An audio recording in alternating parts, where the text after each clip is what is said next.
Imagine getting tossed into a MURIM world, where cultivators and martial artists roam, wielding insane powers. Sounds like a dream, right? Wrong. To survive, you take the only path left, demonic cultivation.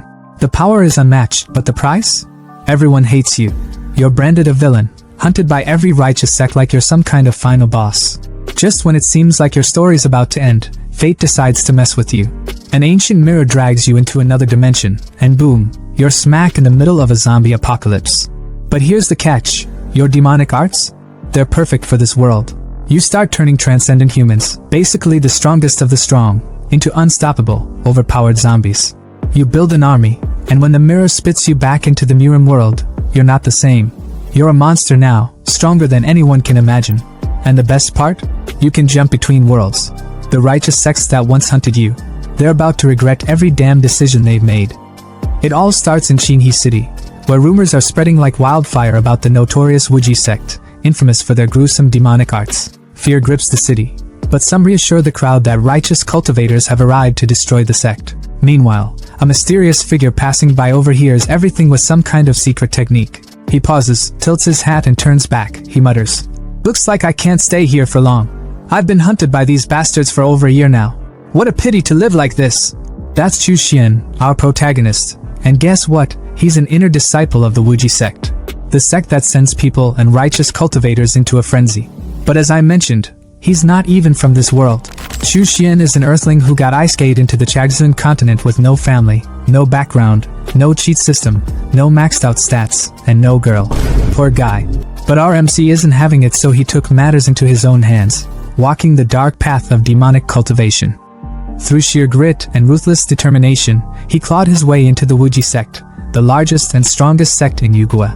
To survive, he mastered everything: worm cultivation, poison arts, disguise, corpse puppetry, you name it. After years of relentless effort, he finally reached the chi refining stage, poised to be accepted as an inner disciple by the sect elders. But fate had other plans. Out of nowhere, the first ancestor of the sect went mad and perished, leaving the Wuji sect vulnerable. The 5 major orthodox sects pounced, branding them a demonic cult and slaughtering them mercilessly. The Wuji sect was obliterated, its disciples massacred. The few survivors, like Chu Xian, were now hunted like animals.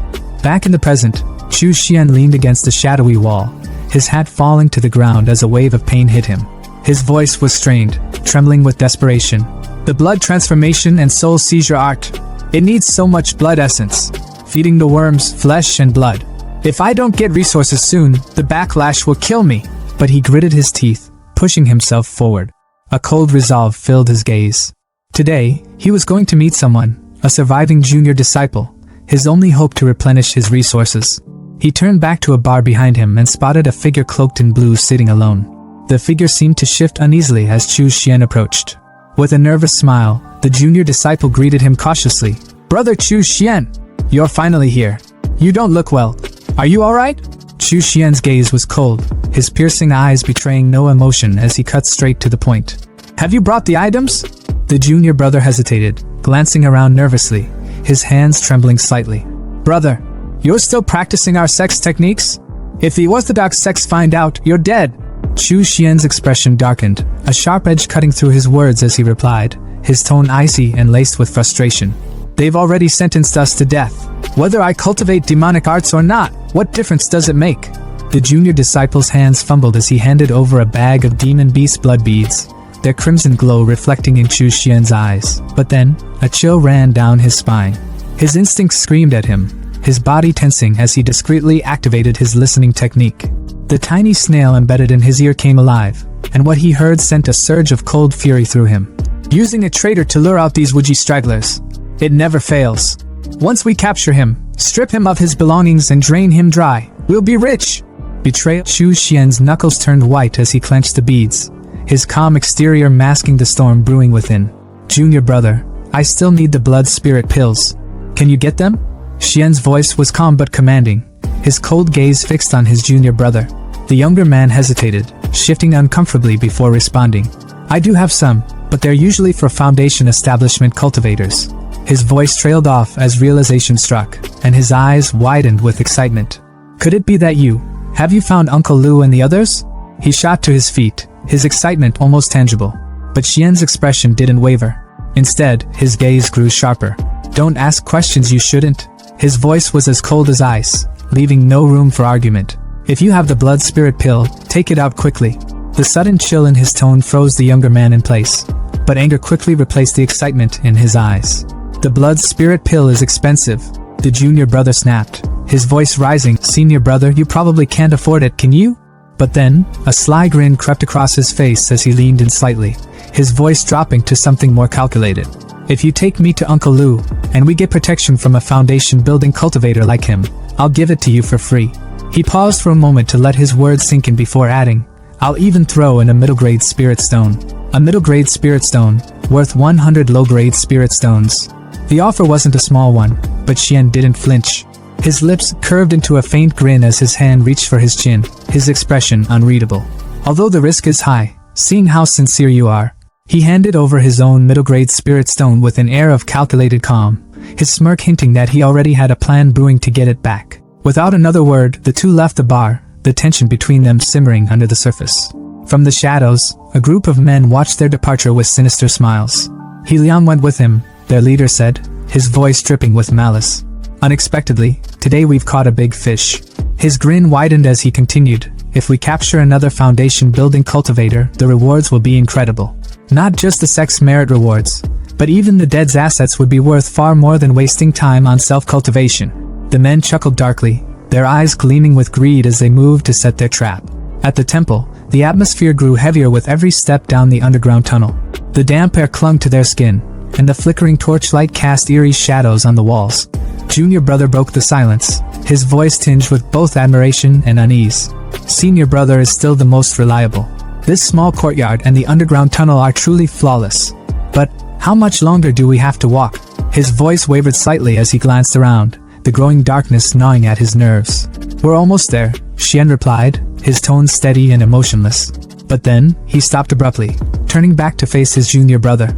His crimson eyes glowed faintly in the dim light, and his lips curled into a chilling smile. But if you're in a hurry, junior brother. His voice dropped, dripping with malice. Senior brother will accompany you for a while then? Before the younger man could even process the words, Xian struck. The force of the attack was brutal, sending the junior brother flying backward. His body crashed through the temple doors, splintering wood and stone, before skidding across the rough stone floor outside. The ambushers outside are confused and shocked, unable to do anything, so they rush to their injured ally. Blood smeared the ground as Liang struggled to lift his battered body, his voice weak but urgent. Downstairs. His words came out in gasps as he pointed a trembling hand toward the temple. Chu Xian and Lu Jinxiong are both downstairs. Don't worry about me, don't let them escape. The ambushers outside sprang into action at his words. Rush in. Kill everyone, their leader barked, his voice sharp and commanding. They stormed down the stairs, but as they reached the bottom, they froze at the sight before them. A shriveled corpse lay sprawled on the ground, its skin clinging to the bone, as if it had been drained of all life. Huh! Someone muttered, their voice trembling with confusion. Master, there's a dry corpse here. The leader stepped forward, his expression darkening as he crouched beside the body. With a flick of his magic, he analyzed the scene, his voice grim as he whispered, how brutal. The skin and scalp have been peeled off. His eyes widened as the realization hit him like a thunderclap. Is this Liang? His voice cracked with panic as he shot to his feet, his gaze darting toward the stairs. The one outside is Chu Xian. Head back. We've been tricked. Far away, outside Jinghe City, Xian tore off the human leather mask, his face twisting in disgust as he tossed it to the ground. The temporary human leather mask is really uncomfortable to wear, he muttered to himself. His eyes narrowed as he reflected on the events that had just transpired. Thanks to the listening bugs, I was able to figure out the ambush in advance and see through Liang's betrayal. His voice was calm, but a flicker of bitterness lingered in his tone. But even if I can escape for now, how can I escape forever? He gazed into the distance, his thoughts growing heavier. Am I supposed to join those orthodox sects as well? No, it's not possible. If I changed my path to the orthodox sect, I'd have to discard all my previous cultivation, which carries a high risk of backlash. More than that, with my aptitude, cultivating righteous techniques might mean I'd never even reach the foundation building stage. Only demonic arts, with their low thresholds and quick results, can give someone like me a chance at immortality. His voice was steady, filled with quiet determination. Later, in a glowing cave, Chu Xian examined his spoils, his hands trembling with anticipation. Among them was a mysterious artifact from the Wuji Sect's treasure vault. As he activated it, a vision of a ruined, apocalyptic city appeared, sending a jolt of shock through him. Why does this look like Earth? My Earth, but destroyed. What the hell happened? Before he could react, the artifact pulled him in, and he stumbled into the desolate wasteland, his eyes widening in horror at the scene before him. A zombie gnawing on a corpse. Zombies? What the hell is this? The undead swarmed him, their groans chilling his blood, but Chu Xian's survival instincts roared to life. Blood-red worms erupted from his hands, slicing through the zombies with savage precision. He watched in stunned amazement as the worms thrived on the zombies' flesh, a twisted hope igniting within him. Wait, could zombies count as living beings? If I use their flesh and blood to cultivate my techniques and feed the worms? His dark grin returned, his heart pounding with exhilaration as the worms feasted. This entire city, no, this entire planet will become my resource pool. Killing zombies won't provoke heavenly punishment. I can cultivate freely. I can finally pursue what I never dared dream of before. Immortality. As more zombies charged toward him, Chu Xian stood tall, his blood worms writhing in anticipation. His voice was calm but resolute, filled with unshakable determination. Eternal life, no matter the cost. On a mountain of rotting zombie corpses, Chu Xian stood tall, his long robe stained with blood and his crimson eyes gleaming with satisfaction. A grin tugged at his lips as he declared, "In just a short while, I've broken through from the 4th to the 5th layer of chi refining. This place truly is a holy land for cultivating demonic arts." Below him, weak zombies aimlessly shuffled, searching for prey. Chu Xian glanced down at them, unimpressed. However, personally hunting down zombies to absorb their energy is too damn troublesome. It's time to try refining some corpses to do the work for me. He rubbed his temple and sighed, his disdain evident. But refining corpses requires strong bodies filled with deep resentment as the material. Only then will the refined corpses have good potential. His gaze returned to the pathetic zombies beneath him. Their sluggish movements and empty eyes annoyed him. These guys? Worthless trash. Impossible to work with. Straightening his posture, he crossed his arms behind his back in a commanding Napoleon pose and announced, "Oh well, for now, I'll use this place as a temporary base. In such a large mall, I should be able to find new suitable targets." The scene shifted to a bespectacled man, his face pale with fear, surrounded by a horde of hungry zombies. He screamed desperately, "Tiger bro, please save me!" His eyes darted to a blonde man standing smugly on the upper floor, clutching a bag of supplies. "Didn't you say that as long as I distracted the zombies, you'd come save me once you finished collecting the resources? My mom and sister still need me. I can't die here." But the blonde man's response was anything but sympathetic. With a wicked smile, he taunted, "Oh dear, I think I forgot to tell you. Your mom died yesterday. How could the Linquan gang waste resources on a 60-year-old woman?" The bespectacled man froze in disbelief, his voice trembling. "What did you say?" The blonde man shrugged nonchalantly, turning to leave. "Thank you for sacrificing your life for me. After you die, I'll take care of your sister." The bespectacled man screamed in despair as the zombies closed in, ripping into his flesh. With his dying breath, he cursed, "Tang Hu, you'll definitely receive your retribution." But Tang Hu, the blonde man, only chuckled darkly as he dashed off with his supplies. "Humph, what retribution? The rules of this world have always been survival of the fittest." Unbeknownst to him, someone was watching. From the shadows, Chu Xian observed the scene with a calculating gaze. A twisted plan formed in his mind as he muttered to himself, Wait a moment, this man's physique is quite impressive. Perfect material for refining a corpse." Tang Hu stopped in his tracks, sensing danger. He turned to see Chu Xian standing eerily still, his strange outfit and aura instantly filling him with unease. Pulling out a dagger, Tang Hu snarled, "Who the hell are you?" Chu Xian's lips curled into a sinister smile. "I mean, your physique is quite good. You'll make a fine servant for me." Tang Hu's face twisted in anger. "You're courting death," he roared, lunging at Chu Xian with his dagger. But before the blade could reach its target, a red flash sliced through the air. Tang Hu stumbled back in shock, staring at his broken dagger. The source? A bloodworm, writhing and biting the blade into pieces. Tang Hu clutched his bleeding palm, his confidence shattered. Fear crept into his voice as he thought, "This man, he can control insects? Is he a transcendent being too? There's no way I can beat him." Quickly shifting tactics, Tang Hu put on his most charming smile. "My brother-in-law is Zhao Hong of the Linquan gang. For his sake, let me go. You can even have this bag of supplies." Chu Xian raised a brow, unimpressed. "The Linquan gang? Tang Hu nodded eagerly. Don't you know? The Lingquan Gang is the largest organization in Dongwu City. My brother-in-law, Xiao Hong, is the leader and a transcendent. He's 10 times stronger than me. Chu Xian chuckled darkly, his voice laced with mockery. If he's only 10 times stronger than a mere mortal like you, then there's nothing to worry about. Before Tang Hu could respond, Chu Xian's bloodworms lashed out, binding him in midair. Tang Hu screamed in terror as he was dragged toward a golden ritual cauldron, surrounded by glowing red sigils and 4 skulls. Once I use my secret technique on you, Chu Xian explained coldly, you'll become a sturdy corpse soldier. Tang Hu thrashed against the bloodworms, his voice breaking. Wait. We have no enmity between us. Why are you trying to kill me? Chu Xian leaned in close, his voice a chilling whisper. Didn't you just say? The rule of this world is survival of the fittest. Killing someone like you won't even diminish my karma. With a flick of his finger, Chu Xian released Tang Hu into the bubbling cauldron. Tang Hu's screams of agony echoed through them all, fading as his body dissolved into the boiling liquid. Moments later, blue liquid shaped like skulls dripped from the cauldron's edges. Chu Xian watched with gleaming eyes as the refining process began. You're simply perfect for refining into a yin corpse. The Vajra corpse refining technique of the corpse puppet sect will make you impervious to blades and spears, with immense strength. Once complete, you'll rival a chi refining stage cultivator. 3 days later, a red hand with sharp claws emerged from the cauldron. Tang Hu had been reborn, a grade 2 corpse soldier with glowing red eyes and a fiery crimson light burning in his stomach. Chu Xian clapped his hands, grinning.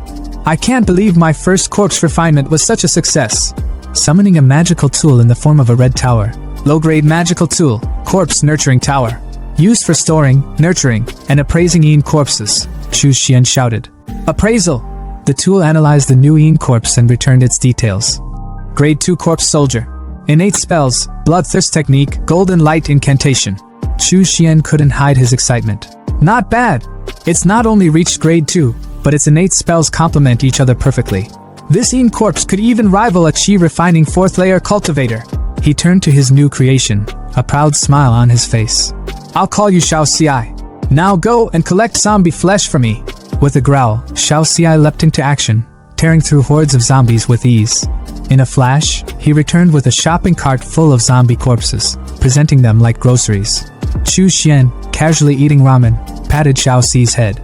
Well done! You've greatly improved my cultivation efficiency. Chu Xian mused to himself. Who would have thought that someone like me, barely surviving in the Tsengshuan continent, would become a powerful figure with life and death at my command in this world? All of this is thanks to the blood mirror that brought me here. His expression darkened slightly as he glanced at the now pitch-black mirror. It's unfortunate that the teleportation stopped working, but no matter. I'll continue to cultivate my demonic arts on this zombie-infested planet. When the time is right, I'll return to the Tsengshuan continent stronger than ever. And with that, the demonic king of 2 worlds plotted his next steps. The Haohai Hotel is where it all begins, a high-rise bloodbath waiting to happen. Here, we find a trembling guy in a green jacket bowing his head trembling in fear. He's stammering apologies to a man who looks like Toji Fushiguro's terrifying long-lost cousin. But he isn't the real boss here though. The real boss is Zhao Hong, the Lingquan gang leader, and let's just say his patience ran out about 3 weeks ago.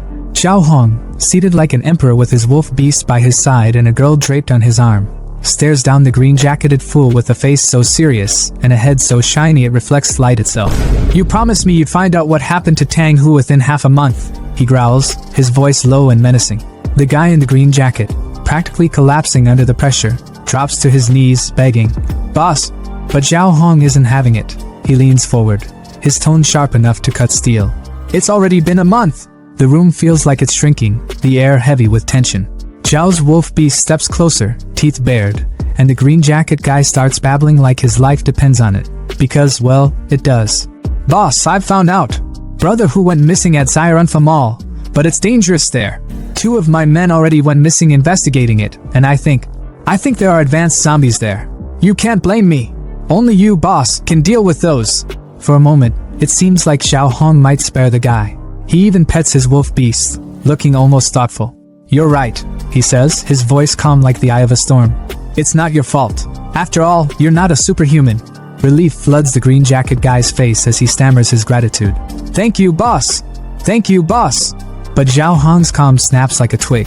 His wolf lunges, jaws snapping, and in moments, the green jacket guy is nothing but a meal. Zhao wipes his hands clean of the useless ordinary person and turns to his right-hand man, Wang Bao, the one who looks eerily like Toji. Dead or alive, find him. Take De Huang and Air Hay with you. We're going to Zairanfa Mall. Cut to their tank-like car roaring through the zombie apocalypse. The Linquan gang makes an entrance like a wrecking ball, smashing through hordes of undead like they're nothing but speed bumps. By the time they reach Zairanfa Mall, the parking lot is littered with mangled zombie corpses. But something feels off. The air is too still, too clean. Xiao Hong steps out, his 2 wolf beasts, one gray, one golden, at his side. His eyes narrow as he surveys the scene. Strange. The zombie's here. His voice trails off as he orders his wolves to scout ahead. You two, go in first and check things out.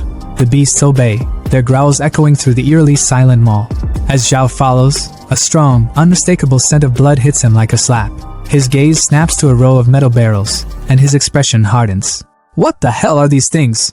Before he can make sense of it, his golden wolf barks violently, its eyes fixed upward. Zhao looks up and freezes. Dozens of zombie corpses hang from ropes, swinging like grotesque decorations. His lip curls in disgust. What kind of pervert? Is this really something a human could do? Could it be that Tang who was defeated here? Wang Bao, ever the loyal second in command, looks to his boss for direction. Boss, what should we do now? Zhao's face darkens, his aura igniting with a blue flame of pure fury. Whether it was done by Black Blade Security or someone else, he snarls. This debt cannot be settled just like that. His voice booms through the mall. Daring to mess with Zhao Hong's underlings from the Linquan gang is the same as messing with me. I won't rest until I find the culprit and turn them into a dried corpse. Meanwhile, in an entirely different plane of existence, we shift to the MURIM world, a place where spiritual energy flows like a river and grudges are settled with blood. Within a cave on the Tsengchuan continent, a purple glow fills the darkness. Out steps Chu Xian, our boy, looking as fresh as a villain straight out of a power-up montage. He stretches, breathing in the abundant spiritual energy. I'm back, he declares, his voice dripping with confidence. But of course, trouble is already waiting for him. A group of Shenwang family goons stands at the ready, swords drawn and eyes burning with vengeance. Their leader snarls, Chu Xian, you're really running. Last time, you escaped right in front of Xu Shirquan, and we were punished for it. But now, there's no way out. Chu Xian doesn't even flinch. Instead, he smirks, his tone laced with mockery. A few 5th-level Foundation establishment grunts dare to make noise in front of me? What arrogance!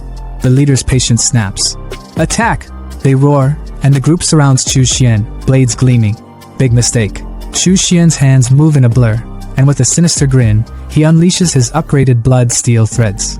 Long, crimson worms shoot from his palms, tangling the ambushes midair like marionettes in a twisted puppet show. Screams fill the cave as one of them shrieks. How can this be? Weren't you only at the 4th level of chi refinement? Chu Xian laughs darkly. Your information is outdated. My cultivation has already reached the 6th level of chi refinement. The leader stares slack-jawed. That's impossible. It's only been 3 days. How can you break through the 6th level? Chu Xian's mind races. Wait, 3 days? He calculates quickly. I've been inside the Blood Mirror world for a month, yet only 3 days have passed here.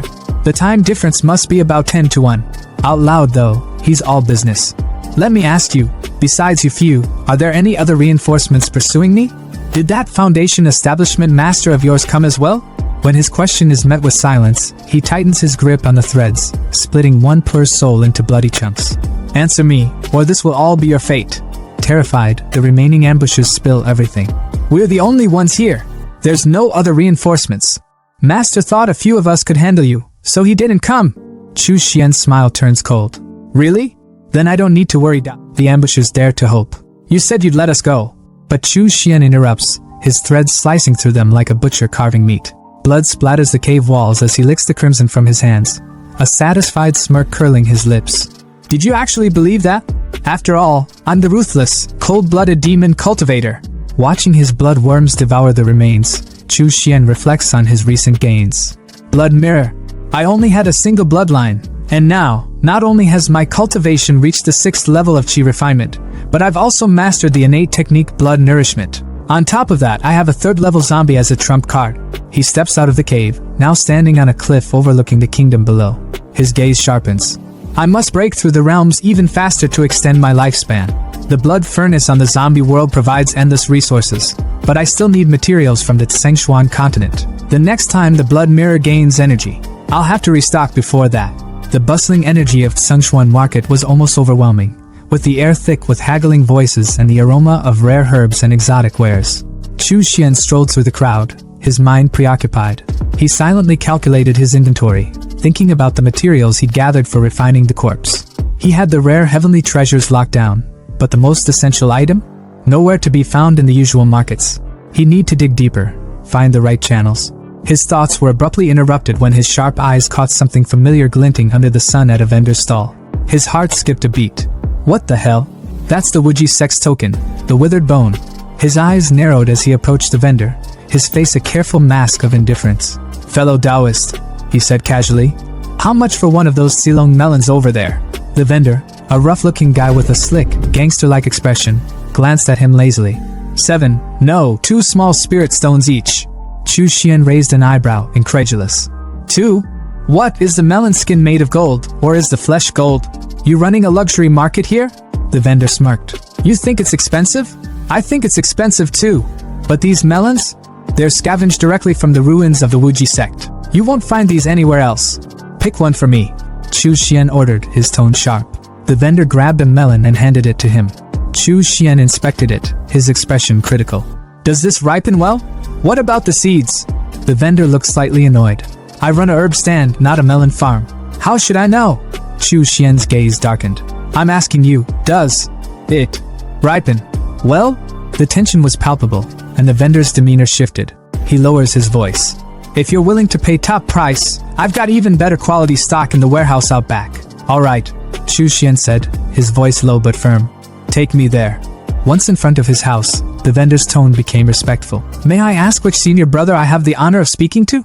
Chu Xian removed his hat, revealing his identity. Chu Xian. The vendor's eyes widened in disbelief. Senior brother Chu? It's really you. I'm Qinlong. I joined the Wuji sect in the same batch as you. You probably don't remember me, but I've always admired you. Among us grassroots outer disciples, you were the one who stood out the most. I never thought I'd be exchanging secret signals with the legendary senior brother Chu. Qinlong practically buzzed with excitement, circling Chu Xian like an overzealous fanboy. Uncle Lu and the other senior brothers are hiding in the Wu family manor in Taiping Town. When we heard 3 days ago that you killed that traitor He Liang, it gave everyone hope. You're a legend, senior brother. Chu Xian scoffed, his tone cold. So the third elder's direct disciple, Uncle Lu Jinxiong, is still alive, hiding in plain sight within Shigang sect territory. Clever. No wonder they haven't found him. Qinlong's enthusiasm didn't waver. Senior brother Chu, you should join us. Us Wuji sect cultivators need to stick together now more than ever. Chu Xian waved him off. I'm just here to buy something.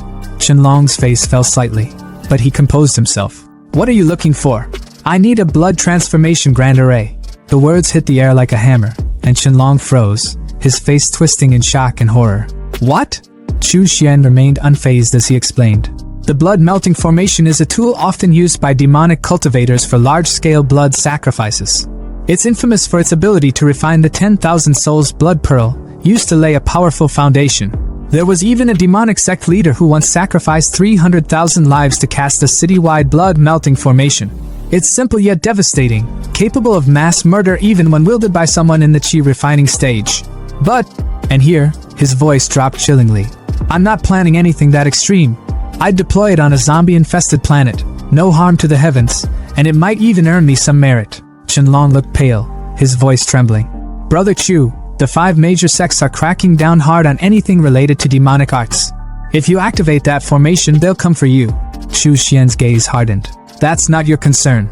Do you have it or not? Qinlong hesitated before mumbling. I know someone who does.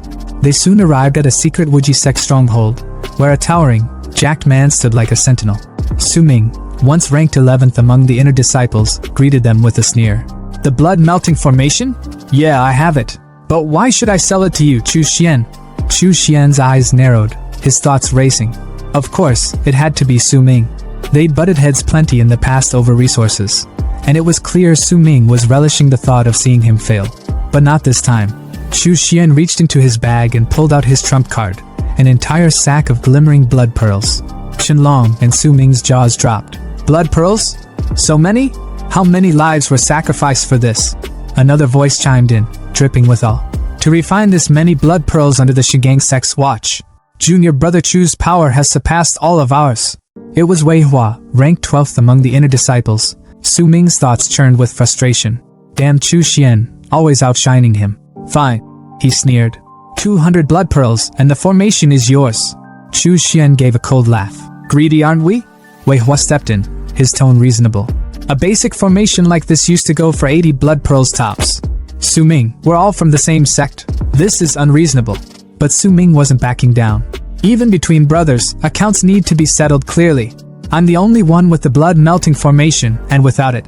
Chu Xian cut him off, his voice laced with quiet menace. Su Ming, are you misunderstanding something? That formation is worthless if you can't use it, which means it's already devalued. Meanwhile, you're desperate for blood pearls to fend off chi deviation. So tell me, who's the one really in need here? Su Ming's bravado cracked. Fine, 80 blood pearls. 60. Chu Xian countered. Su Ming bristled. Why are you still haggling? If you won't sell, I'll leave. Chu Xian said flatly, turning to go. Wait. Su Ming practically panicked. Fine, 50. Chu Xian smirked, handing over 60 blood pearls. You're wise to agree.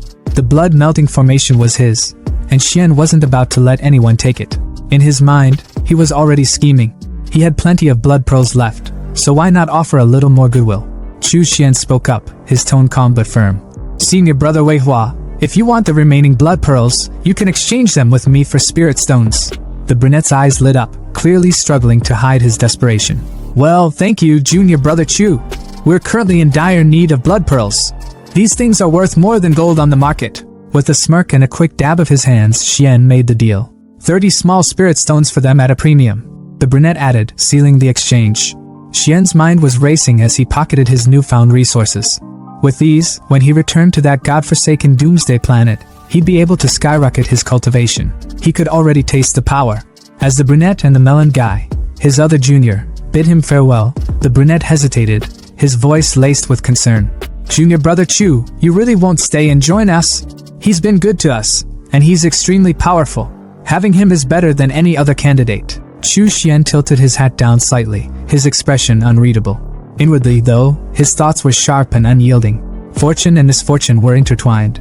Lu Shihe's immense strength was a double-edged sword. It would draw the attention of the righteous sections.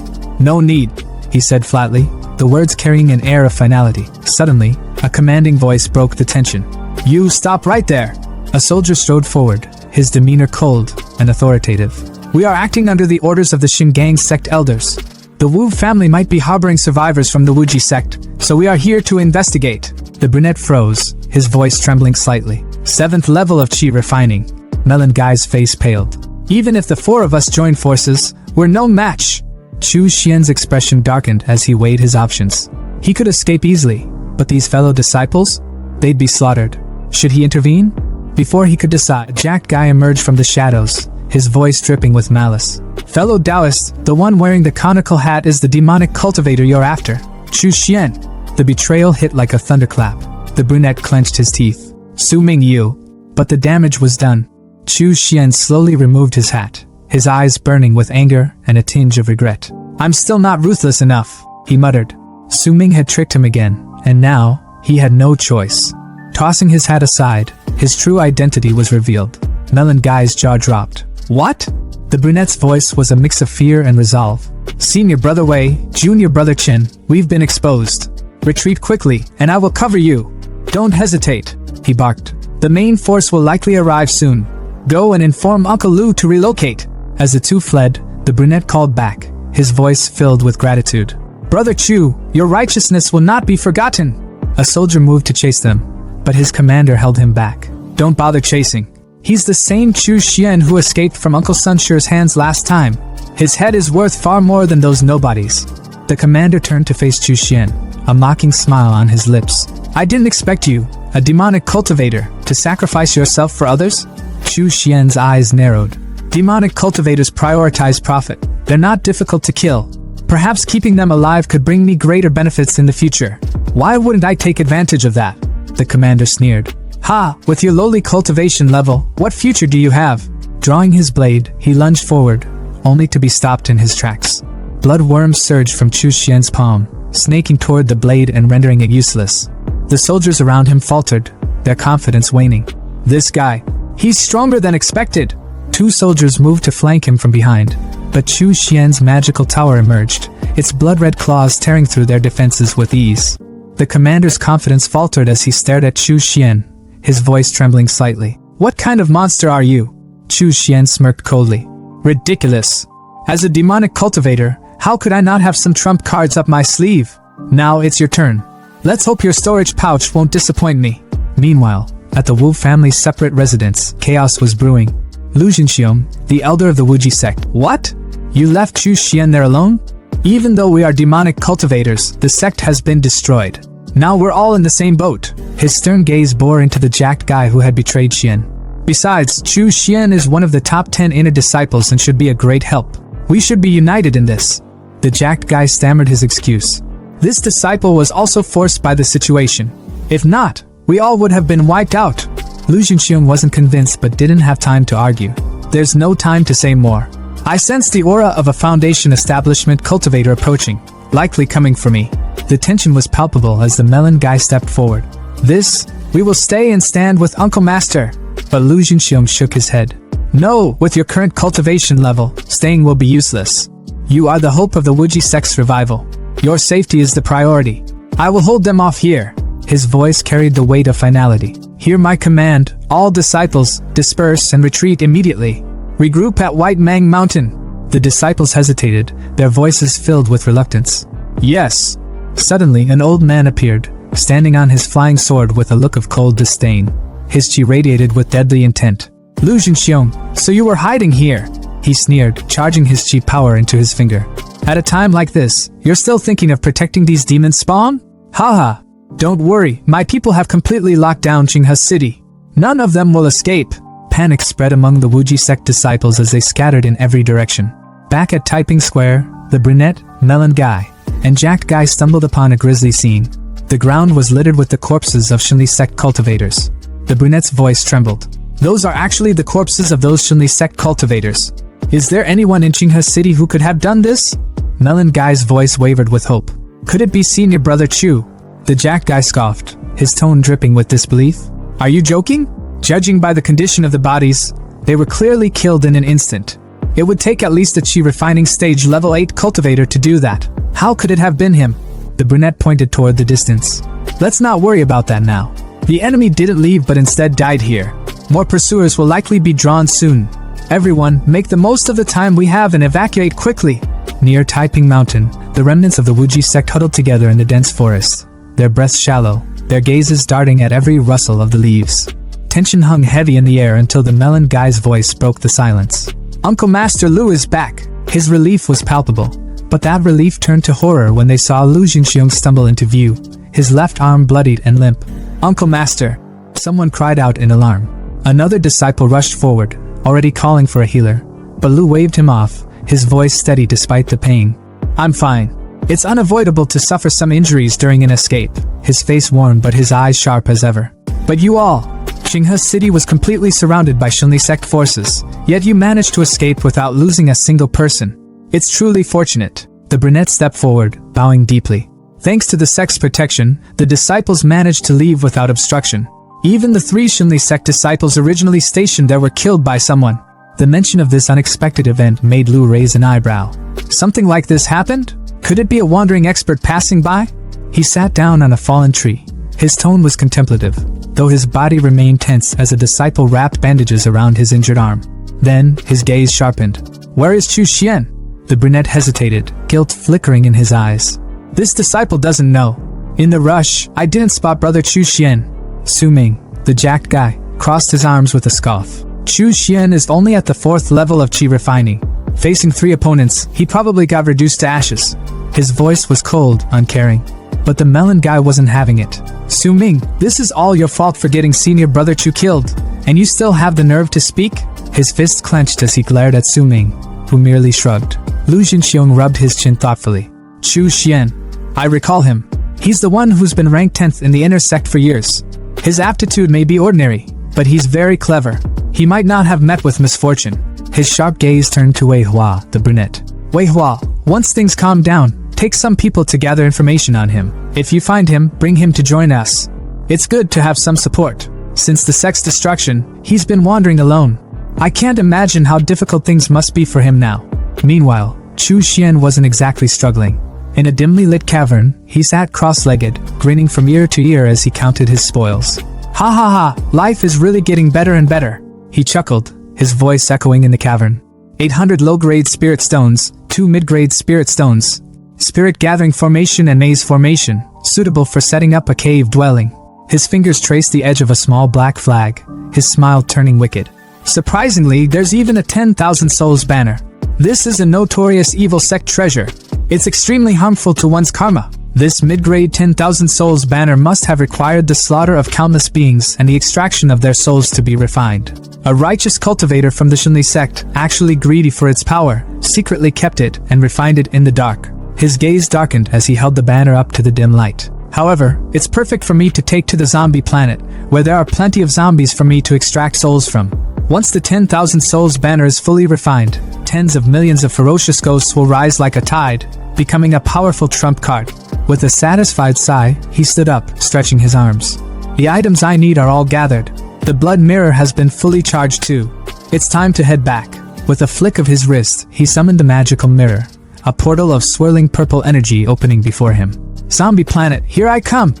On the other side, however, he was greeted with a scene that made his jaw clench. Smoke billowed from what remained of his base. The barrels of supplies he'd so painstakingly gathered reduced to ash. He crouched by the smoldering remains, his voice low and seething. Let me calculate the time. I should have left here about 2 months ago. But things shouldn't have turned out this way. His eyes narrowed as he inspected the damage. Corpses wouldn't do something like this. Someone deliberately set the fire. If I had known, I would have refined a few more ink corpses to guard the place. His fist tightened, his teeth grinding in frustration. My snack reserves, all burned to ashes. Whoever did this didn't even come here to loot supplies. They just set a fire for no damn reason? Summoning his magic tower, he called out. Xiaohu, report to me. Come here. Elsewhere, a couple knelt on the ground before Toji, their faces pale with terror. Don't kill us. We really haven't seen anyone going in or out of the mall. The boyfriend pleaded, his voice shaking. Toji's sneer was almost predatory as he stepped closer to the girl, licking his lips. Oh no, perhaps there's still some use for you after all. The girlfriend's eyes widened in horror. No, please, she begged, her voice cracking. Before Toji could lay a hand on her, a massive shadow loomed over him. He turned slowly, his confidence evaporating as he stared up at Xiaohu, who towered over him like death itself. The couple didn't waste a second, scrambling to their feet and running as fast as they could. It's a high-level zombie, the boyfriend shouted in panic, his voice fading into the distance. Xiaohu leaned down toward Toji, mimicking the predator's earlier movements, and karma hit like a truck. Toji's legs shook as he stammered. No, don't. But then his eyes focused on the zombie's face, recognition dawning too late. Wait, this zombie. Tang Hu. His words were cut off as Xiaohu grabbed him by the collar like a rag doll, slung him over his shoulder, and dashed away, leaving a trail of smoke in his wake. Toji's scream was more pathetic than anything. Ow! Where are you taking me? Where are you going? Xiaohu didn't answer, of course, but when they arrived at Chu Xian's hideout, Toji was unceremoniously slammed to the ground, his head pinned under Xiaohu's massive hand. Chu Xian turned, his eyes lighting up with amusement. How you're back so soon, Xiaohu? He patted his undead companion affectionately, as if he were a loyal dog. Toji, trembling on the ground, stammered, Who are you? And why can you control Brother Hu? Chu Xian tilted his head, unimpressed. So what if I can? You know Xiaohu? Could it be that you're also part of the same gang? Was it your people who burned down this place too? Toji, shaking but still have the balls to say, Yes, so what about it? Chu Xian's expression darkened, his tone turning icy. I haven't caused any trouble here yet, but instead, others have already troubled me. His eyes glowed crimson as his aura intensified. If I want to cultivate in peace in this world, I'll have to deal with these annoying little dogs first. He leaned in, his voice dripping with malice. I just wonder how much corpse refining material they can provide me. Toji's voice cracked as he asked, Corpse refining? What does that mean? Chu Xian smirked. How about you first tell me all the intel you have on the gang? Chu Xian's spirit-capturing eyes glowed with an eerie intensity as he locked his gaze onto Toji, the man's pupils dilating like a puppet under command. Toji's voice trembled, spilling the truth as if his very soul had been wrenched open. My name is Wang Bao, he confessed, his words robotic and devoid of resistance. A trusted subordinate of Zhao Hong, the Spirit Dog Gang's boss. Our base is in the Grand Hotel. The mall was burned down when we came to look for Brother Hu. Meeting the horrifying scene, the boss ordered us to fire and destroy everything. Chu Xian's cold stare didn't waver. His tone was sharp, slicing through the air like a blade. How strong is Zhao Hong? Toji's head tilted slightly, his subdued voice revealing the extent of their boss's power. He's a 5-level transcendent who has tamed 3 spirit dogs. Each one of them is more than 3 meters long and incredibly violent. He's also physically stronger than an ordinary person. He can compete with high-level zombies. But something in Toji's voice shifted. He was regaining fragments of his consciousness. A flicker of fear crossed his face as he stammered. Chu Xian's thoughts raced. The spirit capturing I was losing its grip. Time was running out. He pressed on. Wang Bao, let me ask you one last question. This isn't your first time murdering and burning things down, is it? Toji's lips curled into a nervous grin, his voice dripping with sarcasm as he chuckled uneasily. Of course not. Such things are common right now. I even enjoy it a little bit. Ha ha ha ha. His laughter was hollow, but the moment was short-lived. Chu Xian's expression darkened, his voice icy as he delivered a final, chilling verdict. In this case, there is no need to refuse your excellent corpse refining material. Panic surged through Toji as the realization hit him like a brick wall. His scream pierced the air. What did I do just now? But there was no mercy to be found. Xiaohu, the towering zombie, grabbed Toji like a ragdoll, lifting him effortlessly. The cauldron bubbled ominously, steam rising as if it were eager to claim its next victim. Chu Xian stood calmly, his eyes gleaming with a sinister satisfaction as he threw the final ingredients into the boiling concoction. Toji thrashed violently, his screams echoing through the space. What are you doing? But his cries were cut short as Xiaohu smashed him into the seething liquid, submerging him completely. Chu Xian watched the process unfold, his thoughts cold and calculating. Transcendence, spirit dogs, high-level zombies. This zombie planet is more interesting than I thought. Although a chi refining cultivator is a powerful being on this planet, I still can't take them lightly. He stepped outside, the wasteland stretching out before him in its apocalyptic glory. His mind raced with plans. I need to gather information and continue collecting zombie materials. After all, my energy is limited as just one person. He clasped his hands behind his back, an air of authority surrounding him, his posture reminiscent of a ruler surveying his kingdom. Although the Ian corpses are strong, they lack intelligence. If I could use a team of normally functioning servants, the results would be much better. Keeping the spirit dog gang alive might be more useful than killing them.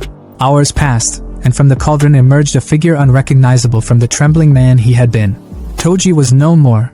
What stood in his place was a hulking blue zombie, spikes jutting from his back and elbows, his icy blue eyes glowing with an unnatural light. Energy crackled around him, radiating like a storm. His core pulsed with power, a lightning-like arc reactor embedded in his chest. Chu Xian's magical tower scanned and analyzed the creation. Middle grade Ian corpse. Level 3 corpse soldier. Innate spells, silent walk, fire thorn. A twisted smile crept across Chu Xian's face. Not bad. A middle grade with 2 innate spells.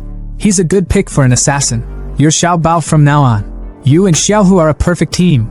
But the harmony didn't last long. Xiaohu, the jealous brute, didn't take kindly to the competition. He shoved Xiao Bao aside with a menacing glare, trying to monopolize Chu Xian's attention. Xiao Bao, now despite his terrifying form, cowered behind Chu Xian like a scolded puppy, his glowing eyes wide with fear. Chu Xian sighed, rubbing his temples in disbelief. So, 2 big strong zombies competing for my favor. His tone shifted, dripping with dark amusement as his expression turned villainous. Well, it's time to find someone to settle a score with. Come on, cheer up. It's time to go play. At that, both zombies snapped to attention, their rivalry forgotten. Xiao Bao's icy blue aura crackled, while Xiaohu's blood-red energy flared. They roared in unison, ready for action. The scene shifted to the Grand Hotel, its entrance a chaotic mess, with debris scattered everywhere. Inside, the spirit dog gang lounged carelessly, their guard down. A man with braids slapped a card on the table. 3! He barked, his voice triumphant. Across from him, a man with a mohawk laughed as he played his hand. 4-2! Haha, you'll lose! The room reeked of alcohol and stale smoke, their laughter echoing through the space, until the garage door exploded. Smoke billowed into the room, and chaos erupted as they scrambled to their feet. Who is it? One of them yelled, panic setting in. Who's that guy? And what's with that outfit? A cosplay? Through the haze, Chu Xian emerged, his voice calm but commanding. I am the Spirit Dog Gang's new boss. His words hung in the air for a moment before one of the gang, a man in a durag, burst into laughter, tossing his drink at Chu Xian. So funny! Where did that fool come from? But before the liquid could touch him, Xiaohu intervened, smashing the bottle into shards with a single swipe. The gang froze, their confidence evaporating as the realization hit. A high-level zombie, one of them stammered. Chu Xian's expression hardened as he surveyed the pathetic group. These idiots are a waste of resources if they are left alive. His gaze shifted to Xiao Bao. Take care of him. Without hesitation, Xiao Bao leaped into action, his movements swift and lethal. He tore into the man with the durag, ripping his arms apart with a sickening crunch. The gang recoiled in terror as Chu Xian's voice cut through their screams. If you don't want to end up like this, tell Zhao Han to come out quickly. The tension was palpable as one of the gang members stammered. Don't kill us. I'll call the boss right away. Moments later, the heavy thud of boots echoed as a group approached, armed and ready for battle. At the center of the group stood Zhao Hong, flanked by 3 spirit dogs, 2 gray beasts and a massive golden one. Zhao Hong's voice was calm but laced with menace. You're looking for me? Chu Xian's eyes narrowed as he studied Zhao Hong, his mind analyzing every detail. Is that a transcendent? There is indeed energy fluctuating in his body. Although it's weaker than spiritual energy, it's still different from ordinary people. If he's refined into a Yin corpse, he'll definitely be extremely powerful. The stage was set, and the battle was about to begin. Zhao Hong's voice rang out, sharp and brave. Who are you, and what do you want from me? His eyes darted around nervously, the tension thick enough to choke on. Across from him stood Chu Xian, calm, composed, and exuding a quiet confidence that was far more terrifying than rage. His smirk was sharp, the kind that made your stomach twist. The mall is my territory, he said, voice smooth as silk but laced with venom. You burned it down, so of course, I'm here to settle the score. Zhao Hong's stomach churned as his mind raced. Did he put those corpses in the mall? Such a cruel practice. Is he also a transcendent? No, he's something far worse. And he can control zombies? What kind of monster is this? His palms were sweaty, his thoughts spiraling, but he forced himself to speak, his voice wavering. It's just a misunderstanding. I can have people prepare another shopping mall for you. But Chu Xian didn't even flinch. He tilted his head slightly, his smirk growing wider, almost mocking. I heard most of Dongwu City belongs to your gang, so one shopping mall won't be enough. The casual way he said it made Zhao Hong's blood run cold. So, what else do you want? Zhao Hong snapped, his voice rising, trying to claw back some semblance of control. I advise you to be wise and back off while you still can. We, the Spirit Dog Gang, won't accommodate you forever. And yet, Chu Xian remained unfazed, his calm demeanor only fueling Zhao Hong's panic. I want your entire gang, Chu Xian said simply, as if it were the most natural thing in the world. That was the last straw. Zhao Hong's face twisted in fury, his pride flaring up like a cornered animal. You're not accepting the toast only to be forced to drink a forfeit, he shouted, his voice trembling with rage. Turning to his wolves, his loyal beasts flanking him, he barked. Da Huang! Hei! Xiao Bai! Go! Eat him alive! The wolves didn't hesitate, their growls rumbling like thunder as they charged at Chu Xian, but Chu Xian didn't move. He simply stood there, watching, as a golden light suddenly flared to life around him, shimmering like an impenetrable shield. The first wolf lunged, its powerful jaws clamping down on the light, only for its fangs to shatter like glass.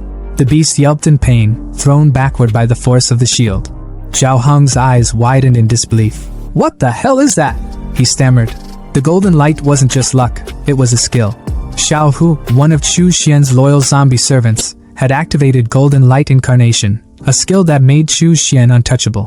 Before Zhao Hong could fully process what had happened, another figure appeared behind him, silent as a shadow. It was Xiao Bao, another of Chu Xian's zombies, moving with the precision of an assassin. His eyes burned with a cold, deadly light as he unleashed his ability, Yin Fire Thorn. The attack was aimed straight at Zhao Hong's back, but one of the wolves, loyal to the bitter end, leapt in the way, taking the brunt of the blow. The golden wolf collapsed, its fur scorched and smoking, and Zhao Hong staggered back, his mind spiraling into chaos. Thoughts were a frantic mess. It's Wang Bao, and the missing Tang Hu. What's going on here? He killed my spirit dog in one move. That's not something a normal high-level zombie can do. Hey! Xiao Bai! Protect me! Zhao Hong screamed, his voice cracking with desperation. But even his remaining wolves hesitated, their instincts screaming at them to back down from the overwhelming power radiating from Chu Xian and his undead servants. Chu Xian's voice sliced through the chaos, calm yet dripping with menace. Do you still want to use your dogs to block the blows for you? Even animals know to bow down to me. Do you want to become their next scapegoat, or will you be my subordinate? His words hit like a hammer, the weight of his dominance undeniable. But Zhao Hong wasn't ready to give up just yet. His pride reared its head one last time, and with shaking hands, he pulled out a pistol. Don't celebrate too early. No one can take my spirit dogs or my gang from me, he shouted, his voice trembling with rage and fear. He raised the weapon, aiming directly at Chu Xian. Die! The gunshots echoed through the air. Bam! Bam! Bam! But the bullets never reached their target. From Chu Xian's body, steel blood worms erupted, coiling through the air like living shields. The bullets ricocheted harmlessly off them, the projectiles flying back into Zhao Hong's own men. Screams filled the air as his subordinates fell, their lifeless bodies hitting the ground with sickening thuds. Zhao Hong's hand went limp, the gun slipping from his grasp as he stared in horror. Chu Xian tilted his head, his smirk returning. Is this your last resort? I was hoping for something more impressive. Zhao Hong's legs gave out, and he dropped to his knees, his voice breaking as he begged. The spirit dog gang is yours. Please spare me.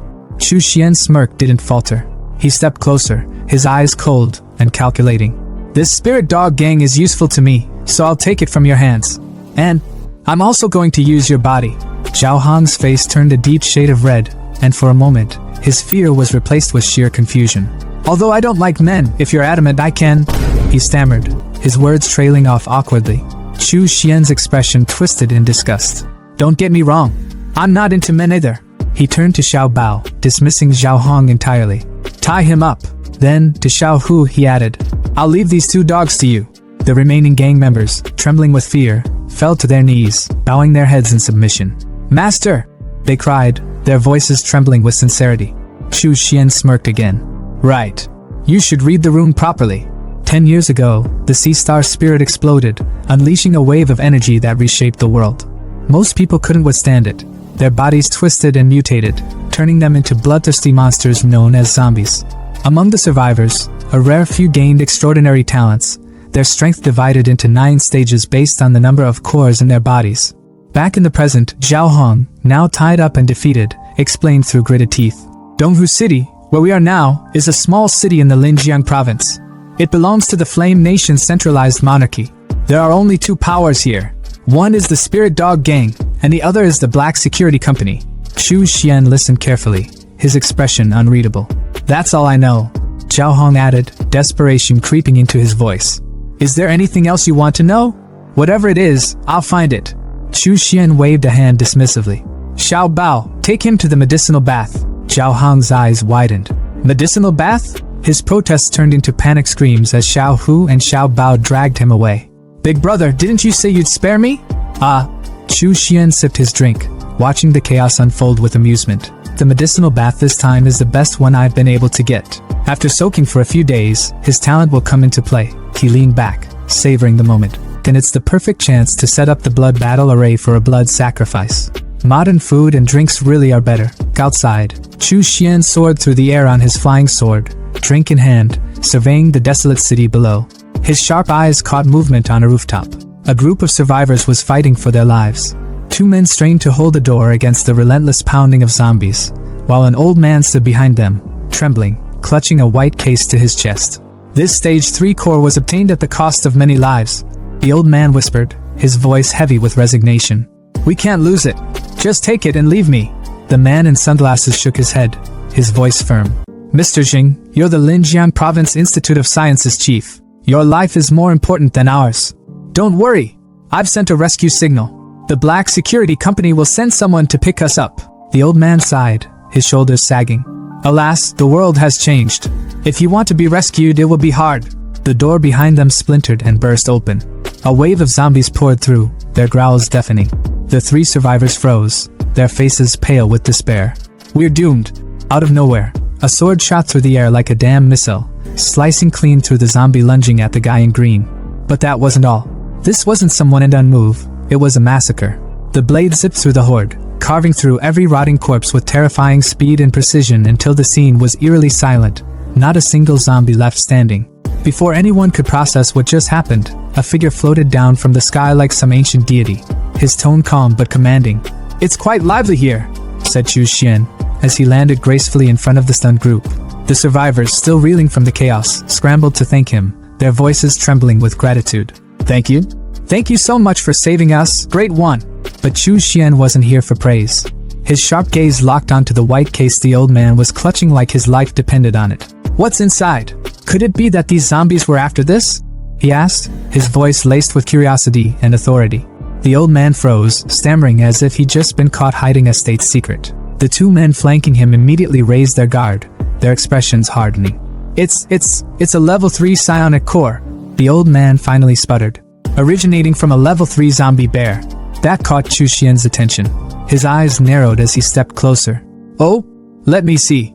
Without waiting for permission, he released a steel blood worm, his personal nightmare fuel, and it slithered out to snatch the case right out of the old man's hands. The group tensed but knew better than to resist. Please don't take it away, the old man begged, his voice breaking with desperation. The Life Sciences Research Institute depends on it. With this, we have hope of researching a weapon to counter the zombies, which concerns the entire. Chu Xian cut him off with a glance, opening the case to reveal a glowing green orb. He examined it with a critical eye, unimpressed. So this is the energy core. It's not that impressive, he thought, his inner monologue dripping with disdain. The energy inside is nothing compared to the spiritual energy within a small spirit stone. Without a second thought, he tossed the core back to the old man, who fumbled to catch it, his face a mix of shock and confusion. Don't worry, Chu Xian said flatly. I'm not interested in things at this level.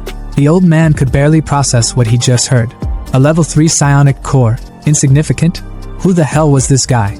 Before he could voice his disbelief, Chu Xian turned his attention back to the group. You all, where have you come from?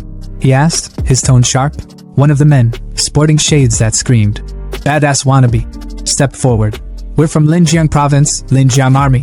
We're under orders to protect Professor Jing and bring back the psionic core. Chu Xian raised a brow. Just the two of you? He asked, skepticism dripping from his voice. The guy with the shades scoffed. Of course not. The Black Blade Security Company will escort us out temporarily. The jacked guy in green, clearly less impressed with this plan, muttered. If I may ask, what will the Linjiang Army be of use when coming here? But before the conversation could spiral, Chu Xian's voice cut through, cold and dismissive. The Linjiang Army? He repeated, almost as if the name itself was beneath him. As they spoke, Chu Xian's thoughts wandered. Even the strongest cannot compare to the Wuji sect of the past. In these chaotic times, you never know when everything might fall apart. There's no need to intentionally make friends. But then, an idea struck him. Help me with one thing, he said, his tone shifting slightly, and I'll ensure your safe departure. The old man's eyes lit up with hope. Really? We'll do anything you need. But then, as if remembering his position, he adjusted his glasses nervously. However, we cannot do anything against regulations. That's our bottom line. Chu Xian smirked, already walking away. You don't need to do much. Just stay on the rooftop. Attracting the zombies will be enough. Before they could protest, he removed the seal from the door, unleashing a horde of zombies below. The old man looked like he was about to have a heart attack, but Chu Xian waved off his panic. No need to worry, he said casually. I've already reinforced the door with a stone talisman. These zombies won't be able to break through. You can rest here for now. And with that, he stepped onto his flying sword and disappeared into the sky in a flash. Hovering above the chaos, Chu Xian pulled out his trump card, the 10,000 Souls banner. Go! He commanded, activating it with a wave of his hand. Crimson arrays lit up the ground below, forming a massive, birdcage-shaped barrier. The banner planted itself at the center of the attack, radiating raw power. Looking down at the horde of zombies crowding the mall like Black Friday shoppers, Chu Xian smirked. With the psionic core attracting the zombies, you've saved me a lot of trouble, he muttered, satisfied. Returning to the rooftop, he addressed the trio. Everything is ready. Time to take you out of here. I'll make sure of one thing first. Do you want to come with me? The old man didn't hesitate. We'll go with you. The jacked guy in green, still cautious, muttered. Mister. But the old man reassured him. No worries. If this great one wanted to harm us, even 10 lives wouldn't be enough. He wouldn't need to use any tricks. And just like that, Chu Xian wrapped them in his steel blood worm like some creepy, sentient roller coaster and took off on his flying sword. The trio screamed bloody murder the entire time, their terror echoing through the skies. By the time they landed, they were utterly drained, not from running, but from sheer emotional exhaustion. Chu Xian, unfazed, gestured for them to leave. All right, you can go seek your rescue on your own now.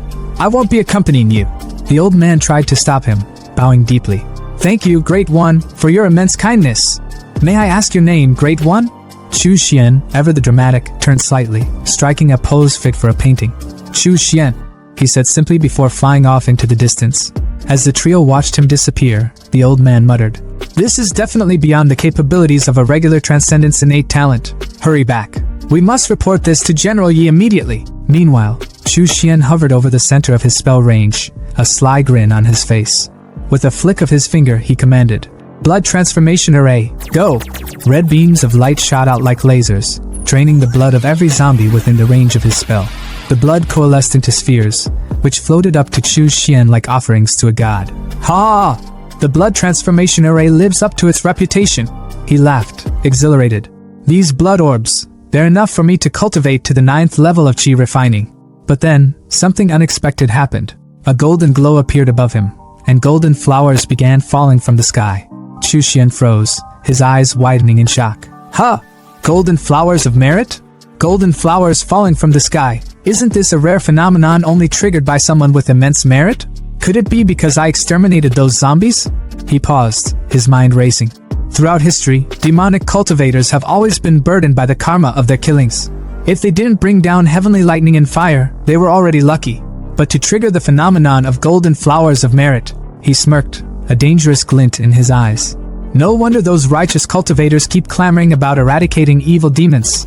They must be envious of the benefits of merit. If I were to offer a blood sacrifice of tens of thousands, hundreds of thousands, or even billions of zombies in the future, I'd be laden with infinite merit. My lifespan, comprehension, and fortune would all increase exponentially. The path to sainthood in the body is within reach. At the Black Security Company headquarters, the atmosphere was tense, but not for everyone. A man in a police uniform stood rigid, his expression etched with frustration as he reported to his boss, Wang Gangjian. For some context, Wang wasn't your typical boss. Sure, he ran the Black Security Company, but at the moment, he was slouched in a chair, furiously playing a video game like a kid avoiding homework. The world outside was in shambles, a zombie apocalypse tearing society apart, but this guy looked more concerned about his kill streak than the literal end of days. The officer, attempting to remain professional despite his growing irritation, pressed on with his report. I've already sent Mr. Jing and the others to investigate, he began. But no matter how much we ask, we still can't figure out why there are so many bloodless mummies in that area. Mr. Jing keeps dodging the question. He's hiding something, I'm sure of it.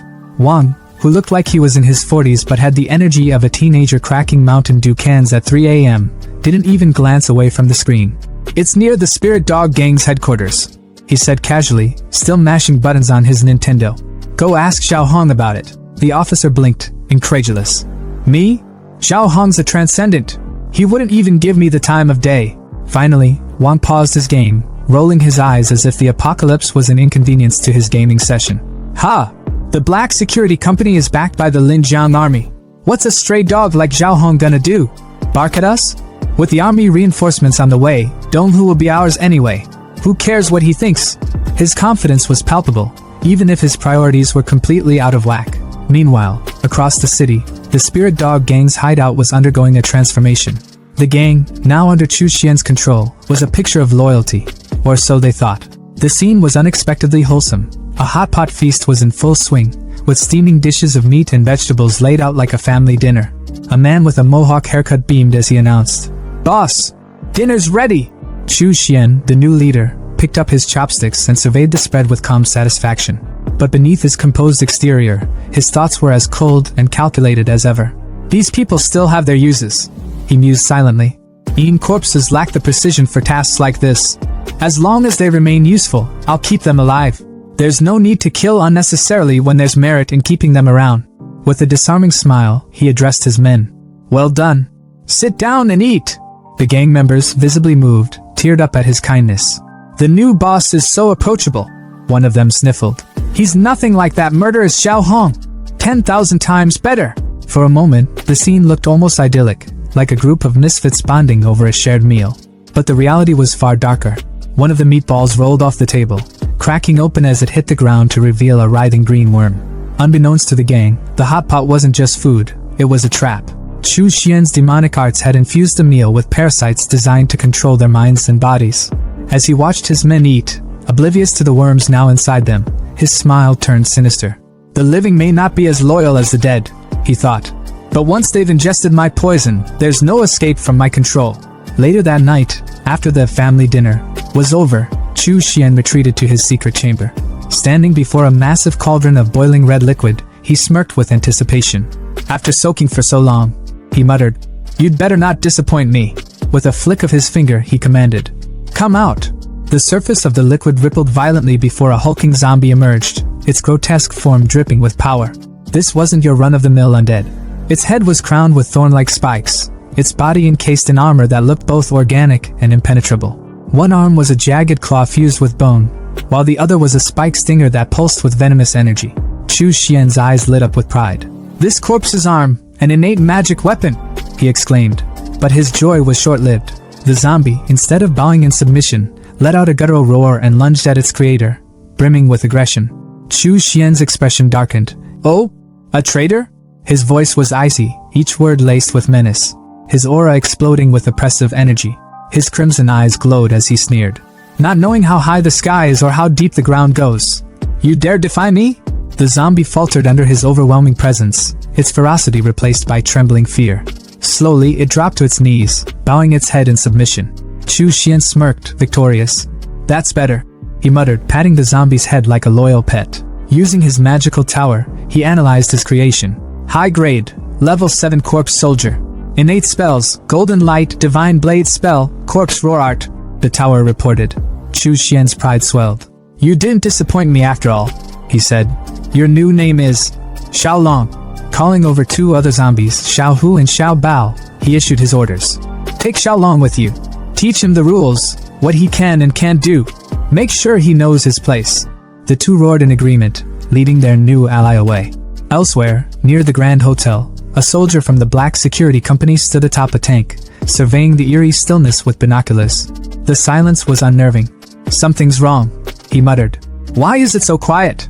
The spirit dog gang's never been like this." His unease turned to panic when he spotted them. Chu Xian's elite zombie trio. "High-level zombies," he gasped. "And there are 3 of them. Even Zhao Hong's men are obeying them? Could Zhao Hong be dead?" His thoughts spiraled as he realized the implications. Has the spirit dog gang been wiped out already?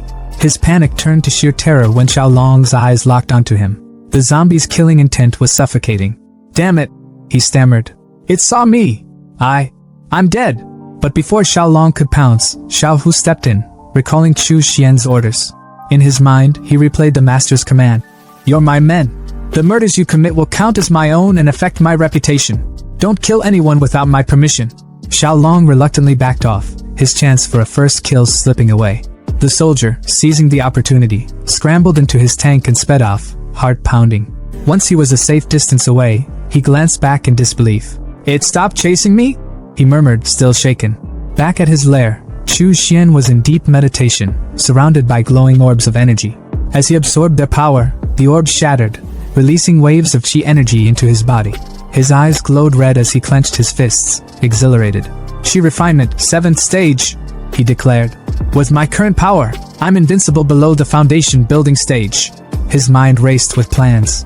To reach the foundation building stage, I need to compress my spiritual energy into liquid form. But the ingredients for the original foundation building pill are tightly controlled by the righteous sections. Demonic cultivators like me have to find another way. His solution? The soul flower, a rare and powerful ingredient cultivated through slaughtered souls. The last time I returned to the Sichuan continent, I prepared the seeds. This zombie-infested planet has no shortage of souls ripe for harvesting. Once I reach the 9th stage of chi refinement, I'll find the perfect place to grow the soul flower. As Chu Xian's ambitions grew, the city outside descended further into chaos. Wolves roamed the ruins, their howls echoing under the pale moonlight. Amid the destruction, a soldier fell prey to the pack. His arm and eyes are missing and the wolves' leader is standing tall and majestic under the shimmering glow of the full moon. The apocalypse wasn't just unfolding, it was thriving. The sunlight spilled over the broken city, illuminating the ruins that had once been filled with chaos and carnage. Now, there was a strange serenity. No zombies, no screams, just silence, like the calm before a storm. Inside what looked like a makeshift throne room, Chu Xian sat back in his chair, legs crossed, looking every bit like a boss who had conquered the apocalypse. His zombie subordinates knelt before him, their grotesque forms hunched in submission. He leaned forward slightly, his voice cutting through the quiet. Are you saying you found a den of giant wolves on the highway? And they're planning to attack us? Xiao Hu, one of his zombie soldiers, let out a guttural roar, confirming the report. Xu Xian leaned back, his mind already calculating the next move. Xiao Hu and Xiao Bao had already leveled up to corpse soldiers, and Xiao Long had reached level 9. These wolves had the audacity to ambush them. Xu Xian's lips curled into a smirk. Confident little bastards, he thought. But this wasn't just an annoyance, it was an opportunity. His thoughts sharpened. Perhaps this den could be the perfect breeding ground for spirit flowers. Without wasting time, he waved his hand, sucking his zombie trio into his magical tower to rest. His gaze shifted toward the city outside, a flicker of excitement in his eyes. Kicking his leg up onto the table with casual arrogance, he announced, I just broke through the 9th stage of chi refinement. Looks like it's time to stretch my legs. Moments later, Xu Xian stood on his flying sword, the wind whipping through his hair as he surveyed the city below. The magical tower rested in his palm, its faint glow pulsing with the energy of his undead soldiers inside. His voice was calm but commanding. Is it here? He asked, the question hanging in the air. From within the tower, Xiao Hu's roar confirmed the location. Xu Xian descended gracefully and landed near a pair of smashed tanks. His sharp eyes fell on a lifeless body sprawled on the ground. A Linjiang army guard, he muttered. So even a level 1 transcendent couldn't survive this. His tone grew colder. These wolves aren't as simple as I thought. Suddenly, a baby's cry pierced the stillness. The sound was raw and desperate, echoing across the ruins. Xu Xian froze, his eyes narrowing. That cry didn't sit right with him. His instinct screamed that something was off. Without hesitation, he conjured a green fireball, the glowing energy crackling in his palm before he hurled it toward the sound.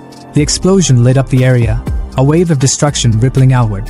When the dust settled, a severed wolf leg landed near his feet. He stared at it, his expression unreadable, before speaking in a voice so cold it could freeze the air. If a Linjiang army guard, a transcendent no less, died here, how could a baby survive? Crying so damn loud too? His gaze darkened. Someone else might have rushed in to save a life. But unfortunately, he smirked, his voice dropping to a cruel whisper. You ran into me, a cold-blooded demon cultivator.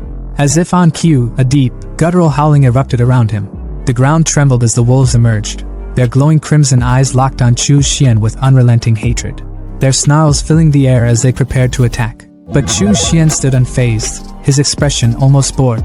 With a casual flick of his hand, he summoned his zombie trio from the magical tower.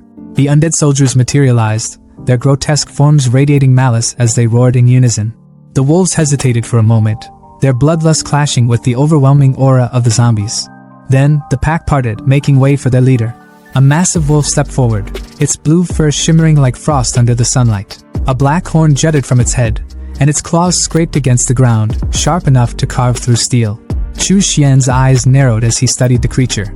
A level 2 transcendent wolf king, he muttered, almost impressed. Not bad. The wolf king let out an air-splitting howl, the signal for its pack to attack. The wolves surged forward like a tidal wave of fur and fangs, their howls tearing through the air. Xu Xian's voice cut through the noise, calm and commanding. Leave the transcendent to me, he told his zombies. The rest are yours. The trio roared in response, charging into the fray without hesitation. The battlefield erupted into chaos. Blood sprayed as claws met bone, teeth tore into flesh, and the undead soldiers fought with a ferocity that matched the wolves' savage attacks. The ground was littered with bodies as the two sides clashed, either willing to back down. Meanwhile, Xu Xian faced the Wolf King head-on. The massive creature lunged at him with its powerful jaws, but Xu Xian sidestepped effortlessly, his movements fluid and precise. Good teeth, strong bones, he muttered with a smirk. You pass. The Wolf King snarled, its crimson eyes blazing with fury as it launched another attack. But Xu Xian was already one step ahead. Channeling his chi energy, he unleashed a bloodworm spell, the crimson energy coiling like a whip around the beast's jaw. With a flick of his wrist, he slammed the Wolf King into the ground, the impact sending shockwaves through the battlefield. Dust and debris flew everywhere as the creature groaned, momentarily stunned.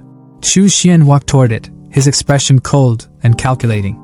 It survived my attack, he noted, tilting his head slightly. Its physique is impressive. Pass. He glanced back at his zombie trio, their grotesque forms tearing through the remaining wolves with ease. The pack was no match for the undead soldiers, and soon the battlefield was silent again, save for the groans of the injured Wolf King. Xu Xian turned to his soldiers and spoke with quiet authority. Carry them all back to the hotel, he ordered, his voice cutting through the aftermath like a blade. Meanwhile, elsewhere in the city, a tank screeched to a halt at the site of the earlier battle. 3 men stepped out, their faces grim. 2 wore black security uniforms, while the third, a man in a sleek black suit, knelt beside the wreckage. His sharp eyes scanned the area, taking in the scene. "How is this possible?" he muttered, his voice tinged with disbelief. "The vehicle, the supplies, the body of our Linjiang army brother, all gone." Raising his hand, he summoned a green glow of energy. "My talent is wood spirit," he explained, "which allows me to communicate with plants and gather information." Placing his glowing palm against a nearby tree, he closed his eyes and let the visions flood his mind. He saw the battle as if through the tree's eyes, zombies dragging away wolf carcasses, a man driving a truck full of supplies. His eyes snapped open as he stumbled back, the glow fading from his hand. "There was a fight here," he said, his voice shaking. "1 human, 3 zombies, and a pack of wolves. The human escaped, and the wolves suffered heavy losses. The Wolf King, it was a level 2 transcendent. Who could walk away from this unscathed?" One of his subordinates, a man in a cap, spoke up. "We've been in Donghu City for a while now," he said grimly. "There are no level 3 transcendent here, and it's impossible for someone to gather enough resources to reach level 4 on their own." He placed a hand on the suited man's shoulder and added, "The waters here are deep and full of mysteries. First, high-level zombies appear, and now this, another strong individual we don't even know if we can trust." The man in suit thinks that the person in the tree vision is similar to Chu Xian's, so the guy in suit is actually the guy with sunglasses who got his ass saved along with his 2 companions by our protagonists a while back then on the rooftop. Back at Chu Xian's base, the once ruined mall was now a thriving farm. Crops flourished under the glow of spirit energy, the air thick with the promise of life. In the center of it all, Chu Xian stood within a glowing magical circle, golden light swirling around him. "The fog array and spirit gathering array are complete," he declared. "Now, this place is a holy land. You can farm and raise livestock in peace." His men cheered, their arms full of fresh crops and vegetables. "The boss is amazing," one of them shouted. "Since the zombie outbreak, we never thought we'd see a day like this." Chu Xian turned away, his mind already on his next move. "This land will be managed by the Spirit Dog Gang to improve food quality," he thought. "But as for the demon spirit plant I want to grow." He entered a dark, ominous room where the injured Wolf King was bound. The creature growled weakly, its body wrapped in sharp, bloodthirsty vines that tightened with every movement. Chu Xian's eyes gleamed with ambition as he stepped closer. "Spirit flower," he said, his voice low and full of resolve. "My path to building my foundation rests on you." The streets of Qinghe City were alive with the buzz of daily life, people moving about their mundane routines, blissfully unaware of the storm brewing right under their noses. Among the crowd, a figure cloaked in black moved with quiet determination. Chu Xian, his hat pulled low to obscure his face, walked silently, his mind racing. The spirit flower had been planted on the blue sea star and would only mature when the blood mirror was restored. His mission this time was crystal clear, to obtain magic skills suitable for the foundation period. As he activated his hearing technique, the range of his red aura expanded, thanks to his snail companion's recent glow-up. The glow wasn't just for show, it meant business. Chu Xian muttered under his breath that he needed to find a disciple of the Wuji sect to connect with Lu Jinxiong. It didn't take long for his technique to pick up a conversation. 2 cloaked figures were talking in hushed tones nearby. It wasn't hard to figure out who they were. Melon Guy and Brunette, Chengge and Wei Hua. Melon Guy's voice came through first, his tone laced with worry as he asked if Zhang Sheng would even show up. Chu Xian smirked to himself, the thrill of the hunt lighting up his thoughts. "Found them." Brunette's voice was steady, urging caution. They couldn't afford to get caught, or worse, betrayed. But Chu Xian scoffed under his breath. Caution wasn't going to cut it. Even if Zhang Qing wasn't a traitor, trouble would follow him like a bad smell. Adjusting his hat, Chu Xian decided it was best to keep his distance for now. He'd deal with them when the time was right. The street's calm was shattered when a head, wrapped in white cloth, was tossed onto the ground. The crowd gasped in horror, their murmurs filling the air like static. A tall man with striking blue hair stepped forward, oozing an aura of menace. With a smug grin, he introduced himself as Ouyang Hao, the Shigang sect's 4th disciple. His voice was loud and commanding as he declared his mission, hunting down the remnants of the Wuji sect. The head on the ground? Zhang Cheng's.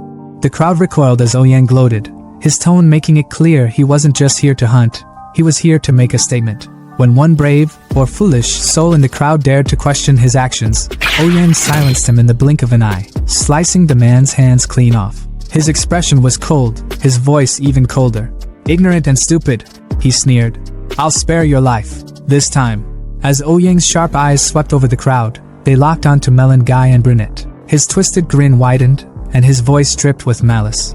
"Demonic villains," he sneered, his tone almost playful, like a predator toying with its prey. Melon Guy and Brunette didn't wait around for a second invitation.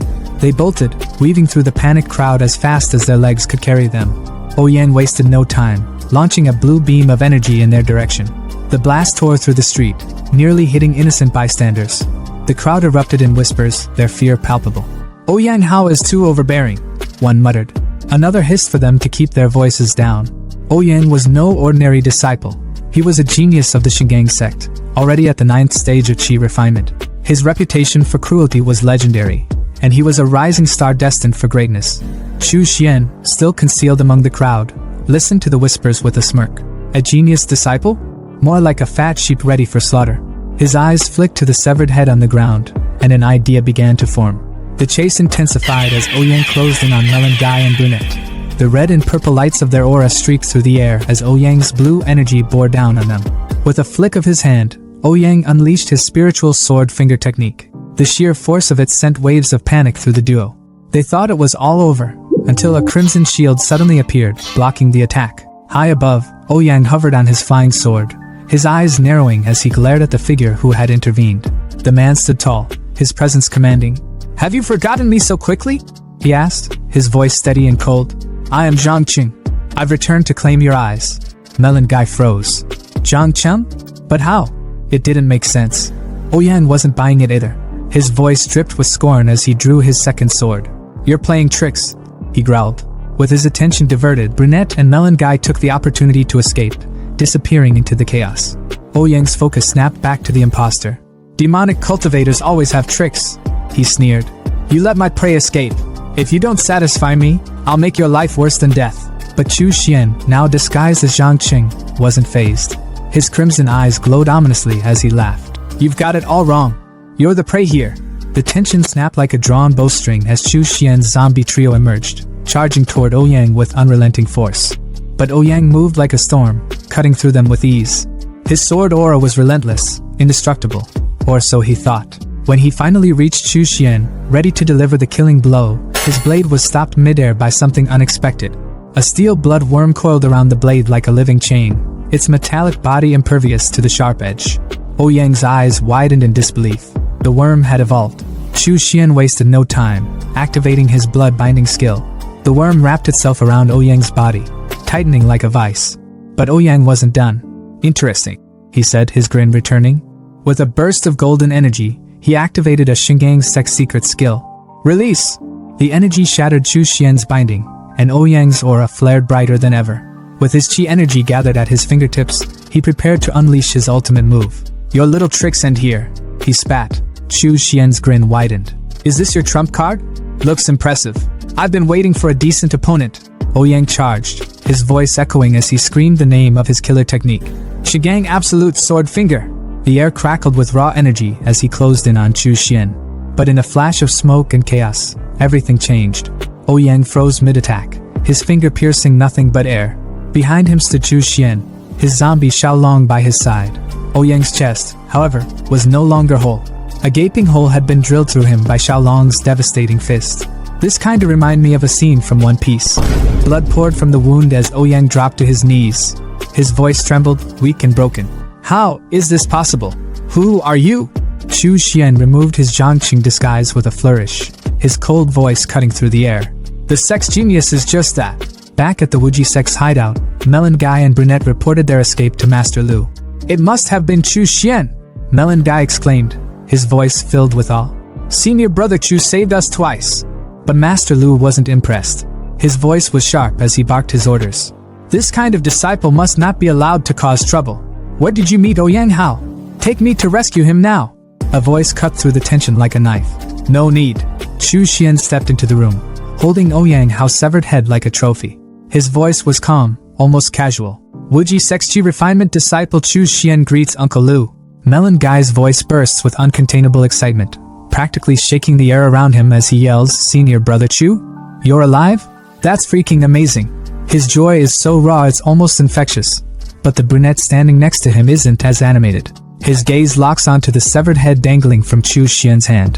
The shock on his face is undeniable as he points at it, his words coming out slow and full of disbelief. Is that Ouyang Hao? Chu Xian's expression doesn't change. He's as calm as someone discussing their dinner plans. Well, I took the chance to avenge junior brother Zhang Qing, he says casually, as if holding the head of a once feared genius isn't a big deal. Because for him, it isn't. Master Lu steps forward, his tone a mix of pride and amazement, unable to hide how impressed he is. Chu Xian, you've grown up so quickly. When the sect was destroyed, you were only at the 4th stage of Qi refinement, barely scraping by. And now you've killed Ouyang Hao? That can only mean you've reached at least the 9th stage. At this, Melon Guy's face twists comically, his eyes so wide they look like they might pop out of his head. Ninth stage? His voice is a stammer, disbelief dripping from every word. Even the brunette, who had been silent up until now, flinches, his expression betraying his struggle to process what he's just heard. Master Lu's pride deepens, his voice booming with satisfaction as he steps closer to Chu Xian. Great. I never thought talent like yours would come from the Wuji sect. It's truly a blessing for us. Chu Xian, stay with us at the Wu family estate. I'll do everything I can to help you break through to foundation. But Chu Xian, ever the lone wolf, shakes his head. His tone is steady, carrying a quiet but unshakable resolve. I appreciate your kindness, uncle, but I intend to rely on my own strength to reach the next stage. Master Lu's brow furrows, concern flashing across his face as he presses further. Why are you so determined to go at this alone, Chu Xian? What are you hiding? Chu Xian's thoughts turn inside him, but outwardly, he places a hand on his chest, his voice taking on a dramatic edge. Uncle, this situation isn't optimistic. If all the resources were poured into me, my brothers' lives would only become harder. I can't live with myself knowing I've made their paths more difficult just for my selfish gains. His words hit hard, cutting through the tension like a blade. Both Melon Guy and the brunette are visibly moved, their expressions softening. Melon Guy's voice trembles with admiration as he blurts out, Senior Brother Chu, you're so selfless. Master Lu places a hand on Chu Xian's shoulder, his tone heavy with emotion. It's rare to see someone with a heart like yours, Chu Xian. If the sect still existed, I would have never let talent like yours wander off on its own. If you ever need anything, don't hesitate to come to me.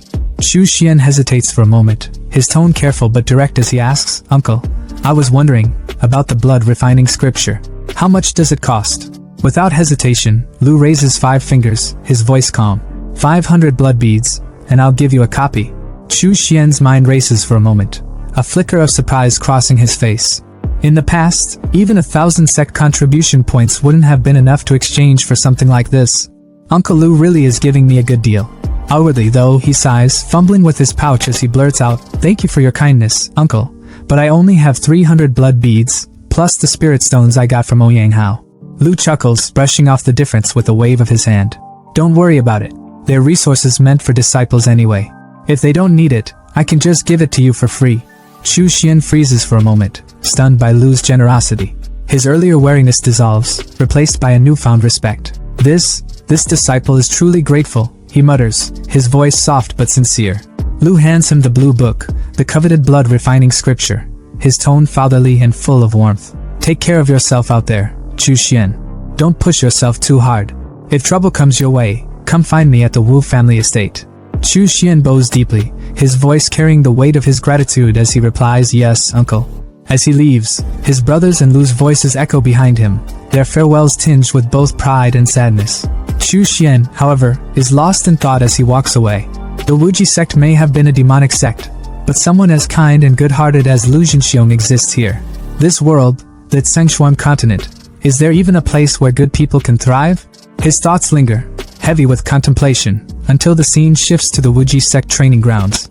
There, Su Ming, the arrogant traitor who once betrayed Chu Xian, is blindsided by shocking news. Uncle Lu, how did we get so many blood beads? His voice is sharp, suspicion dripping from every word. Lu's reply is simple but heavy with meaning. They were brought by Chu Xian. At this, Su Ming's face twists in disbelief, his voice rising. Chu Xian? He's still alive? The brunette, who had been silently observing, finally speaks, his tone cutting like a blade.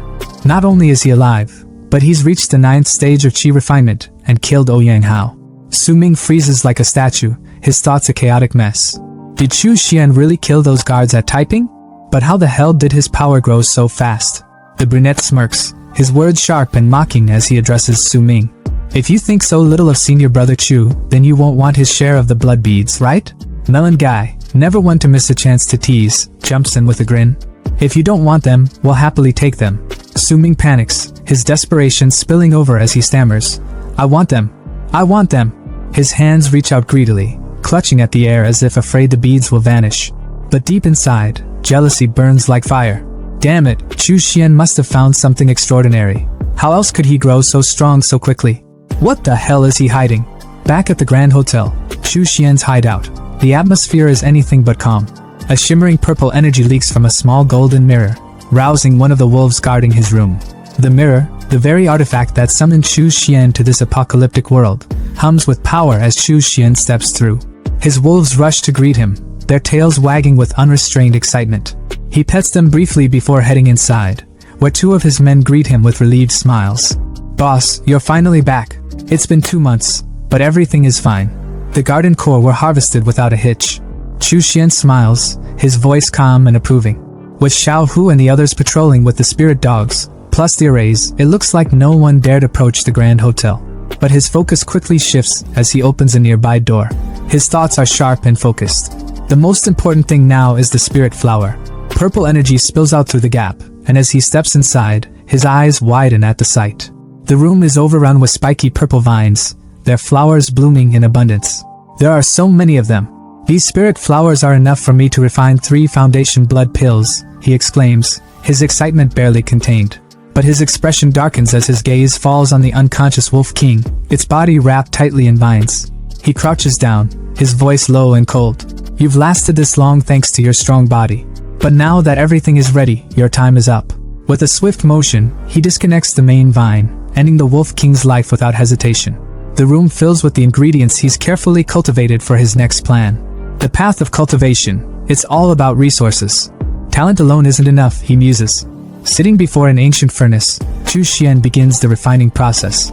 1 foundation blood pill can increase the success rate of breaking through by about 30%. As the red spheres of energy brew within the furnace, Chu Xian retrieves them one by one, their power radiating in his hands. With 1 orthodox foundation pill from Ouyang House storage, I have 4 chances to break through to foundation, he calculates. Dropping a golden pill into his mouth, golden energy surges around him like a storm, his hair standing on end. But he quickly regains focus, gathering the energy into a concentrated ball that dissolves into his body. The power of just 1 pill isn't enough to liquefy my spirit power completely, he thinks, his resolve hardening.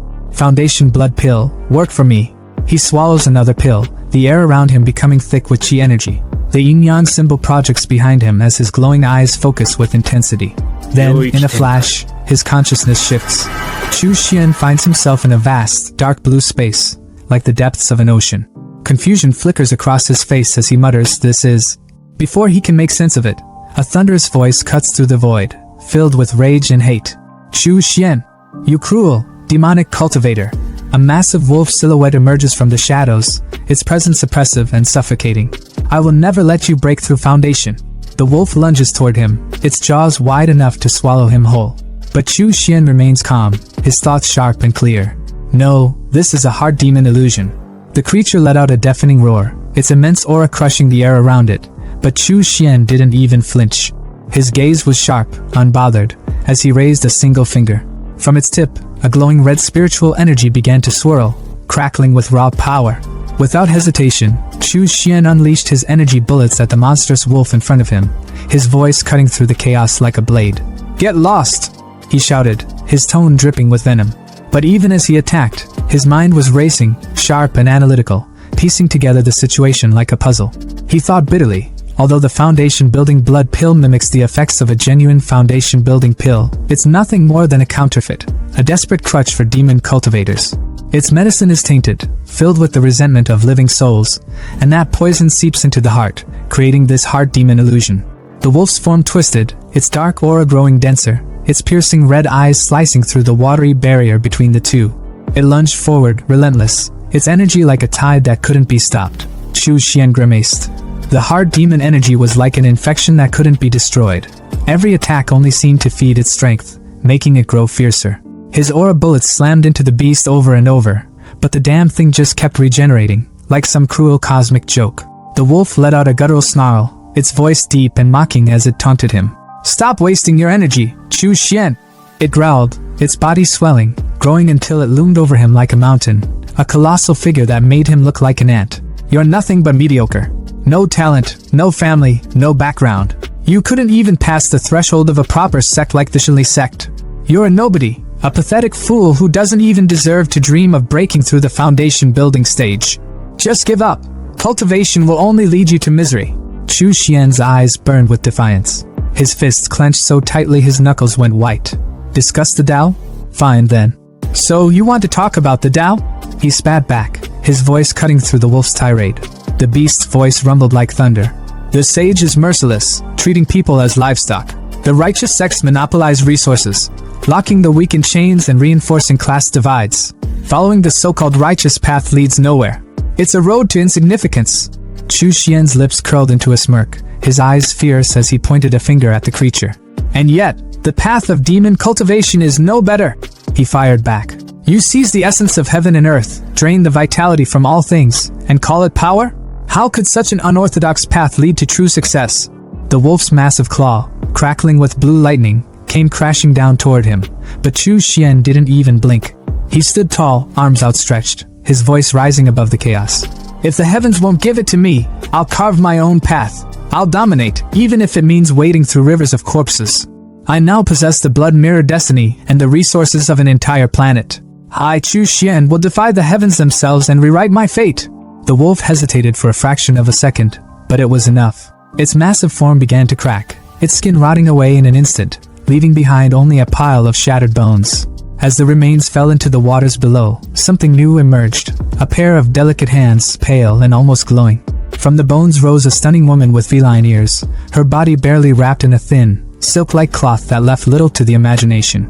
She floated upside down toward Chu Xian, her movements slow and deliberate, her gaze seductive. Most men would have been utterly disarmed by her presence. A literal nosebleed moment. But Chu Xian, nah, my boy wasn't about to simp. His expression didn't falter for a second. She leaned in, her hand brushing against his shoulder with a teasing touch. Her voice was smooth, almost hypnotic, as she whispered, "Chu Xian, you were never inherently evil. Think back to why you began cultivating in the first place." She floated behind him, pressing herself against his back, her breath warm against his ear. "When you first crossed over, you were oppressed, living on the edge of survival, willing to do anything for power. But now, look at you. You're already the strongest in Donghu City. No one can threaten you anymore." She moved in front of him, her silk falling away completely, leaving her entirely exposed. But Chu Xian only frowned, unimpressed, almost disappointed. Her voice dripped with temptation as she said, "Power, wealth, beauty, it can all be yours. Stop fighting, and you can enjoy everything life has to offer." Chu Xian's smirk returned, sharp and unyielding. His voice was steady and cold as he replied, "As expected of the infamous hard demon illusion. You almost had me, but this little performance of yours? It's just a stall tactic to outlast the effects of the foundation-building blood pill." Her composure cracked, her body tensing as his words cut through her like a blade. He raised his hand, revealing a crimson pill glowing with ominous energy. Without hesitation, he popped 2 of them into his mouth, swallowing them down like candy. His body erupted with fiery energy, his aura exploding outward as flames began to consume him. The woman's eyes filled with panic as she screamed, "You're insane! You actually dared to swallow 2 foundation-building blood pills at once? The spiritual power might grow, but the resentment of the living souls will only make me stronger. You'll die an even more miserable death." Chu Xian's lips curled into a menacing grin, his aura now overwhelming, his presence dominating. "No," he said calmly, his voice cutting through her panic like a knife. "I'm done wasting time with you. This little illusionary discussion of the Tao. It's reminded me of one thing. No reason, no obstacle, no force can stop the spirit of human progress." His body trembled slightly as fiery wings burst from his back, flames engulfing him completely. He shot into the air like a phoenix, leaving an explosion of fire in his wake. His eyes now glowed a blazing red as he hovered above her, his voice booming with power and conviction. "No reason can stop me." The woman, unable to withstand the searing heat of his flames, muttered weakly, "You've won." Her voice trembled with defeat, her seductive demeanor completely shattered. But Chu Xian wasn't done. Raising a hand, he summoned his flames, his expression cold and merciless as he aimed his power at her. She fell to her knees, begging, her voice desperate. Chu Xian, I'll stop. I won't obstruct your breakthrough anymore. What more do you want from me? His voice was deathly calm, his aura suffocating. I'm just curious, he said, his tone sharp and cutting. Whether the blood fiend magic refining scripture can burn away this hard demon of yours. Chu Xian clenched his fist, and his magic lashed out like a serpent, wrapping tightly around the catgirl. She screamed in agony, her cries echoing through the space, the heat of his magic searing her skin. Well, considering she was completely naked, it probably burned even worse. Her voice rose, desperate and filled with pain. What? No! Chu Xian! You are cruel, heartless! Are you not afraid of retribution? But Chu Xian barely spared her a glance, his tone cold and detached as he watched her body burn away into raw energy. Retribution? You're wasting your breath, beast. That's not something I'm worried about. The flames consumed her entirely, leaving nothing behind but pure energy, which Chu Xian absorbed into himself without hesitation. His confidence grew with every passing second, his voice ringing with conviction as he declared, My merits will only grow greater. My path of demon cultivation will stretch endlessly, to eternity. Meanwhile, outside his consciousness, his physical body remained seated in a meditative state, his expression calm but intense. Then, all at once, his eyes snapped open, glowing a fierce, unrelenting red. A thunderous shout erupted from his mouth. Break for me. A tidal wave of energy exploded from his body, radiating outward in every direction. His aura was suffocating, and his glowing red eyes gleamed with an intensity that could pierce the heavens. The power surged beyond the confines of his room, breaking through walls and spreading across the entire building. Outside, pedestrians trying to avoid the wandering zombies stopped in their tracks, shielding their faces from the fiery red light that shot through the roof like a beacon in the night. Even the zombies, mindless and devoid of consciousness, paused in confusion, their heads turning toward the light. Far away, in the headquarters of the Black Security Company, the phenomenon caught the attention of the boss, Wang Gangjian, who stood with his men. The Cap's subordinate beside him spoke with urgency. A strange phenomenon has appeared. It could be a sign of the zombie tide. Wang Gangjian's face darkened as he addressed his men. Once the zombies form a tide, it's no different from a natural disaster. Wherever they go, everything is destroyed. Even level 3 extraordinary beings don't stand a chance. You, investigate the surrounding situation immediately. If there's any sign of a zombie tide, report back at once. His men replied swiftly. Understood. Back in Chu Xian's room, the energy began to stabilize. Surrounded by the red glow of his aura, Chu Xian's lips curled into a triumphant smile. His voice was filled with excitement, yet there was an eerie calm to it. I've broken through. Foundation building level 1. He laughed softly, almost in disbelief. To think, becoming a foundation building cultivator means an additional 100 years to my lifespan. I've truly transcended the ordinary now. His smile grew wider as he continued. From now on, I can fly without the aid of external tools. And not just that, I can refine a personal magic weapon, binding it to my soul so it grows alongside me. It'll be leagues stronger than any ordinary magic tool. He reached for the Blood Fiend Magic Refining Scripture, the book Master Lu had sold to him. Flipping through its pages, his eyes rested on a specific section, and he muttered, In the Blood Fiend Magic Refining Scripture, the most suitable weapon for me is the soul-devouring rope. The text described its terrifying abilities. Once activated, the rope could launch a piercing attack, targeting the soul directly, and its wielder could control it with precision. The crafting process, however, was no small feat. The rope required hot steel as its base, combined with rare materials like white bone bamboo, the soul of a powerful being, and 6 other components, including intoxicating vine. The refinement process alone would take 36 days. Insha steel is a material crafted by demon cultivators. It's made by placing ordinary steel in areas rich with Insha energy, letting it absorb the Yin Qi. It sounds simple, but Insha zones on the Tsengxian continent are heavily guarded by spies from the righteous sections. If I get too close, it'll put me in mortal danger. He paused, weighing his options. Even here on Blue Star, condensing Insha requires the blood and souls of at least 10,000 zombies. His gaze sharpened as he pieced together a plan. Based on how they behave, zombies usually roam alone. But wait, those undead are drawn to high-level spirit cores. If I hunt some extraordinary beasts, I can use their spirit cores as bait to lure the horde. Then, with the right array, I can accelerate the formation of Insha steel. That will make crafting my personal magic weapon almost effortless. The scene shifted to Xiao Bao, darting through the streets like a blur, a glowing green core clutched tightly in his hand. Behind him, a horde of zombies stumbled and scrambled to keep up, drawn to the core's energy like moths to a flame. Meanwhile, a fat man crouched behind a building, observing the chaos from a safe distance. High above the city, Chu Xian stood on his flying sword, his gaze sweeping over the streets as his zombie trio herded thousands of undead from 3 different directions, funneling them toward a central location. Chu Xian's mind calculated quickly. The number of zombies has almost reached 10,000. I need to find the right ground, bury the demonic steel, and activate the formation to begin the refinement process.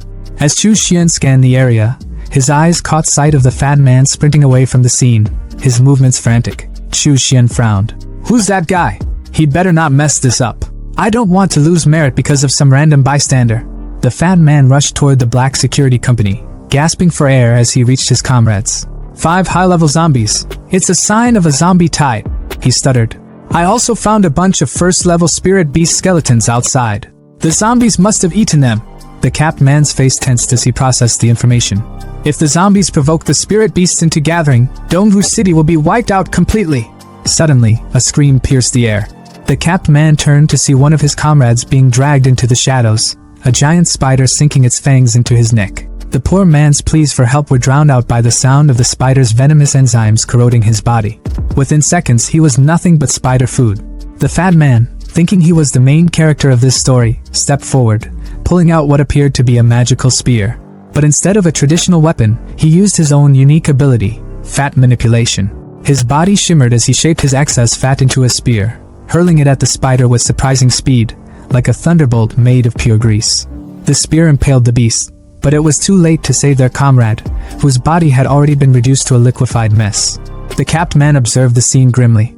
Spiders are mutated spirit beasts. Even though they don't form spiritual energy cores, their venom and enzymes are lethal. There's no saving someone once they're bitten. The fat man glanced nervously at the room ahead, which was filled with webs. His stomach churned as he muttered, "There are so many webs in there. What if there's more than one spider?" The silence was heavy, but Fatty's intuition was sharper than anyone gave him credit for. He was right, too damn right. From the shadows, an army of spiders began crawling out, their numbers quickly swelling to about 20. But the real nightmare?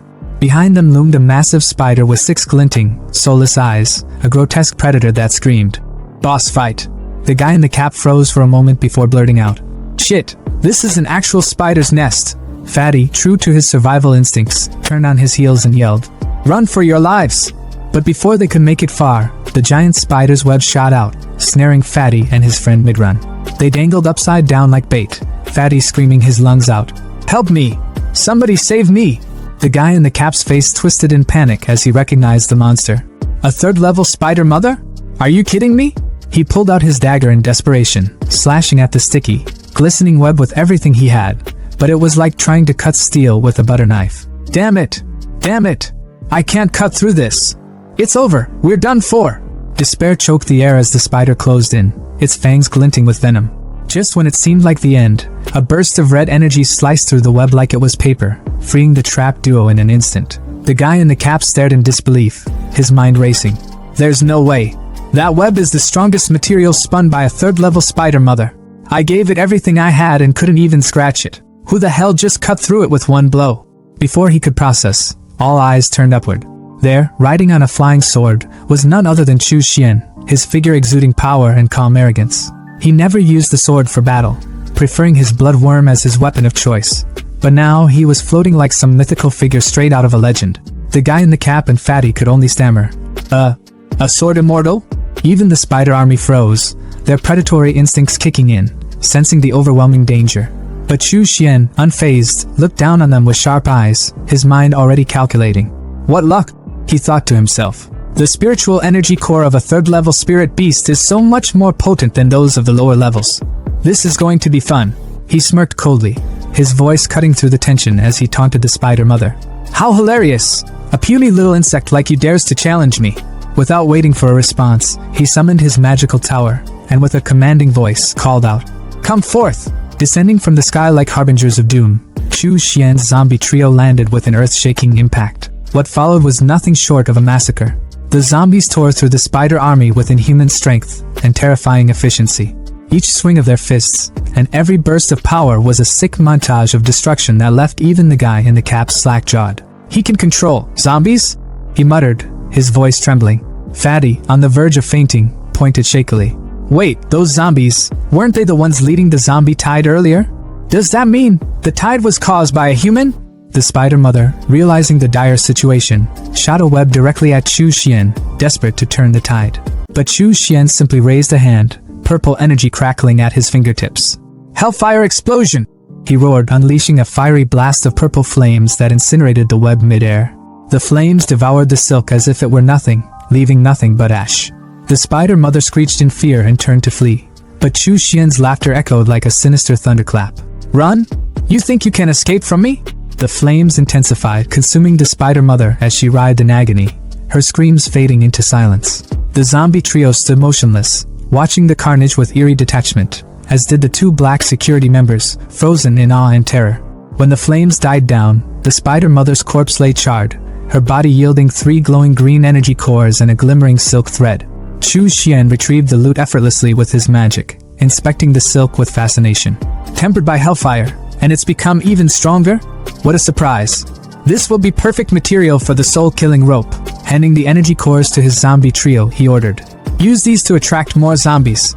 Let's keep the tide rolling. Turning back, his expression darkened, and the two men felt every nerve in their bodies scream in fear. They knew. The zombie tide, the thing that had terrorized them and countless others, was caused by this man. And now, he was looking at them with a cold, suffocating aura. Was he going to silence them for knowing too much? Chu Xian's voice, sharp and icy, cut through their thoughts. Are you two with the black security company? They immediately dropped to their knees, bowing frantically. Yes. Immortal, we thank you for saving us. Chu Xian's eyes narrowed as he thought to himself. They're terrified. Good. Makes things simpler. Without breaking his intimidating demeanor, he commanded.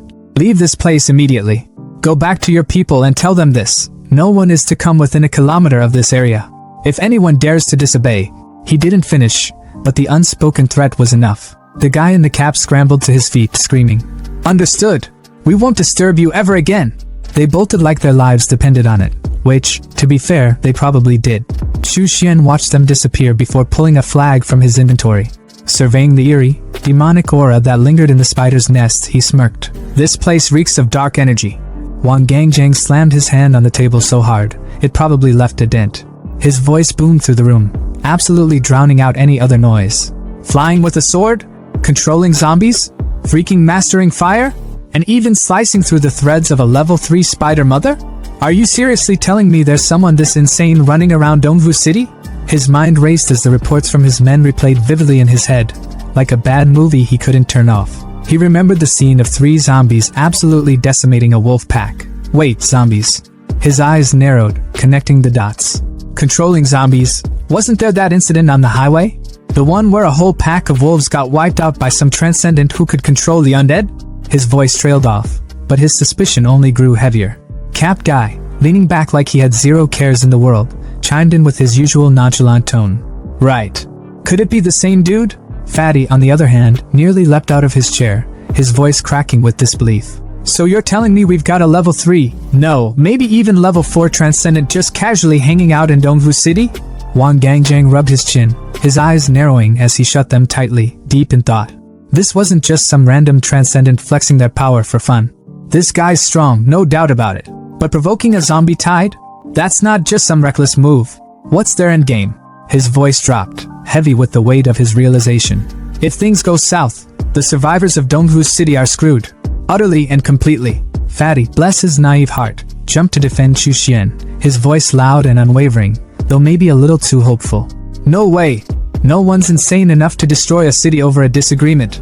That's some cartoon villain shit. Cap Guy nodded in agreement, his voice calm but firm. Exactly. He saved me and Brother Tang. He doesn't seem like the type to go full evil mastermind on us. But Wang Gangjang wasn't about to sit around debating vibes.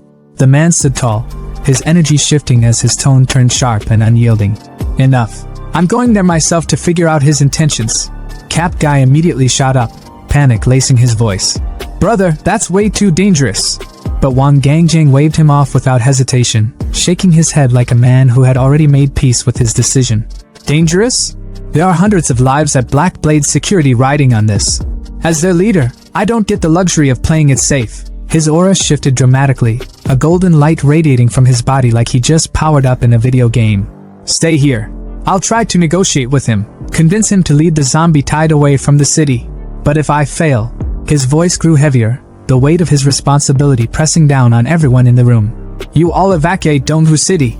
I'll use my strength as a level 2 transcendent to buy you as much time as I can. Determined, resolute, and maybe just a little reckless, Wang Gangjang left, his massive tank-like truck rumbling as it carried him straight into Chu Xian's zone. As he approached, an eerie black aura with a red glow greeted him, blanketing the area in a suffocating atmosphere. He stepped out of his truck, immediately hit by the oppressive energy. His heart sank as he muttered to himself, "Why the hell is it so foggy all of a sudden? Is this another one of his tricks?" Reaching for his walkie-talkie, he cursed under his breath when it crackled uselessly. Damn it! Why now? The silence was deafening, unnatural. His instincts screamed at him that something was off. Tens of thousands of zombies gathered here, yet it's dead quiet? That makes zero sense. The unease clawed at his chest until a voice, cold and sharp, cut through the gloom like a blade. You're with Black Blade Security, aren't you? Chu Xian's voice carried an icy authority that made Wang Gangjang's blood run cold. Descending from the sky on his flying sword, Chu Xian's presence was nothing short of overwhelming. Didn't your colleague warn you not to come near? This place is dangerous. Wang Gangjang's heart thudded in his chest as he stared at the transcendent before him. He's the one, he muttered internally, barely able to process the pressure radiating from Chu Xian. Summoning the courage to speak, his voice trembled slightly. I came because I'm worried this zombie tide could threaten the survivors. I had to see the situation for myself. Chu Xian's gaze was piercing, almost mocking. Humph, then let me show you. With a casual wave of his hand, the fog cleared, revealing a mountain of zombie corpses piled high like some grotesque monument. A red beam of energy pulsed ominously behind Chu Xian, who hovered above it all on his sword. Wang Gangjang's jaw dropped, words failing him as he took in the scene. This is insane. Chu Xian's cold voice pulled him out of his shock. Any zombie or spirit beast that steps into this area will never leave alive. That's all you need to know. Without another word, Chu Xian walked away, leaving Wang Gangjang to process the sheer power he had just witnessed. Driving back to his base, Wang Gangjang's grip on the steering wheel was tight, his mind racing. His men's voices crackled through the walkie-talkie, their worry evident. Brother, what's the situation? Are you okay? Taking a deep breath, he finally replied, his tone steady but laced with relief. Everything's fine now. There's no need to worry about the zombie tide. In fact, Donghu City might just be the safest place in the future. 2 days later, Chu Xian stood before a massive volcano, not a real one, but a horrifying construct made entirely of zombie corpses, with red energy oozing like lava. Hovering on his sword, he smirked. It's time to see the results. Releasing his blood worm into the sea of energy, it slithered through the crimson glow, finally grasping the Yin Sha steel from its depths. Chu Xian held the steel, feeling the malevolent energy coursing through it. Not bad, he thought. Nearly 100,000 zombies condensed this high-quality aura. Finally, I have all the materials I need for the soul-binding rope. Suddenly, the sky above him shifted. Dark clouds parted as golden lightning struck down, illuminating the volcano. Red energy erupted into the air, colliding with the golden light, forming a dragon of pure gold and a fiery red phoenix. The two celestial beings spiraled above him, their forms radiant and awe-inspiring. Chu Xian's grin widened as he realized what was happening. Dragon and Phoenix auspicious clouds, cleansing soul golden rain. He could barely contain his excitement. This phenomenon is even grander than the last. Golden rain began to fall, and Chu Xian felt its power seep into his very soul. His mind cleared, his cultivation advancing rapidly. My soul has doubled in strength, he thought, shielding his eyes from the blinding light. This golden rain is like enlightenment. My control over corpses has skyrocketed. Truly, this phenomenon is boundless. Even the wild grass around him began to glow, benefiting from the rain's mystical energy. Heh, he chuckled. Even the plants here owe me one.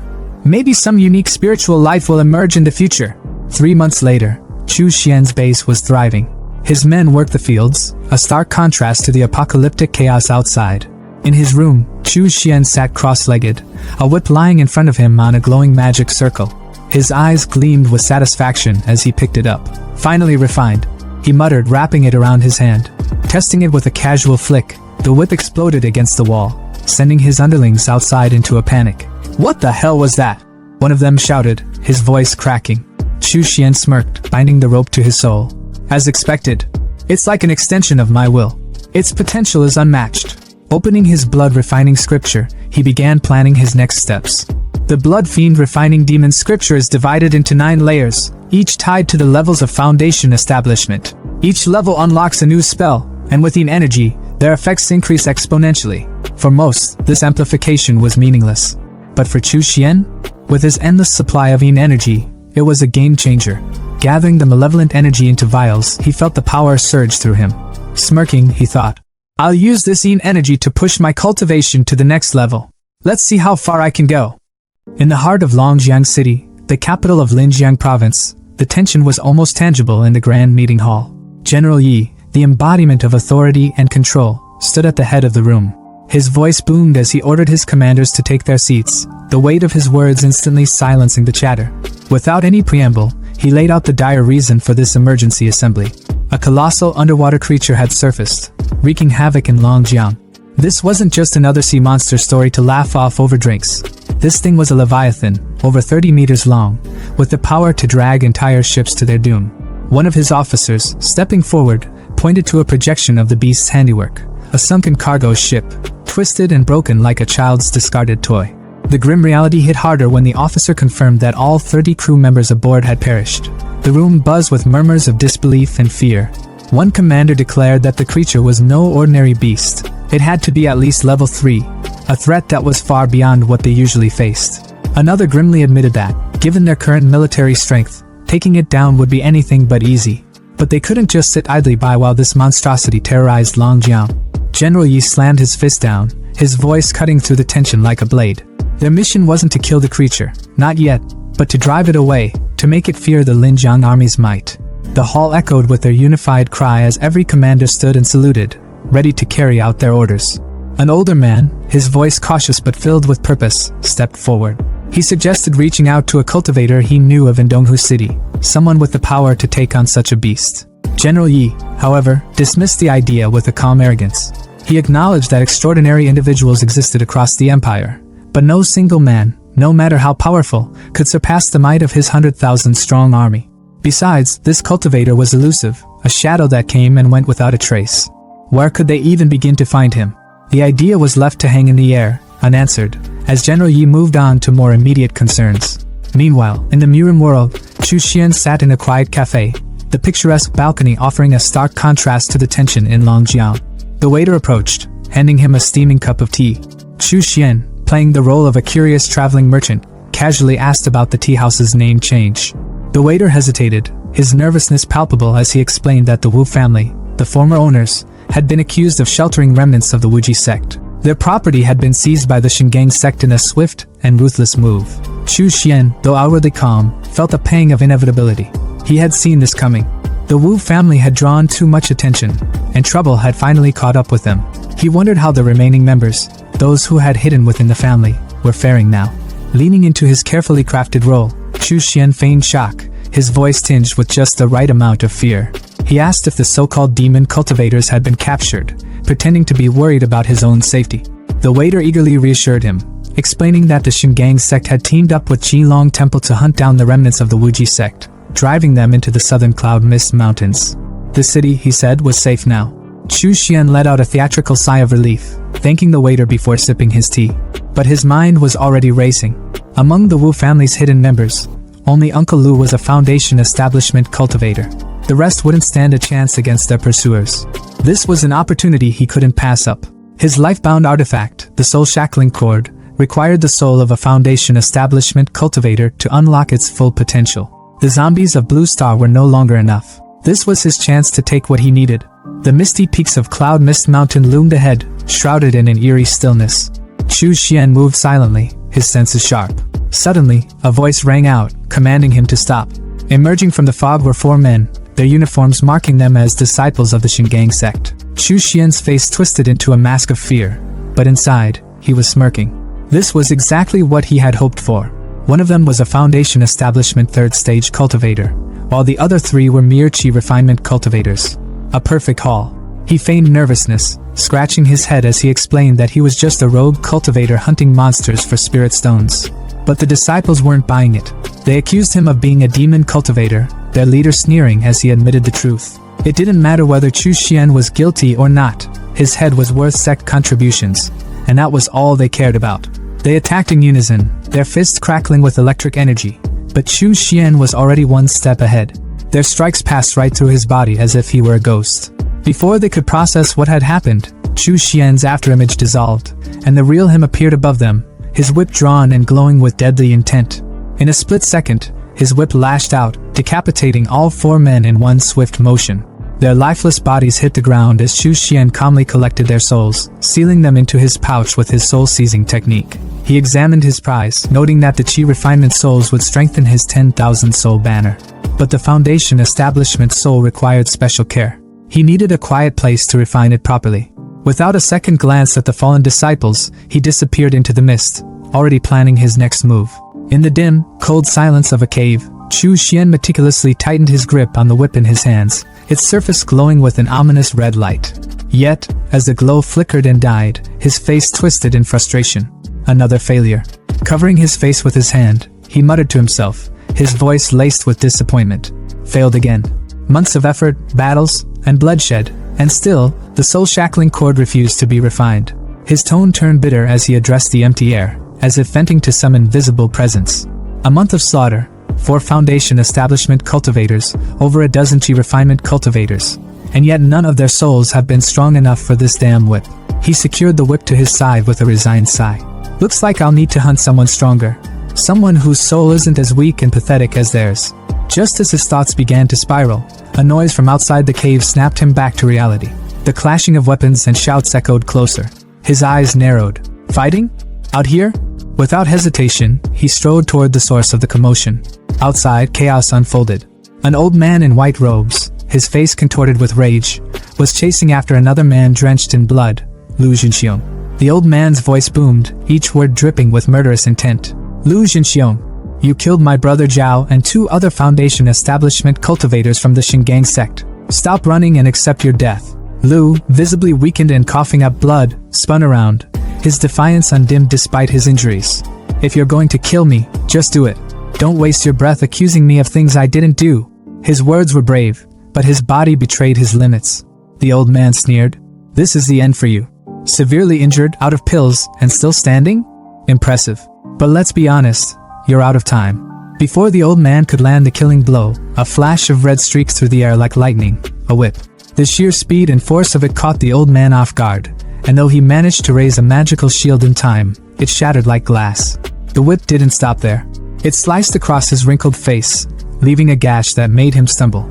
Gritting his teeth, he barely had a moment to recover before a giant fiery red hand materialized above him, slamming him into the ground with such force that blood sprayed from his mouth. The old man struggled beneath the crushing weight of Chu Xian's spell, his body trembling as he tried to resist. Lu looked up, his vision blurry, and muttered in disbelief. Chu Xian? You've advanced to the Foundation establishment stage? But before Lu could process what was happening, the old man gritted his teeth and chanted a spell, summoning a burst of blue energy that sliced through the fiery hand, pinning him down. Blue Cloud Divine Sword. The spell shattered the oppressive force, freeing him. Lu's expression darkened with worry as he watched the 2 cultivators face off. This isn't good. Sunshire's foundation has been stable for years, while Chu Xian just broke through.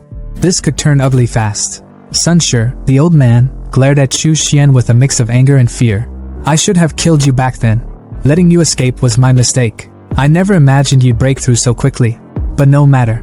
Today, I'll finish the job and kill you, you arrogant upstart. He raised his hand, summoning a flurry of glowing swords that shot toward Chu Xian with deadly precision. But instead of striking flesh, the blades passed through Chu Xian's form like smoke. Sunshire's eyes widened in shock. No. An escape skill? As realization dawned, it was already too late. Chu Xian reappeared behind him in a blur of motion, his whip slicing cleanly through the air and severing Sunshire's head in one swift strike. Even as his head fell, the old man's lips trembled, trying to form words. How did you?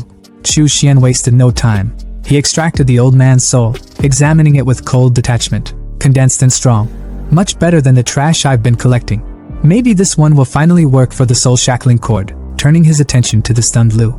Lu's voice was shaky but filled with awe. Chu Xian, I didn't think you'd win. The last time I saw you, you were only at the 9th level of Chi refinement. Chu Xian, his tone cold and dismissive, replied, Ouyang Hao had a foundation pill. I took it and broke through. That's all. Pure coincidence. Lu laughed nervously. Built your foundation with just one pill? That's insane. Your growth is unprecedented. But then his tone grew serious. By the way, when Sunshire was chasing me earlier, he accused me of killing several of his junior apprentices. Was that? Chu Xian cut him off without hesitation. It was me. His bluntness made Lu break into a cold sweat. You took them all out? Cultivators who've been at the foundation stage for years? That's incredible. If I bring you to the ancestor, I'm sure you'll be made a personal disciple. Chu Xian remained stoic. Speaking of the Golden Core ancestor, is there any news? Lu nodded. Yes. But this isn't the place to talk. Follow me. Back at the Wuji sect's hideout, nestled in a forest cave, the atmosphere was lively. Disciples rushed to greet Lu, their faces lighting up with relief. Uncle Lu is back. I told you he'd be fine. But their excitement turned to shock the moment they spotted Chu Xian. Junior brother Chu Xian? You're here too. Brunette guy chimed in. Senior brother Chu, weren't you stopped by the Shingang sect's blockade? Melon guy asked, but Lu silenced them with a raised hand, introducing Chu Xian with pride. Chu Xian has now reached the foundation stage. Thanks to him killing Shingang sect's Sunshire, I was able to return alive. Not only that, but he's taken care of several other enemies along the way. With such achievements, Chu Xian is promoted by one rank in the sect. From now on, you will address him as Uncle Chu. The disciples quickly bowed, their voices a mix of awe and respect. Greetings, Uncle Chu. Congratulations, Uncle Chu. Chu Xian's gaze fell on one disciple who hadn't joined the chorus, Su Ming. His voice was icy. Su Ming, you didn't shout. Why? Su Ming stuttered, his face pale. Uncle Chu, Chu Xian didn't let him finish. His whip lashed out, piercing through Su Ming's neck with brutal precision. The disciple fell lifeless to the ground as blood pooled around him, leaving the others frozen in fear. Lu stepped forward, his voice tinged with shock. Junior brother, what was that for? But before Chu Xian could reply, another disciple spoke up, his tone filled with anger and disgust. Proper kill. When the Shingang sect interrogated us earlier, it was Su Ming who betrayed Uncle Chu's identity. Another chimed in, piling on. Uncle Chu let him live this long? That guy was lucky to even breathe after what he did. Lu finally nodded in understanding. So that's how it was. Junior brother Chu, I'm sorry for what you endured. Chu Xian's voice was calm, but the cold edge in his words was unmissable. No need to apologize, senior brother. If Su Ming dared betray me once, he'd betray all of you in the future. Such behavior is no different from betraying the sect. He deserved to die. Today, I'm merely enforcing the sect's rules. Let this be a warning. Don't follow his example. The disciples, once boisterous, were now silent, their faces pale with fear. Sensing the tension, Chu Xian's demeanor softened slightly. In addition, I have some good news. I found a lot of blood beads on the Shingang sect's men. Hundreds of them. I've already reached the foundation stage, so these little beads are of no use to me. I'll give them to you. The disciples' eyes lit up with excitement, their earlier fear replaced with gratitude. Thank you, Uncle Chu. Thank you so much. As they eagerly accepted his gift, Chu Xian allowed himself a small, knowing smile. These scraps might be useless to me, but they're enough to win their loyalty. Let them celebrate. They'll need it for what's to come. The air was thick with tension as a mysterious figure stood in the shadows, observing the chaos unraveling before him. His voice was low but laced with admiration, muttering to himself as if chronicling the moment. He used both kindness and force, and he didn't hesitate to kill when necessary. Congratulations, Wuji sect. Looks like you've picked up another prodigy. His words hung in the air like a quiet storm, drawing Chu Xian's attention. Turning to the shadowy figure, Chu Xian narrowed his eyes and asked, Who is he? Before Chu Xian could say more, Lu jumped in, practically buzzing with excitement. This is Wu Ku, the head of the Wu family. His voice carried the energy of someone who clearly respected the man.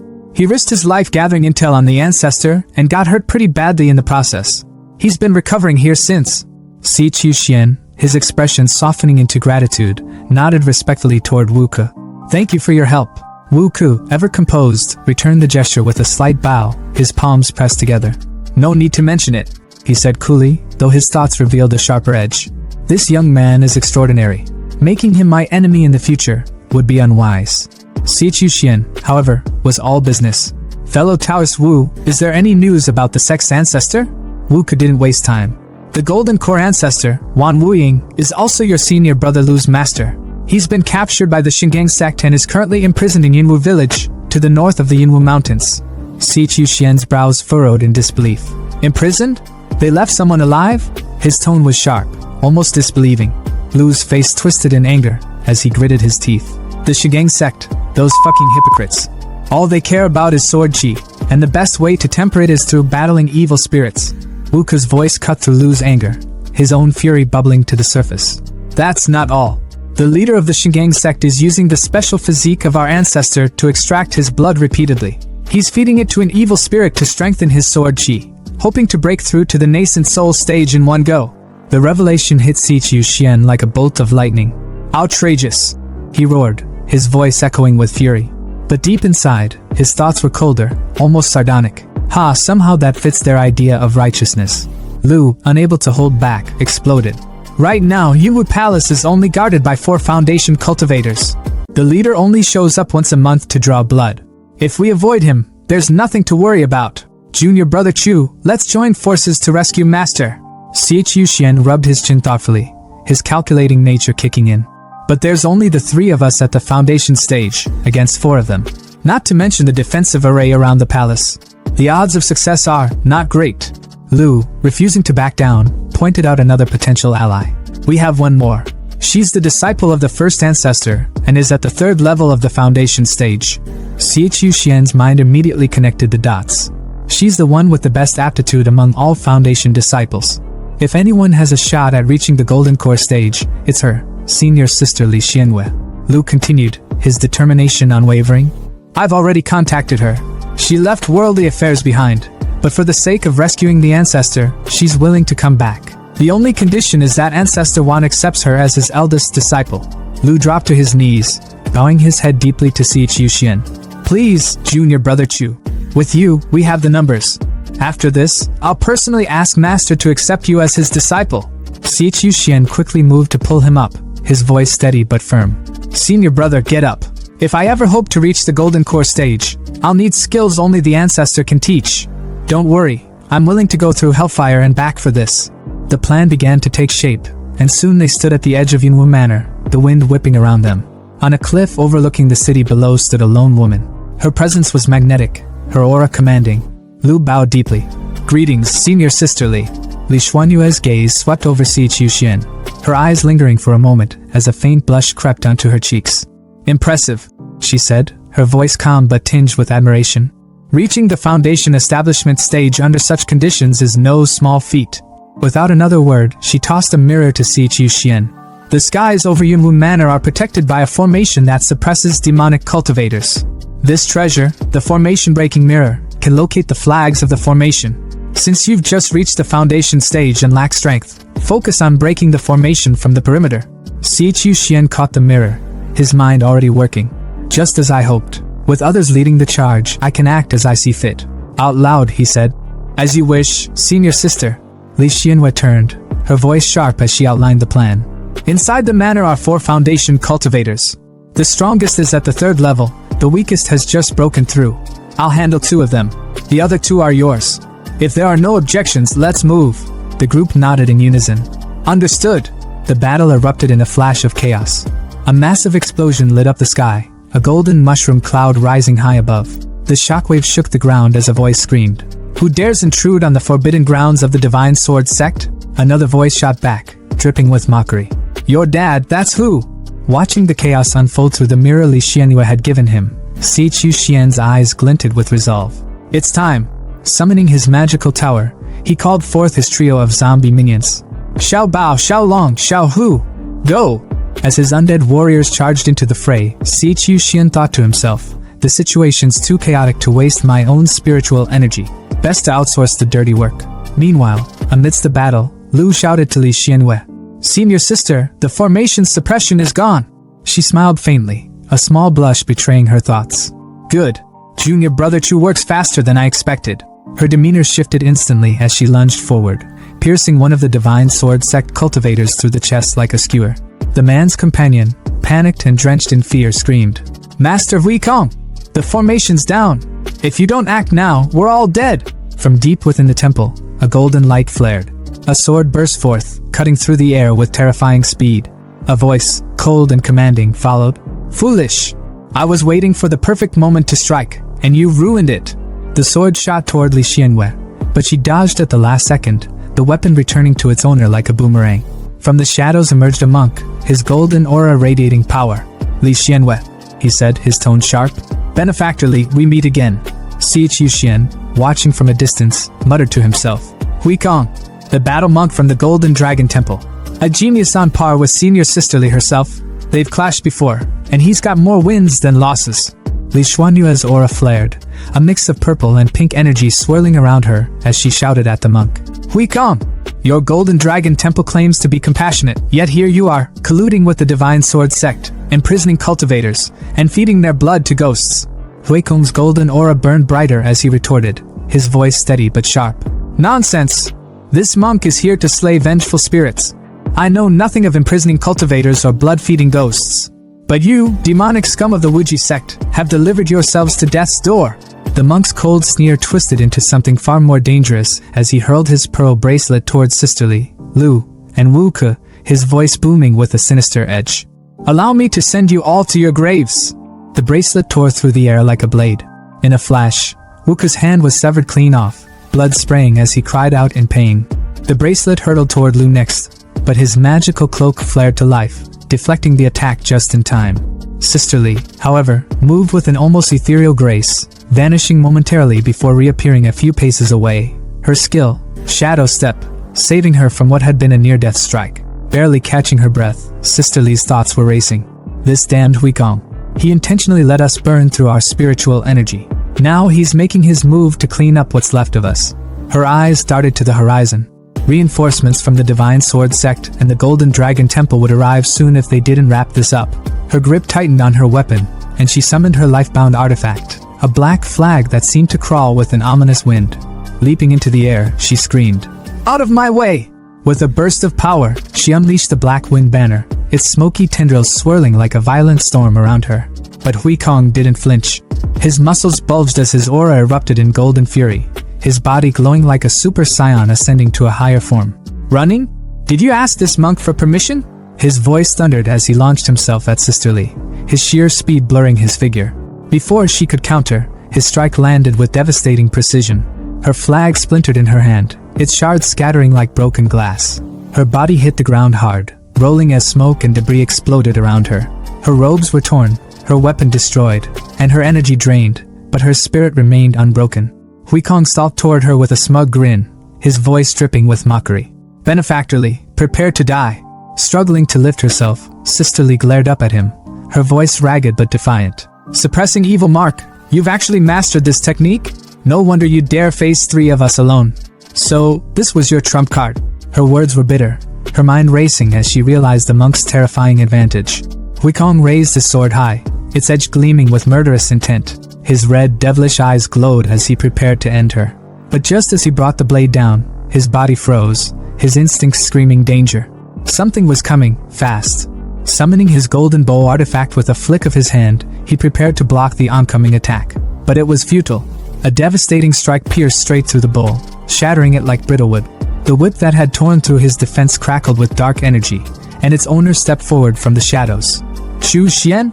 Sisterly's voice carried a mix of disbelief and awe. Her eyes widened, and for the first time, a faint blush colored her cheeks. He didn't run. He didn't abandon us. He waited for the perfect moment, and destroyed Hui Kong's suppressing evil mark in one flawless strike. Hui Kong staggered back, clutching his chest where the whip had left a searing wound. His fury boiled over as he growled, "Brat, who the hell are you?" Chu Xian didn't answer, his silence more menacing than any words. Instead, he surged forward, his hand igniting with a fiery claw of dark energy. The monk's confidence cracked as he retreated, barking, "Dark fiend claw? Laughable! Do you think such a low-level technique can even scratch me?" A Divine Sword sect lackey, watching from a distance, chimed in with a sneer. "So slow. I doubt that thing can even graze the hair on Master Hui Kong's head." Chu Xian ignored the taunts, muttering to himself, "Dark fiend energy," as the claw shimmered with an ominous crimson flame. Without hesitation, the claw clamped down on Hui Kong, its sinister energy wrapping around him like a vice. The monk's body convulsed violently, and before he could even react, blood erupted from his mouth as the claw tightened, crushing him. A stunned Sisterly watched the scene unfold, her voice brimming with admiration. "What a clever move! Junior brother Chu first used spiritual energy to form the Dark Fiend Claw, tricking Hui Kong. Then, at the perfect moment, he infused it with dark fiend energy, turning it into a lethal weapon. Lu, pulling off his magical cloak, looked equally amazed. Where did Chu Xian even get such potent dark fiend energy? Hui Kong, still pinned in the claw's grip, roared in rage and desperation. Cunning demonic bastard! I'll rip your guts out! Summoning his final treasure, the Vajra beads, he called forth a glowing shield of golden light that surrounded him. But Chu Xian wasn't fazed. With a flick of his wrist, his whip cracked through the air like a thunderbolt, obliterating the beads in an instant. The shattered fragments rained to the ground as Hui Kong's face twisted in horror. Chu Xian's expression darkened, his voice low and deadly. Die! The whip lashed out again, its tip slicing through the air with terrifying precision. Hui Kong's bravado crumbled as he stammered. If you kill me, my master will hunt you to the ends of the earth. His words were cut short, quite literally, as the whip cleaved his head clean in two. Blood sprayed in a gruesome arc as his body collapsed lifelessly to the ground. Chu Xian stood over the fallen monk, his whip coiling back like a serpent. His voice was cold, unyielding, and filled with disdain as he spat. Do you really think I'm the type to be intimidated by empty threats? After Chu Xian absolutely wrecked Hui Kong, their so-called master, the Divine Sword sect members didn't even bother sticking around. They bolted like scared cats, tails tucked, not daring to look back. Sisterly, still catching her breath and looking like she'd just seen her life flash before her eyes, turned to Chu Xian. Junior brother Chu, I owe you big time for saving me, she said, her voice shaky but full of gratitude. Before Chu Xian could even respond, Wuka stepped up, his tone a mix of surprise and curiosity. Yo, Taoist Chu, is this how strong you are after just stepping into Foundation establishment? You've been playing us this whole time, huh? Chu Xian, as unbothered as ever, just gave a small smirk. When you're out in the world, he replied casually, it's only smart to keep some of your cards hidden. No offense, Taoist Wu. He then pointed toward the temple entrance, his expression sharpening. Alright, with that clown out of the way, let's move. The ancestor won't save himself. They wasted no time and headed straight inside the temple. The deeper they went, the heavier the air felt. At the bottom of a long staircase, they found themselves in an underground prison, and what they saw made their blood run cold. An old man hung against the wall, his body thin to the point of being skeletal, needles stabbed into his skin, and thick iron chains binding his wrists. His voice was weak, almost like a whisper, as he muttered, Again? How much more blood do they need this time? But this time, it wasn't his torturers, it was his disciples. His tired eyes widened in disbelief as Lu's voice cracked with emotion. Master! It's me, Jin Xiong! The old man blinked, his voice trembling as realization hit him. Jin Xiong. It was none other than Wan Wuying, the legendary Golden Core ancestor of the Wuji sect. Lu didn't waste a second. He unsheathed his sword and swung it down, breaking one of the chains. Master, don't worry! We'll get these restrictions off and get you out of here! Lu's voice was determined, but there was also urgency. Sisterly and Chu Xian stepped forward. Disciple greets Ancestor Wan Wuying, they said in unison. For the first time in who knows how long, Wan Wuying cracked a smile. His laughter filled the room, not with mockery, but with pure relief and joy. The heavens really do have mercy. Who would have thought I, Wan Wuying, would live to see freedom again? Haha. Good, good, good. You all make this old man proud. The pride of the Wuji sect. Wan Wuying's body began to glow. Purple energy burst out of him, shattering the restraints as he yanked the needles out like they were nothing. Even Lu, who had seen his master's immense power before, was left speechless. Without hesitation, Lu handed Wan Wuying a bag filled with blood beads. Master, your recovery comes first, he said, urgency still in his tone. Wan Wuying didn't need to be told twice. He tore into the blood beads like a starving man at an all-you-can-eat buffet. The transformation was immediate. His bony frame filled out, his muscles swelling with every bead he devoured. His aura became so intense it felt like the room was suffocating under it. Even Chu Xian, who rarely showed emotion, raised an eyebrow in surprise. Wan Wuying's laughter returned, loud and booming. The heavens truly show mercy. I can't believe I'm alive to witness this day. Good, good, good. You are all the pride of the Wuji sect. But as his laughter faded, his expression turned serious. Now that I'm free, Emo Huanshan will undoubtedly catch wind of this. We need to leave. Now. No delays. 3 days later, Chu Xian was sitting behind a breathtaking waterfall, meditating in a glowing red magic circle. His face was calm, but his thoughts were anything but. 3 days ago, Ancestor Wan brought us here to recover in secret, he thought to himself. He had us carve out caves to rest, but something's off. The spiritual energy here is way too abundant. This place clearly belongs to the righteous 5 sects of the U Kingdom, so why hasn't anyone come for us yet? He opened his eyes, his gaze locking onto the whip coiled around his hand. His expression darkened. Huh! The soul-devouring chain is reacting? He pulled it out, its aura swirling ominously. Originally, I planned to use Sunshure's soul for this, he muttered. But then I got my hands on Huikong's soul and figured, why not throw him in too? Inside the chain, 2 souls clashed violently, their energies colliding like a storm. Chu Xian watched with a faint smirk. Looks like the 2 of them have been duking it out, and it's finally over. His voice dropped to a commanding tone. Come out. The air around him shifted as Huikong's soul emerged, his spectral form glaring at Chu Xian with pure, unfiltered rage. The monk's ghost let out a roar and charged at him, but honestly, he wasn't as intimidating as he thought he was. Chu Xian didn't even flinch. He casually smacked the soul with the whip handle like he was swatting a fly. 10 minutes later, Huikong's soul was kneeling before Chu Xian, completely defeated. It's done, Chu Xian said, his tone cold and final. The monk's arrogance had been beaten out of him, literally. With Huikong's ferocity and brutality, he's perfect as the spirit of the soul-devouring chain, Chu Xian mused. From now on, I can feed him the souls of captured cultivators to make him stronger. With a flick of his wrist, Huikong's soul was sucked back into the whip. As my life-bound artifact, the soul-devouring chain will only grow more powerful over time. And naturally, Huikong's strength will grow with it. His moment of reflection was interrupted by a voice from the other side of the waterfall. Uncle Chu, the ancestor has emerged from seclusion. Aunt Lu asked me to call you over. Chu Xian sighed, shaking his head. Here we go again, he thought. Inside the cave, Wan Wuying sat on a throne carved from stone, his gaze sharp and commanding as he addressed his disciples. Nephew Lu, as the last disciple of the first patriarch, I owe you for my freedom. Today, I've seen your strength, talent, and character, and they're all exceptional. But that monk from the Golden Dragon Temple wasn't ordinary. He had the suppressing evil mark. How did you manage to defeat him? Sisterly, ever respectful, quickly replied as Chu Xian entered quietly. To be honest, ancestor, it wasn't me who defeated Huikong. It was junior brother Chu. Wan Wuying's eyes lit up with curiosity. Oh? Lu stepped in, nodding. Master, the monk's name was Huikong. He was ruthless and cunning. The 3 of us barely made it out alive. It was junior brother Chu who held back until the perfect moment, then took him out in one decisive strike. Even the blood pearls you consumed came from him.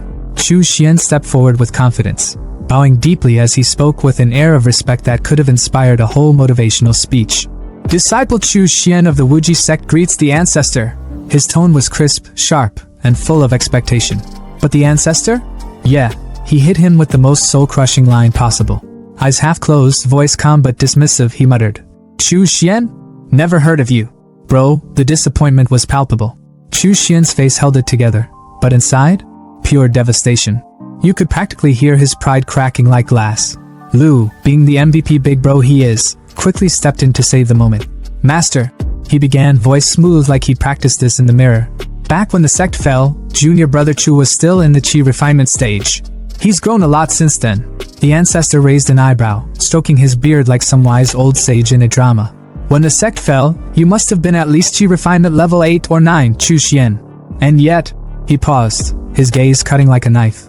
I don't recall any disciples at that level matching your name. Ouch.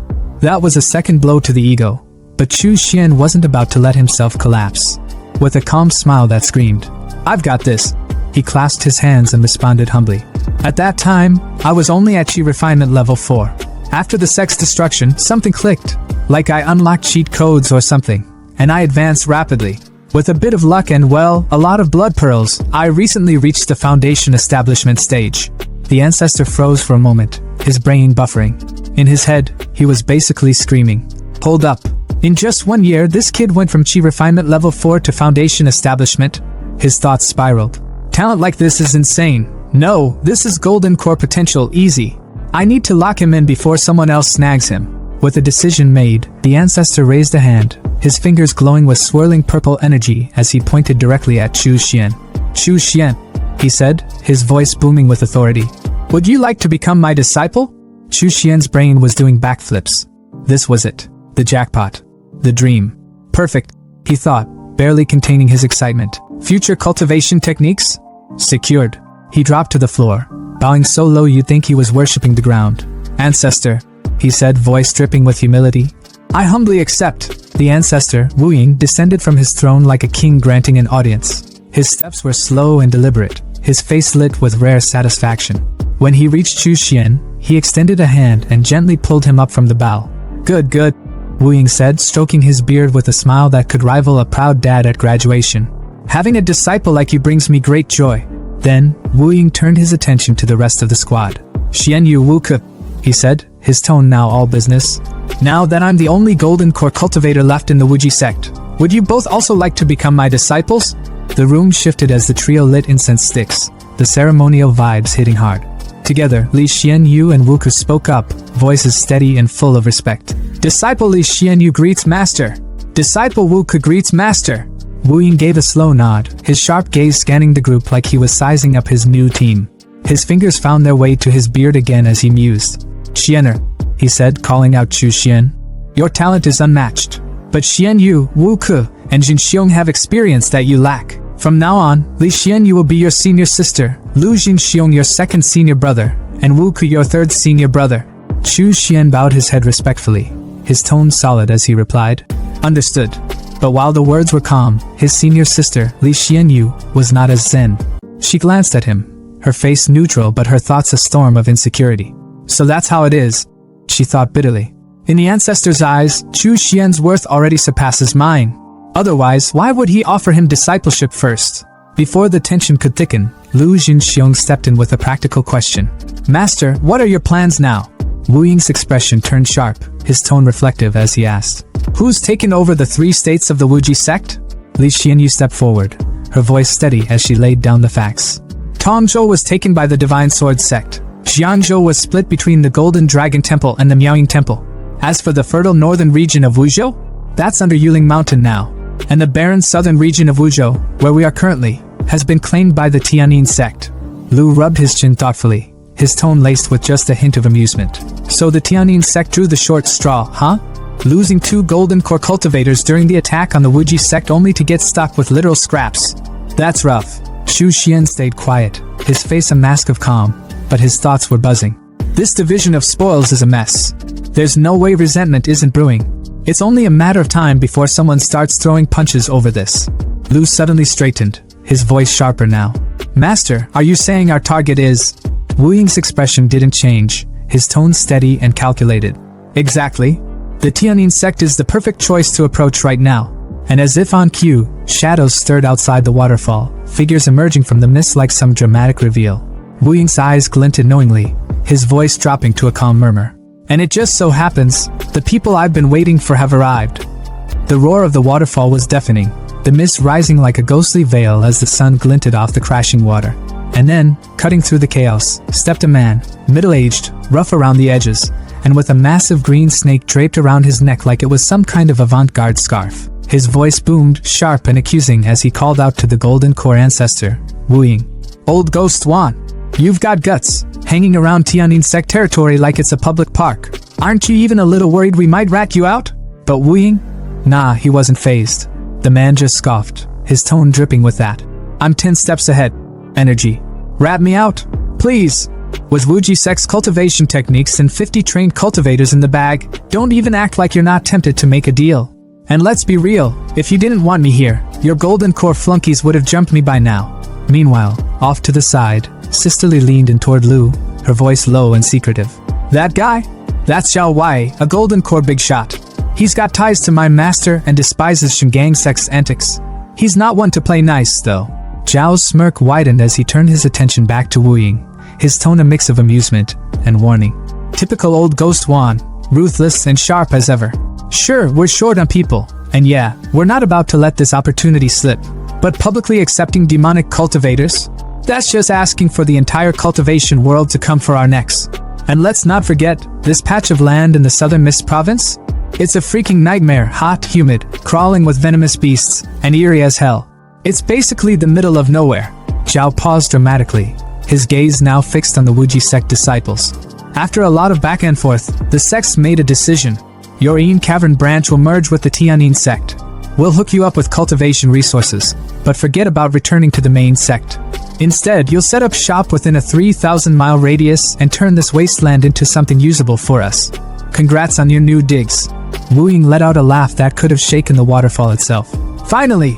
The Yin Cavern branch has its own turf. Disciples, pay your respects to your Uncle Zhao. The 4 disciples immediately chimed in, voices in sync. Greetings, Uncle Zhao. Zhao, clearly enjoying the moment, turned to Li Xianyu, one of the disciples, with a nod of approval. Good. You risked your lives to save old Ghost Wan. That kind of loyalty is exactly what our sect values. And you, Li Xianyu, you're the strongest of the group.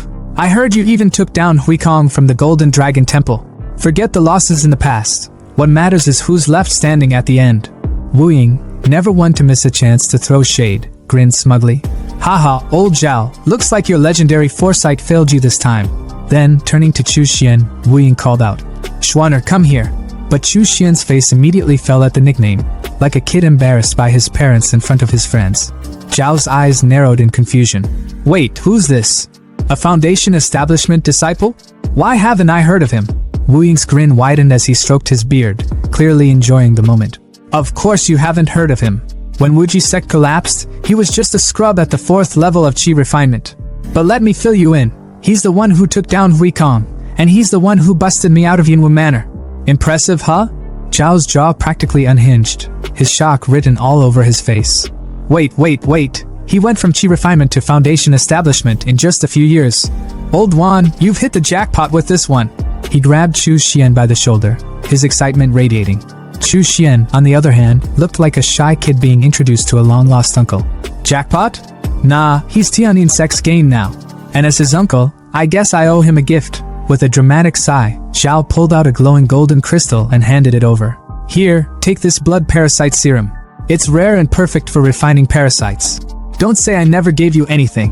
Chu Xian hesitated, glancing at Wu Ying for reassurance. His master gave him a firm nod. Take it. No need to overthink. Oh, and while you're at it, take my blood parasite manual and spirit forge technique. Don't let us down. With the rare serum, a manual, and a technique in hand, Chu Xian bowed deeply. Thank you, master. Thank you, uncle. Meanwhile, the other 3 disciples looked like they were seconds away from combusting with jealousy. Fast forward to a sunnier day, and we see Chu Xian cruising through a lush valley on his flying sword, the wind whipping through his hair as he took in the scenery. For the first time in years, a sense of pride flickered in his chest. After drifting through Sichuan for so long, I finally have a place to call my own, he thought, a small smile creeping across his face. He steered toward a waterfall, slicing through the cascading water with his sword to reveal a hidden entrance. Inside, the underground base was everything he dreamed of. A cultivation room, an alchemy lab, a forge, and a spirit plant room. It's all here, he murmured, his voice echoing in the cavern. Sitting on a throne carved from bone, he surveyed his domain with a sense of triumph. Perfect, he declared, the word hanging in the air like a promise.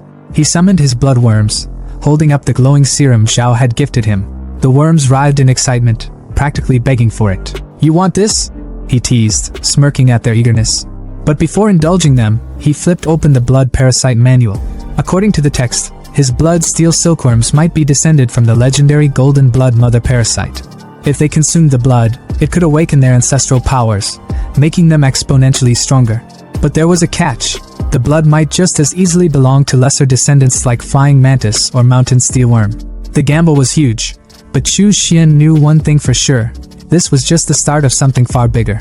The crystal shimmered faintly as Chu Xian casually tossed it into the air, letting his steel silkworm worm snatch it with a snap. His tone carried a chill indifference as he muttered to himself. If it craves blood, there's no harm in letting it feed. The moment the worm consumed the crystal, it began to glow, an eerie, intense red that illuminated the darkened space. Chu Xian's body tensed, his blood roaring like a raging river, a strange sensation coursing through him. His eyes widened in realization. The steel silkworm's blood, it's cocooning. Could it be, it's advancing to its second evolution? Wasting no time, he summoned his magical mirror, its surface gleaming with an otherworldly hue, and declared with steely determination. Parasites like this can take weeks, even months to evolve. Staying here in Sichuan would just be pointless. I'll make my way to see Blue Star. The time distortion there will give my cultivation the speed boost it needs. His voice hardened, his ambition crystal clear. Excelling above my senior brothers and sisters isn't just a goal, it's essential if I want greater benefits. Besides, I'll gather in fiend chi, snag some blood pearls, and maybe even find a beast powerful enough to serve as the core spirit for my formation. The scene shifted abruptly to Chu Xian's hideout, a dimly lit space buzzing with the subdued chatter of his subordinates. One of his men noticed his arrival and greeted him with enthusiasm. "Boss, you're finally back." Chu Xian, ever the picture of nonchalance, asked calmly. "Anything out of the ordinary while I was gone?" Another subordinate stepped forward, his tone serious. "Not much, but there was one thing. A two-headed python, over 50 meters long, showed up in Longjiang City. It's been dominating the area. 2 months ago, it escaped from the Linjiang army's pursuit and fled to Donghu City." The man hesitated, then continued. "It rampaged through Donghu, entered the Yin Fiend Soul Trap formation briefly, and somehow escaped.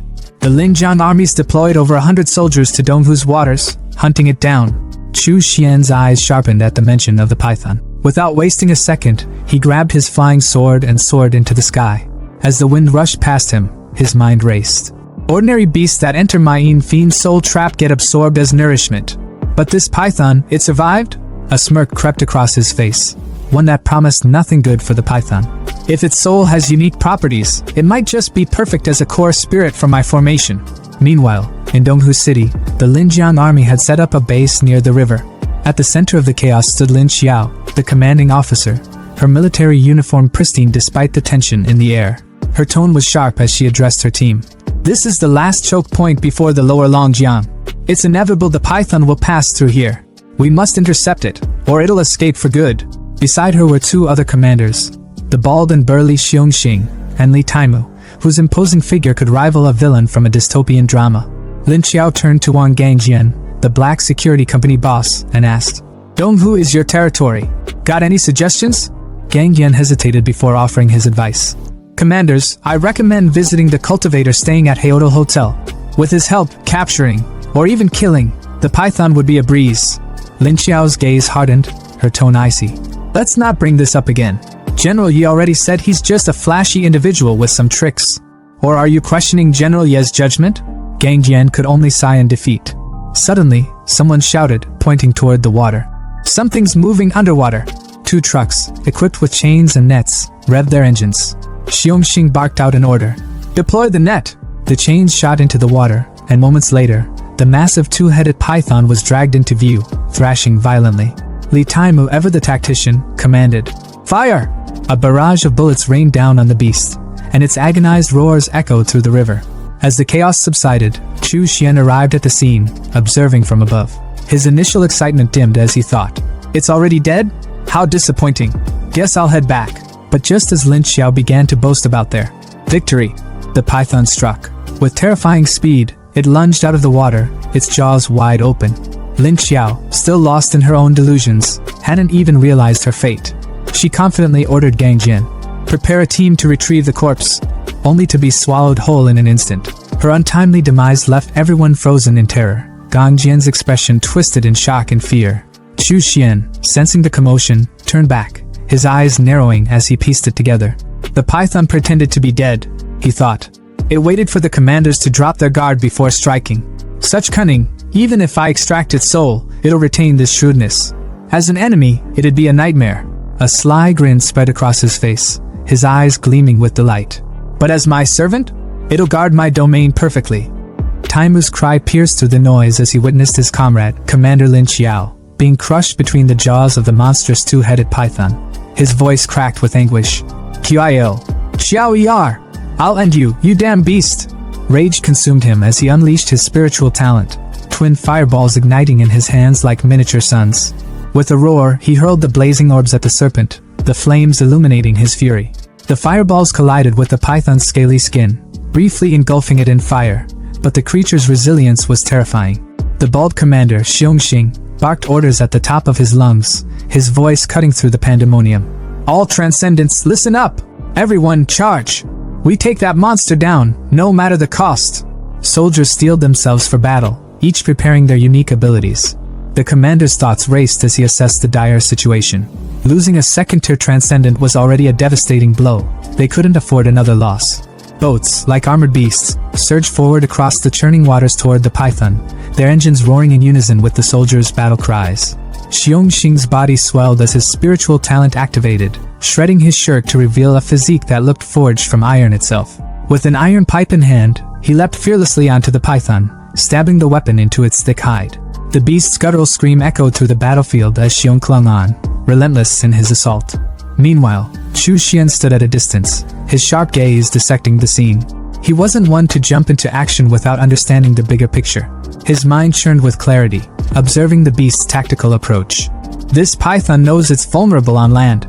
It baited the army into its territory, the water, where it has the upper hand. But, his brow furrowed. Why does it seem so at a disadvantage? Could it have something up its sleeve? His suspicions were confirmed when a chilling sight unfolded. The python, despite its injuries, began charging a sinister purple energy within its twin heads, its scales glowing ominously. Xiong Xing watched in horror as the creature unleashed jets of venomous demonic energy, spraying it like a deadly laser across the battlefield. Soldiers screamed as the venom tore through them like acid, their agonized cries cutting through the air. One unlucky soldier, engulfed in the venom, shrieked, "What in the name of hell is this sorcery?" The python's rampage laid waste to the army's ranks, leaving only despair in its wake. Xiong Xing clenched his fists, his voice trembling with despair. "Is this it? Is our Riverby army destined to be wiped out here?" Amidst the carnage, a blazing red light streaked across the sky, cutting through the chaos like a divine intervention. A commanding voice thundered through the battlefield, dripping with disdain. "Stealing my evil energy? You must have a death wish!" All eyes turned skyward as Chu Xian descended, his flying sword radiating an intimidating aura. Gasps rippled through the survivors. "It's him!" A soldier, his cap askew, shouted in awe. "The mysterious cultivator is here!" Gang Jian, standing next to Xiong Xing, nearly shook with excitement. "Commander Xiong, that's the immortal I told you about! He's real!" Chu Xian's arrival was like the calm before a storm. His gaze locked onto the python with an unyielding intensity. Summoning his magical tower, he called forth two of his most fearsome undead warriors, Xiao Long and Xiao Hu. Without hesitation, Xiao Hu exploded onto the battlefield, his energy-charged fist obliterating one of the python's heads in an instant. Meat and shattered teeth rained down as the remaining head wailed in agony. Xiong Xing stood paralyzed, muttering in disbelief. That python, impervious to swords and spears, just lost a head to one punch? Gang Jian's voice trembled with reverence. And that's just one of the zombies under his command. If the immortal himself were to fight... His words trailed off, the implications too staggering to voice. Meanwhile, Xiao Long prepared to finish the job. Charging his beast stinger-like hand with energy, he sliced clean through the remaining head of the python, the severed skull crashing to the ground like a defeated titan. Despite its decapitation, the python's body thrashed wildly, driven by sheer demonic energy as it lunged at Chu Xian in a final act of defiance. The capped soldier whispered in horror. "That energy, it's suffocating. The immortal is completely engulfed in it." Gang Jian's face turned pale. "It's trying to take him down with it before it dies." Even Fat Eye, ever skeptical, couldn't hide his concern. That level of demonic energy, it's at least 100 times stronger than before. Can he really withstand it? Chu Xian, unfazed, smirked as his fiery demon claw materialized around him. The python's thrashing came to an abrupt halt as Chu Xian wrapped its monstrous mouth shut with a single, dominating motion. His voice was calm, almost mocking. "Good. Now that you've returned everything you stole from me, you can rest. Don't worry, death is just a new beginning. You'll serve me well as the main spirit of my formation." With that, he crushed the python's essence into a glowing soul, its energy now a radiant orb in his palm. Without a glance back at the stunned onlookers, Chu Xian soared into the sky, vanishing into the horizon. Xiong Xing collapsed to his knees, his voice a mix of regret and sorrow as he surveyed the devastated battlefield. "Damn it, this is all my fault. If only I had sought his help earlier, things wouldn't have turned out like this." Gang Jian, still staring at the empty sky, muttered. "Soul extraction, flying swords, these are techniques of the immortals. If that's not divine power, then what is?" Back at his base, Chu Xian let out a satisfied sigh. "It's been too long since I returned. The evil energy here has restored itself beautifully." The land around him brimmed with a sinister vitality, like a thriving ecosystem of darkness. Summoning the python's soul, he marveled at its potential. This soul, it's extraordinary. Most would disintegrate under the evil energy, but this one absorbs and refines it. Over time, it'll grow into a formidable evil soul. Looks like I've hit the jackpot. Under the moonlit skies of Hahai Province, the scene shifts to the bustling Yuhai First Shipyard, headquarters of the Transcendent Association's maritime organization. Amid the rhythmic clang of metal and the hum of machinery, a woman casually downed her beer, the froth lingering at the rim of her glass. Her voice cut through the ambient noise, tinged with both seriousness and nonchalance. In Jinshan City, a high-level zombie with the ability to shoot ice spikes has been spotted. It's already wiped out 3 small gathering points.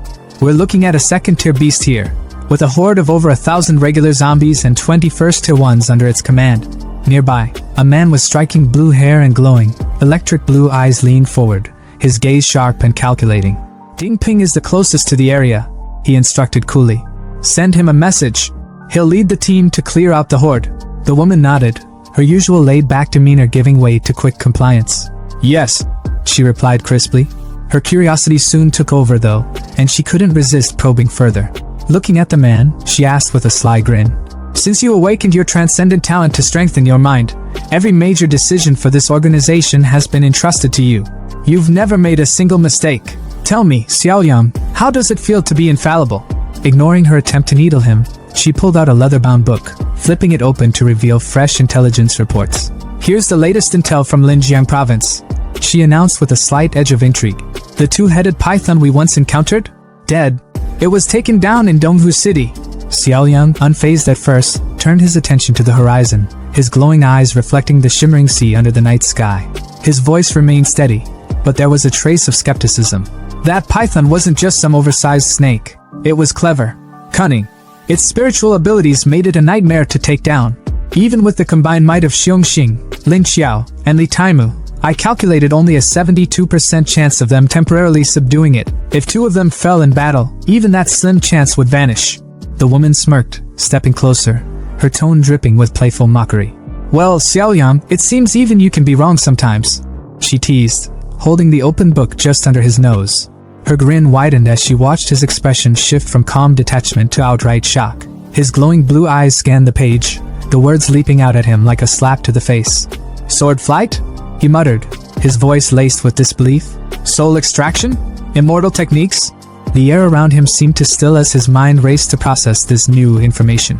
Whatever this mysterious cultivator was, it was clear they had just entered a realm far beyond the ordinary, and Xiaoyan, for once, had underestimated the game.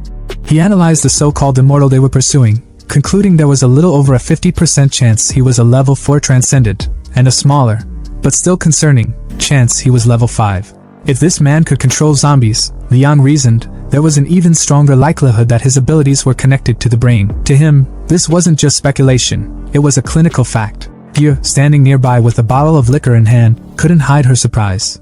Liang rarely gave such high-level evaluations, and this one was clearly significant. But as usual, he wasn't one to linger on the details. With a casual shrug, hands stuffed in his pockets, he turned and announced that it was time to leave. No drama, no hesitation, just a quiet, matter-of-fact departure. Gil watched him walk away, her gaze lingering for a moment, her curiosity piqued. Later, the 2 of them stood before the leader of the boat gang, a grizzled man with a perpetual cigar between his lips. His voice carried the weight of someone who had seen too much of the world. He questioned their decision to leave after spending over a year with the gang. His tone wasn't accusatory, but there was a hint of disappointment as he asked if they were truly ready to go. Gil stepped forward, her voice steady and firm. She reminded him of the promise they had made when he'd saved their lives during a brutal attack by the Zombie King. They had been on the verge of death back then, and the gang's leader had pulled them back from the brink. In return, they had agreed to stay and help the gang for a year. That time was up now, and they were free to pursue their own goals. The leader sighed, his rough exterior cracking just enough to show a sliver of sadness. He turned to stare out the window, the gray light of the water reflecting in his eyes. When they had first joined, they'd spoken about recovering Liang's lost memories and their hope of finding a transcendent with brain-enhancing abilities. Now it was clear they believed this so-called immortal was their next lead. Still, he warned them, this man they were chasing wasn't going to be easy to approach. His actions alone made that crystal clear. But Liang's resolve was unshakable, and he reassured the captain that they had thought this through. Gear, ever confident, added that they had something to offer that no one could refuse. The leader knew there was no stopping them, so he let out a quiet sigh and walked away. Far from the boat gang's ship, in the zombie-ravaged ruins of Donghu City, a scene of pure chaos was unfolding. A beam of energy shot down from the heavens, striking the formation with a thunderous crack. Chu Xian's eyes glowed a blood-red hue as he screamed, his voice reverberating through the empty streets. He could feel it. His cultivation was surging, breaking past barriers as he reached layer 4 of the foundation establishment. The energy coursing through him was intoxicating, and he stood tall amidst the chaos, his confidence swelling. With his newfound power, He felt invincible, certain he could take on even those above his level. As the energy dissipated, Chu Xian rose into the air on his flying sword, surveying the empty city below. He noted with some irritation that his 6 months of seclusion had drained his resources. The zombies in Donghu City were completely wiped out, leaving him with no choice but to seek out fresh prey in nearby cities. Meanwhile, in Shuanglong City, another zombie-infested wasteland, Ge and Liang moved with precision through the shadows. Ge's innate invisibility skill cloaked them as they advanced through the streets, her sunglasses glinting faintly. She couldn't help but comment on how long it had taken them to get here. Half a year of grueling effort, countless close calls, and relentless danger. But finally, they were close. Just a little further, and they'd reached Donghu City, the territory of the immortal they sought. Liang, as always, was calculating. He analyzed the situation with his unnerving precision, noting the presence of a rare zombie mother at the heart of the city. It was surrounded by 9 level 3 zombies and a swarm of weaker ones. He ran the numbers in his mind, concluding that Ge had a strong chance of success if she went after it. But there was still a slim chance of failure, one she couldn't afford to ignore. He asked her if she was absolutely sure about using the zombie mother's energy core as a gift. Ge's answer was immediate and unwavering. A level 4 core was the only thing worthy of their target's attention. Anything less wouldn't even get a glance. With their plan set, Ge sprinted into action, her form vanishing completely as she approached her target. But she stopped in her tracks, her eyes darting upward. Liang, standing behind her, followed her gaze. His voice was quiet but filled with urgency as he pointed out the figure descending from the sky. It was him, the immortal they had been chasing. Ge froze, her mind racing. What was he doing here? High above, Chu Xian hovered in the air, his fingers pressed to his forehead as he activated his spiritual sense projection. With his eyes closed, he could see the entire city laid out before him as if it were a 3-dimensional map. When he opened his eyes, excitement flickered across his face. The strange shape of the building below suddenly made sense. Beneath it, hidden from view, lay the zombie mother. He explained its significance to himself, his tone almost gleeful. The zombie mother was the key to creating a zombie farm, a plan he had been dreaming of for months. It was like a queen ant, endlessly producing eggs as long as it was fed by smaller zombies. Bro is about to build a Minecraft zombie farm for experience points. It was perfect, he mused. His lips curled into a grin as he pulled out a magical tower. This was going to be his masterpiece. Without hesitation, he summoned his 3 elite zombies, Xiao Long, Xiao Hu, and Xiao Bao, and ordered them to drag the zombie mother out. The 3 roared in unison, charging into the fray with terrifying power. Ge and Liang watched the chaos unfold from a nearby rooftop. Ge's voice was quiet but filled with awe as she observed the battle. The immortal zombies were leading the charge, each one a powerhouse in its own right. The armored one, the bulky one, and the shadowy figure. They were all level 4, and they tore through the horde with ease.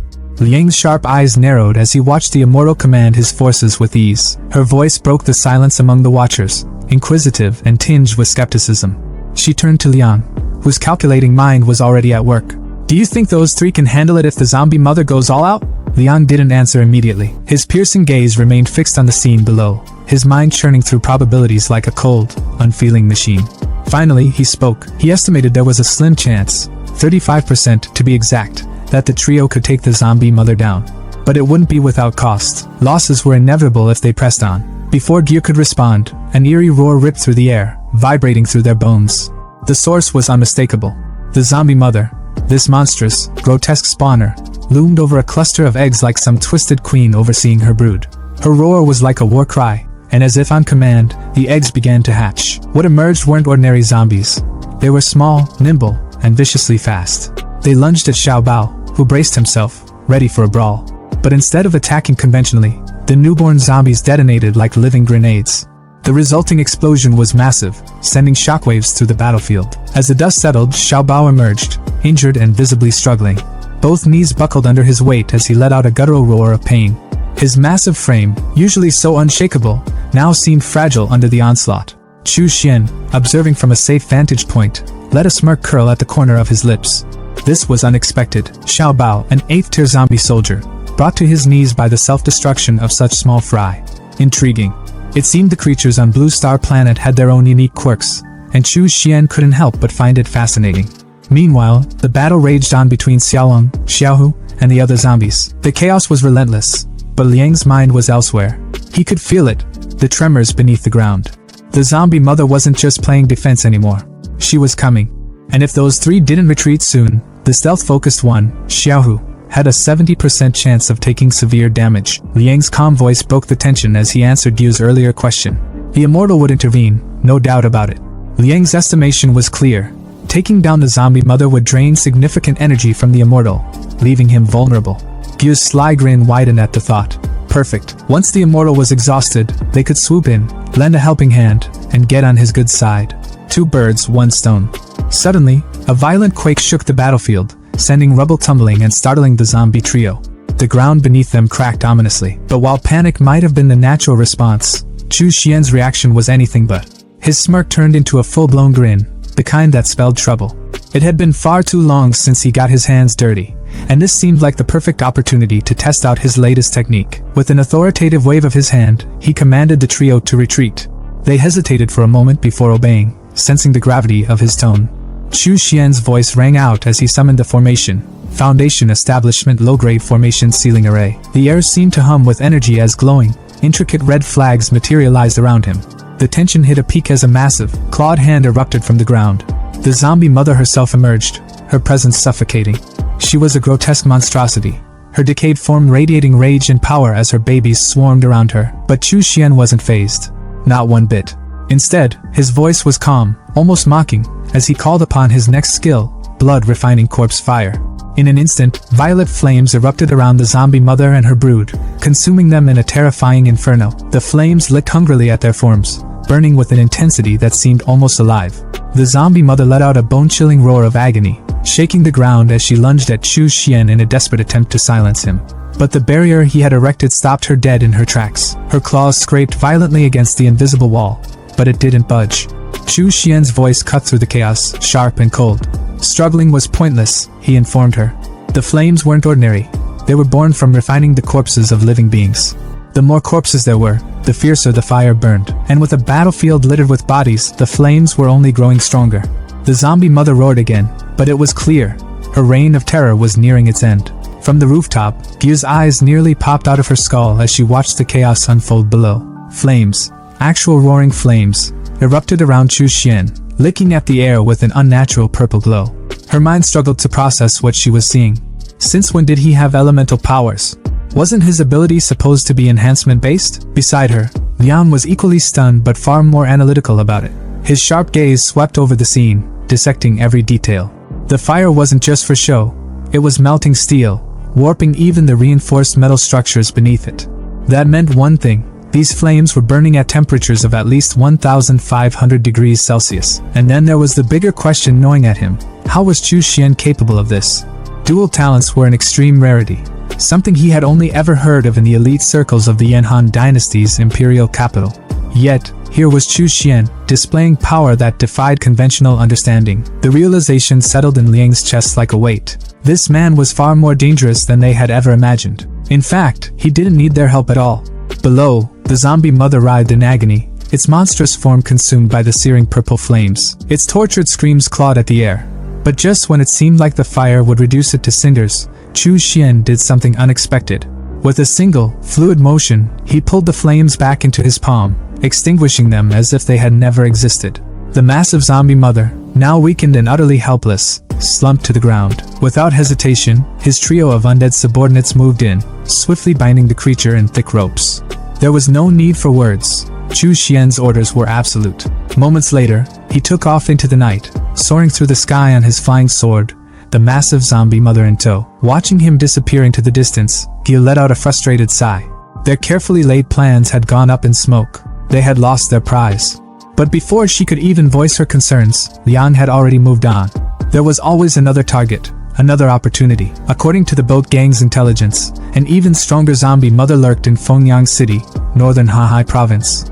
That would be their next destination. Meanwhile, at Happiness Farm near Haotai Hotel, construction workers stood proudly before their latest accomplishment. The first phase of the project was complete. All utilities and groundwork had been successfully laid out. They awaited their leader's inspection with bated breath, their faces a mix of exhaustion and pride. Chu Xian, upon hearing the report, nodded in satisfaction. A rare smirk tugged at his lips as he mused about the irony of it all. Who would have thought civil engineering would still be relevant in the apocalypse? His words of approval sent a ripple of embarrassment through the workers. They weren't used to being praised, let alone by someone like him. With a final glance over the site, he issued a simple but absolute command. No one, aside from himself, was allowed near this place from now on. The workers bowed in unison, acknowledging his decree without question. Once they departed, Chu Xian turned his attention back to the bound zombie mother, who was promptly carried by his undead trio and unceremoniously dropped into a deep pit, one that had been freshly dug by the construction workers. He stared down at the creature, his voice calm, almost coaxing, as he laid out its new purpose. It would be allowed to live, and in return, it would serve a singular function: to produce weakened zombies. These creatures wouldn't be like the others. They wouldn't eat, they wouldn't move, they wouldn't even think. They would exist solely as the foundation of his farm. The zombie mother hesitated, its gaze shifting toward the cluster of eggs it had laid. There was a long, tense pause before it finally gave a slow, resigned nod. Chu Xian's smirk widened. Perfect. In just a few days, the eggs would hatch, and the resulting zombies would become nutrient beds for cultivating spiritual plants like meat spirit moss and blood demon fangs. But that wasn't even the best part. Every time a zombie perished within the farm, drained by the plants, he would absorb a portion of its karma. Efficiency and profit. This was how things should be done. A month passed in the blink of an eye. An immense red energy beam shot upward from the corpse volcano, shrouded in thick, swirling purple mist. At its epicenter, Chu Xian stood, his cultivation reaching a new peak. It was finally complete. The Blood Fiend Shadow. The technique, derived from the fourth layer of the Blood Fiend demon scripture, condensed essence blood and Yin Fiend energy into 3 pitch black shadows. These shadows weren't just for show. They remained hidden within his own, completely undetectable, waiting in silence. If he were attacked, they would automatically intercept 3 fatal strikes on his behalf. And if need be, they could retaliate, trading wounds for wounds, or even lives for lives. His moment of triumph was interrupted by a series of guttural roars. His zombie generals, Xiao Hu, Xiao Bao, and Xiao Long, stood before him, exuding an aura of newfound strength. A quick assessment confirmed it. Xiao Bao and Xiao Long had advanced to level 1 zombie general, while Xiao Hu had surged ahead to level 2. Chu Xian's grin widened. With 3 zombie generals under his command, he now possessed the equivalent of 3 Foundation Establishment cultivators. The sheer output of Happiness Farm had made this possible, allowing him to continuously harvest meat spirit moss and refine Tai Shui pills to accelerate their growth. If he had still been in Shenchuan world, raising 3 zombie generals would have been an impossible feat. His gaze flickered to blood steel, his weapon, which had undergone its second transformation. It had fully awakened its talent spell, the boiling blood technique, summoning his underlings, including the warrior monk spirit, the twin-headed python spirit, his steel silk blood worm, and of course, his zombie trio. He surveyed his army with satisfaction. Every time he returned to Blue Star, his gains increased exponentially. But even with all his progress, a problem loomed. The Yin Fiend soul-draining formation was declining in efficiency. The daily production of Yin Fiend energy was barely enough to sustain his cultivation, let alone fuel the Fiend soul's needs. He didn't hesitate. Without a second thought, he activated his magical dimension-traveling mirror. It was time to return to Shenchuan world and acquire a new formation. Back in Shenchuan continent, the twin-headed python spirit coiled protectively around his cave abode. As he soared overhead on his flying sword, Chu Xian took one last glance at his domain. With the formation's defenses and the python's Yin Fiend energy, his base would be safe from any Foundation Establishment Stage 6 cultivator foolish enough to approach. Satisfied, he shifted his focus outward. His time in seclusion had been long enough. It was time to assess the changes in the region. Below, a group of Wuji sect disciples moved cautiously through the night, escorting a caravan of mortal craftsmen. One of them, a brunette, suddenly halted, eyes narrowing as his senses flared. There was something strong approaching. A dark figure descended from the sky, sending a ripple of unease through the disciples. But before tension could escalate, a younger disciple with a melon-shaped head broke into a grin. Recognition dawned on his face. It was Uncle Chu. The brunette, now more at ease, turned to the newcomers and introduced him properly. This was Chu Xian, the Foundation Establishment cultivator of Extreme Yin Cave, their Uncle Chu. The younger disciple eagerly explained that they were escorting a group of mortal craftsmen to establish a new settlement. As soon as the craftsmen realized who stood before them, they immediately lowered their heads in deep respect. "Greetings, Master Chu," they intoned in unison. Chu Xian studied the man before him, his expression unreadable as he mulled over the latest information. With a casual air, he inquired if anything noteworthy had occurred recently. The man before him, known for his melon-like round face, hesitated for a brief moment before leaning in, his tone turning grave. "Actually, Uncle Chu, there is something urgent," he admitted, his voice edged with concern. He proceeded to explain that the Tianyin sect was preparing for a large-scale offensive against the native factions of Wuzhou. The catalyst for this escalation? A Golden Core elder had been ambushed, left critically injured and unconscious. This unexpected attack had forced the sect's hand, pushing them to accelerate their plans. Chu Xian's fingers brushed against his chin, a wicked glint flickering in his eyes. The full might of the Tianyin sect could easily crush Wuzhou's native factions if they truly committed to the cause. Yet, despite all these years, they had only managed to establish 2 small branch halls in Wuzhou. Their restraint wasn't due to a lack of power, it was strategy. They had been waiting for a justifiable excuse to act, and now, with this ambush, they had finally found one. There was no doubt they would seize this opportunity to mobilize their entire force. Lowering his voice, the melon-faced man whispered that many of the sect's cultivators were already gathering at the nearby mountain hall. The first wave consisted of 5 Foundation Establishment cultivators and around 70 to 80 Qi refinement disciples, but this was merely the beginning. Their demeanor was somber, filled with dread. It was obvious they were the sect's undesirables, the expendable pawns sent to the front lines. Chu Xian sighed, shaking his head. In war, the first to be sacrificed were always those without backing, the unfortunate souls caught in the wrong place at the wrong time. The melon-faced man smirked, stating they had even resorted to demonic techniques to bolster their strength. Chu Xian's gaze sharpened. The man sounded like he had been profiting quite a bit from them. The man chuckled, rubbing his hands together, claiming he had made some small gains from the Qi refinement disciples. But if Uncle Chu stepped in, he could earn even more. He patted the man's shoulder, amusement hinting at his expression. He then ordered the man to take him to the black market to see what the current rates looked like. They arrived at the bustling underground marketplace, where the melon-faced man gestured toward the chaotic scene. He explained that the nameless black market was first formed when the Tianyin sect's cultivators arrived in Wuzhou. Over time, rogue cultivators from nearby regions had caught wind of it and turned it into a proper marketplace, with the 3 strongest Foundation Establishment cultivators keeping order. Merchants and buyers haggled over illicit goods. A vendor shook his head at an eager customer, stating that the blood beads were already sold out, and if they came back tomorrow, he would have more after slaughtering a village tonight. Nearby, an auctioneer raised his voice, calling out for bids on a mid-grade Yin corpse. Another shouted about a first-to-goo worm, the last one available. Chu Xian's eyes swept over the wares, his expression unreadable. Blood beads, Yin corpses, goo worms. This place had everything.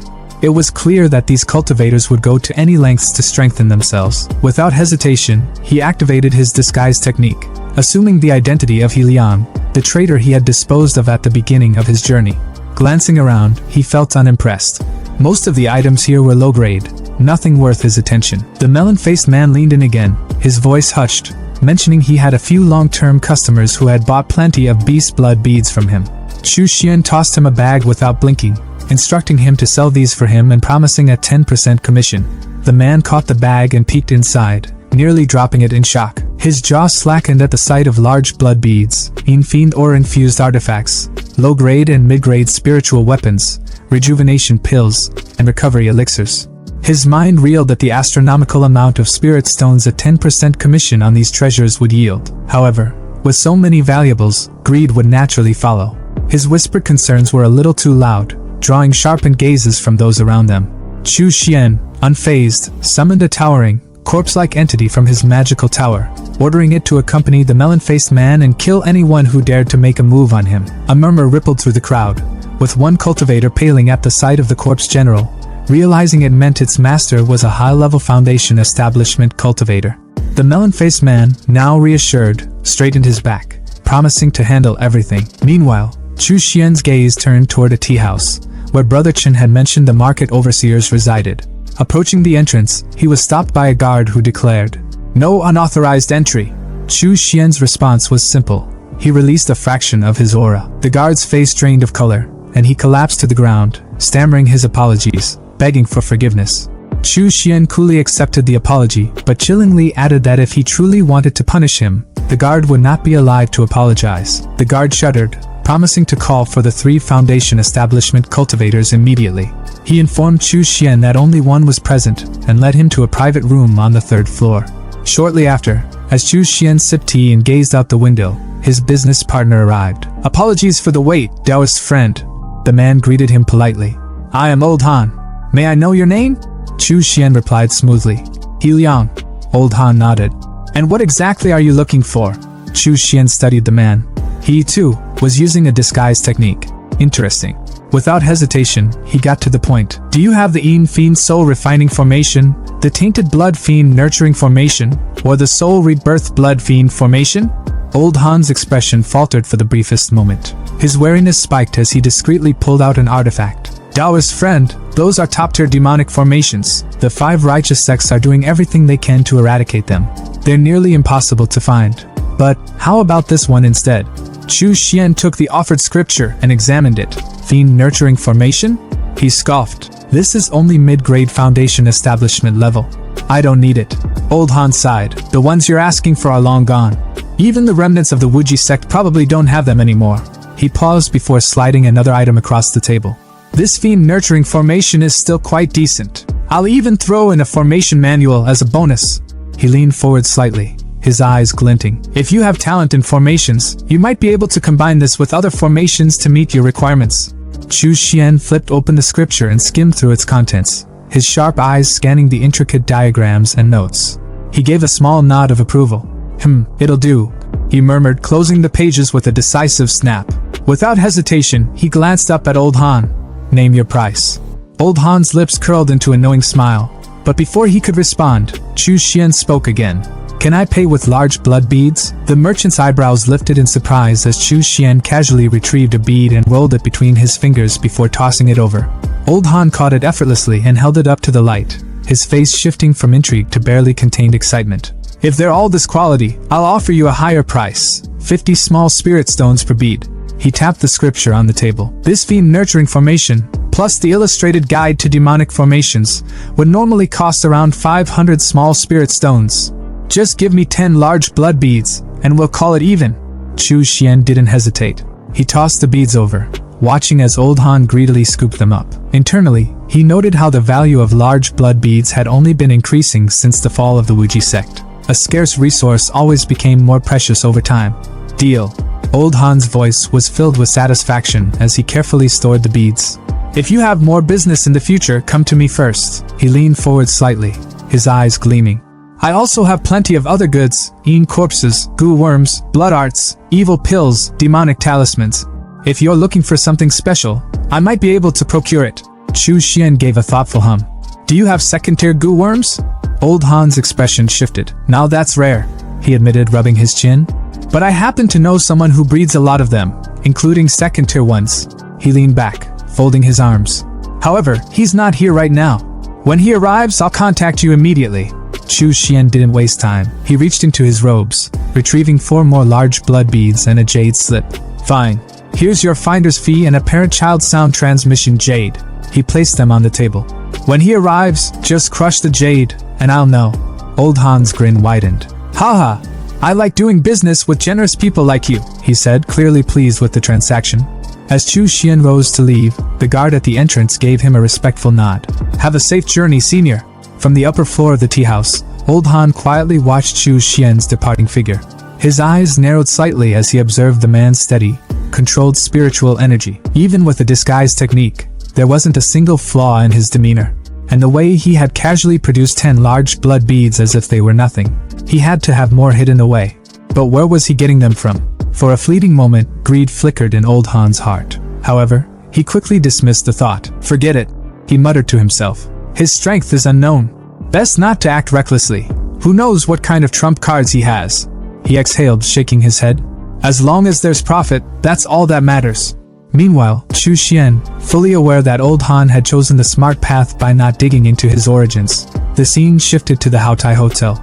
Seated comfortably in his room, Chu Xian idly munched on a bag of chips, his mind already focused on his new acquisition. His talent in formations was average, but after killing Hui Kong, he had obtained the Foundation Establishment Formation Essentials. Though filled with righteous path theories, formations ultimately followed universal principles. Now, with the illustrated guide to demonic formations in his possession, he was beginning to see new possibilities. He flipped through the scriptures, his eyes gleaming with understanding. I see now, he murmured. If I combine the Chi Refinement Peak Grade Formation, Soul Capturing Formation, With the fiend nurturing formation, then any living creature caught inside will have its soul extracted, and their death aura and Yin energy will condense into Yin fiend energy. An excited grin spread across his face. This will be far more efficient than the Yin fiend's soul-draining formation. His fingers tapped against the table as he thought further. And those extracted souls, they'll be transformed into ghosts, strengthening my 10,000 soul banner. His smirk deepened. A win-win situation. Then, a new thought struck him. I heard that in the southern region of Twin Dragon City, there's a forbidden zone for humans, a paradise for killer bees. He leaned back, letting his mind paint the scene. Killer bees were numerous, their swarms hunting endlessly under the queen's command. The sheer number of victims they devoured ensured a constant supply of death aura, and the queen herself. She had to be highly reproductive. A sinister glint flashed in his eyes. I'll use her to test the formation. Hopefully, she'll spawn enough killer bees before she dies. He chuckled to himself, fully satisfied with his plan. Perfect. In Swanglong City, things are looking wild as a swarm of bee monsters flies straight for a giant red barrier. Inside the barrier, Chu Xian doesn't even blink. He's totally unbothered. He activates his soul-capturing and fiend-nurturing grand formation with a wave of his hand, and bam! The barrier expands, trapping all the bees in one giant net. These bees, however, don't back down. They use their paralyzed skill to form these massive, venomous bees and send them flying at Chu Xian like a bad sequel to a bee horror movie. But does Chu Xian even flinch? Nope. He lifts his 1,000 souls flag with confidence, and like a boss, he commands all the souls inside to rise up and fight. The red and dark souls charge at the giant bees like they're in a full-on battle. Chu Xian is just standing there watching the chaos unfold with a grin on his face, thinking, yes, the bees and the ghosts are going at it, generating a ton of resentment energy and Yin energy. This is my chance to farm some serious Yin fiend aura. It's like he's grinding in a game, but for real-life power. After the bee and ghost showdown, Chu Xian heads back to the Sichuan continent, where he meets up with his disciple, Melonhead. Melonhead's practically bouncing with excitement, showing Chu Xian a treasure chest full of items he sold. Uncle Chu, I sold everything just like you told me to and made 2,000 small spirit stones, Melonhead says with a big grin. Chu Xian's a little surprised, thinking, dang, these cultivators are really out here dropping money just to get stronger. But he's chill about it, and hands Melonhead 200 small spirit stones like it's pocket change. Melonhead's face lights up, and he thanks Chu Xian, practically jumping with joy at how much he's earned in one day.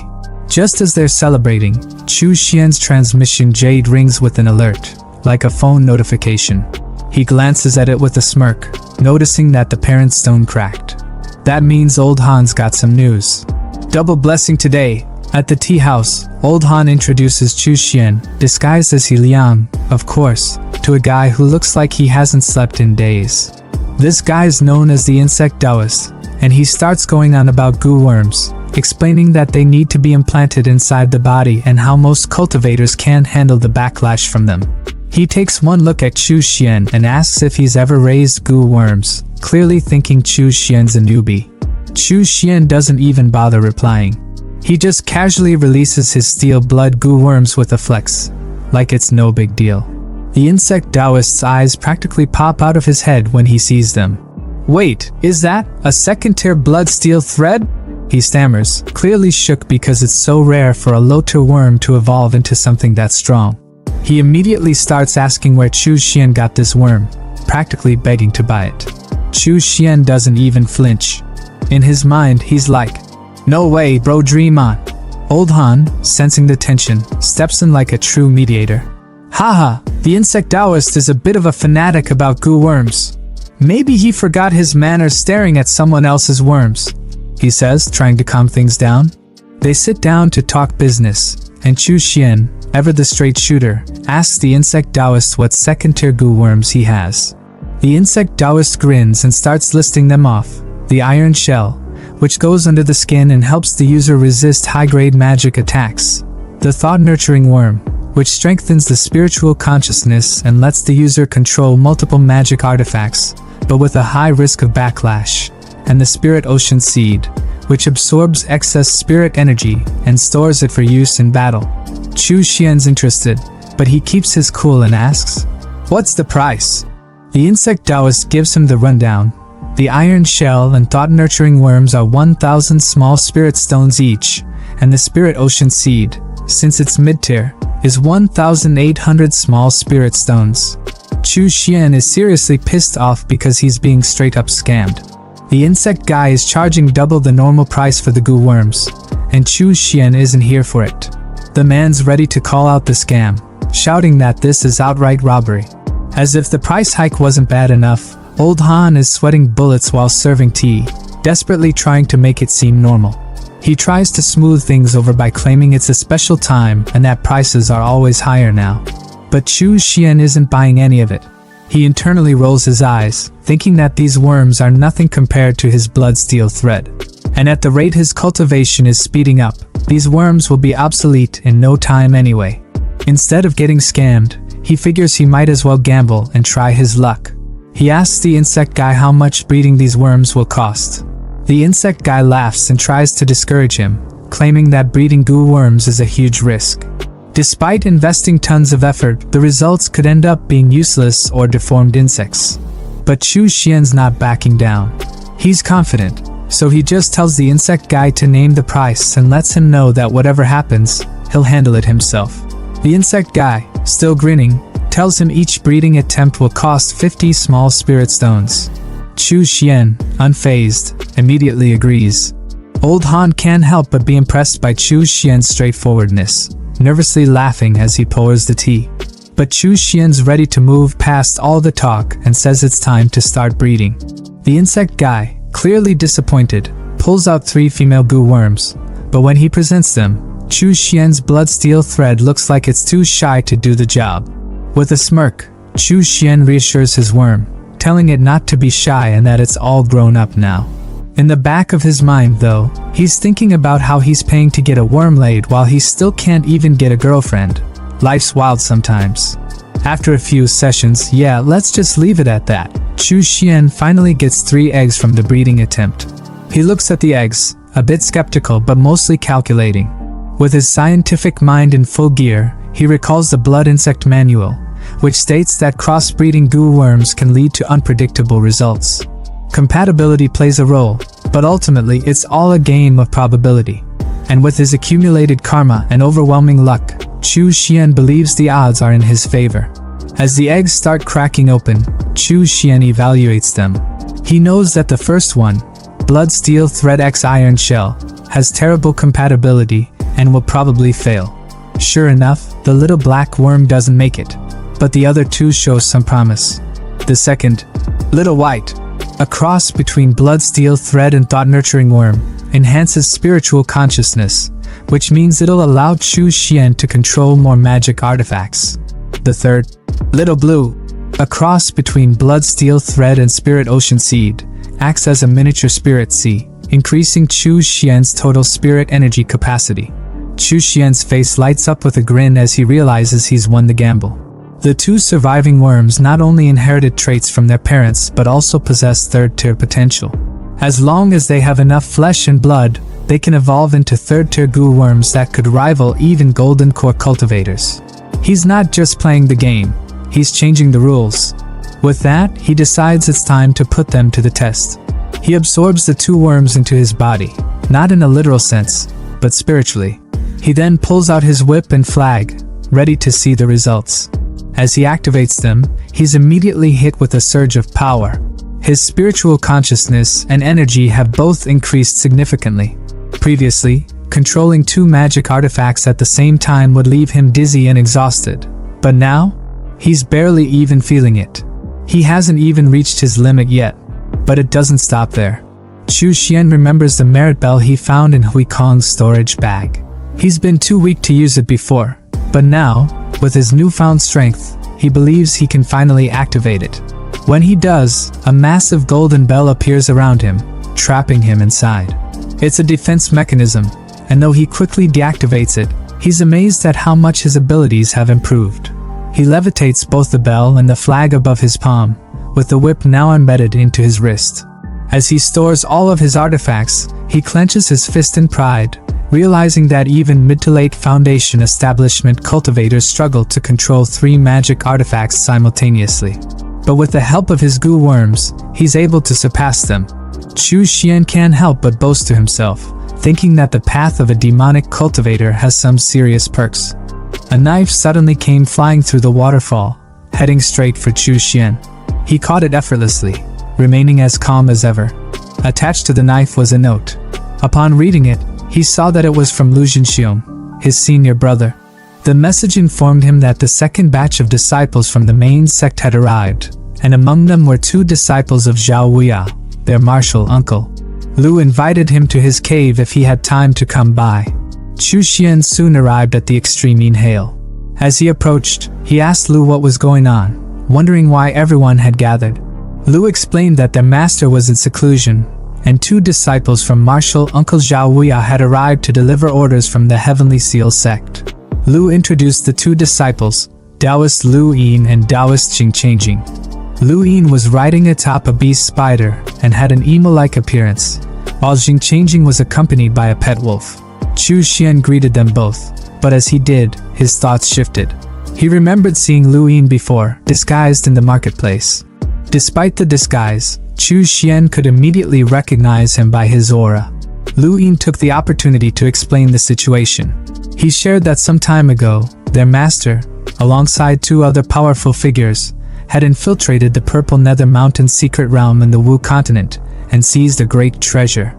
As a result, the local sects retaliated, launching a counterattack. The first wave of Heavenly Seal sect cultivators in the Wu continent suffered heavy casualties. Lu Yin then revealed the talisman stone, declaring that the Heavenly Seal sect headquarters had decided to immediately send their Extreme Yin Cave branch to join the war. Chu Xian's thoughts turned tense as he realized that the day he had been dreading had finally arrived. He was only at the Foundation Establishment, Stage 4 level. While he had some powerful trump cards and could overpower cultivators at Stage 5, he didn't feel confident facing late-stage Foundation Establishment experts. As Lu Yin prepared to leave, he urged everyone to act quickly and depart, prompting the juniors to shout in agreement. The scene shifted to a wasteland where everyone was preparing for battle. Lu took a moment to explain the history of Wu continent to Chu Xian, who had recently joined. He told him that Wu continent had once been the territory of southern barbarian tribes, and its native sects were founded by barbarians. Their practices involved goo cultivation, ghost raising, and corpse refinement, all of which were demonic arts. The Wu Ji sect, where Lu and Chu Xian belonged, had adopted many of these techniques, which made them aware of just how terrifying these arts could be. Lu, holding a piece of paper, continued with a grim warning. With war on the horizon, no one knew how many would survive. He also gave Chu Xian a demonic talisman containing a Foundation Establishment tiger soul, explaining that it might save his life in a critical moment. Chu Xian, holding the paper, thought to himself that Lu didn't know about his advancement on Blue Star Planet, but still, Lu was willing to give him a life-saving treasure before the battle. He appreciated this gesture and muttered his thanks aloud. As the group moved forward, Lu Yin informed them that they were approaching the territory of the Thousand Insect Sect. He revealed their mission was to completely conquer the Thousand Insect Sect, one of the 12 most powerful sects in Wu continent. The sect controlled 30 affiliated sects and a vast territory spanning 10,000 miles. With so many Foundation Establishment cultivators on their side, they wouldn't all attack the same place, making their offensive more strategic. Chu Xian received a mission to head to Iron Thread Mountain, one of the larger affiliated sects under the Thousand Insect Sect. The mountain was currently inhabited by only early-stage Foundation Establishment cultivators, with no Golden Core Masters in sight.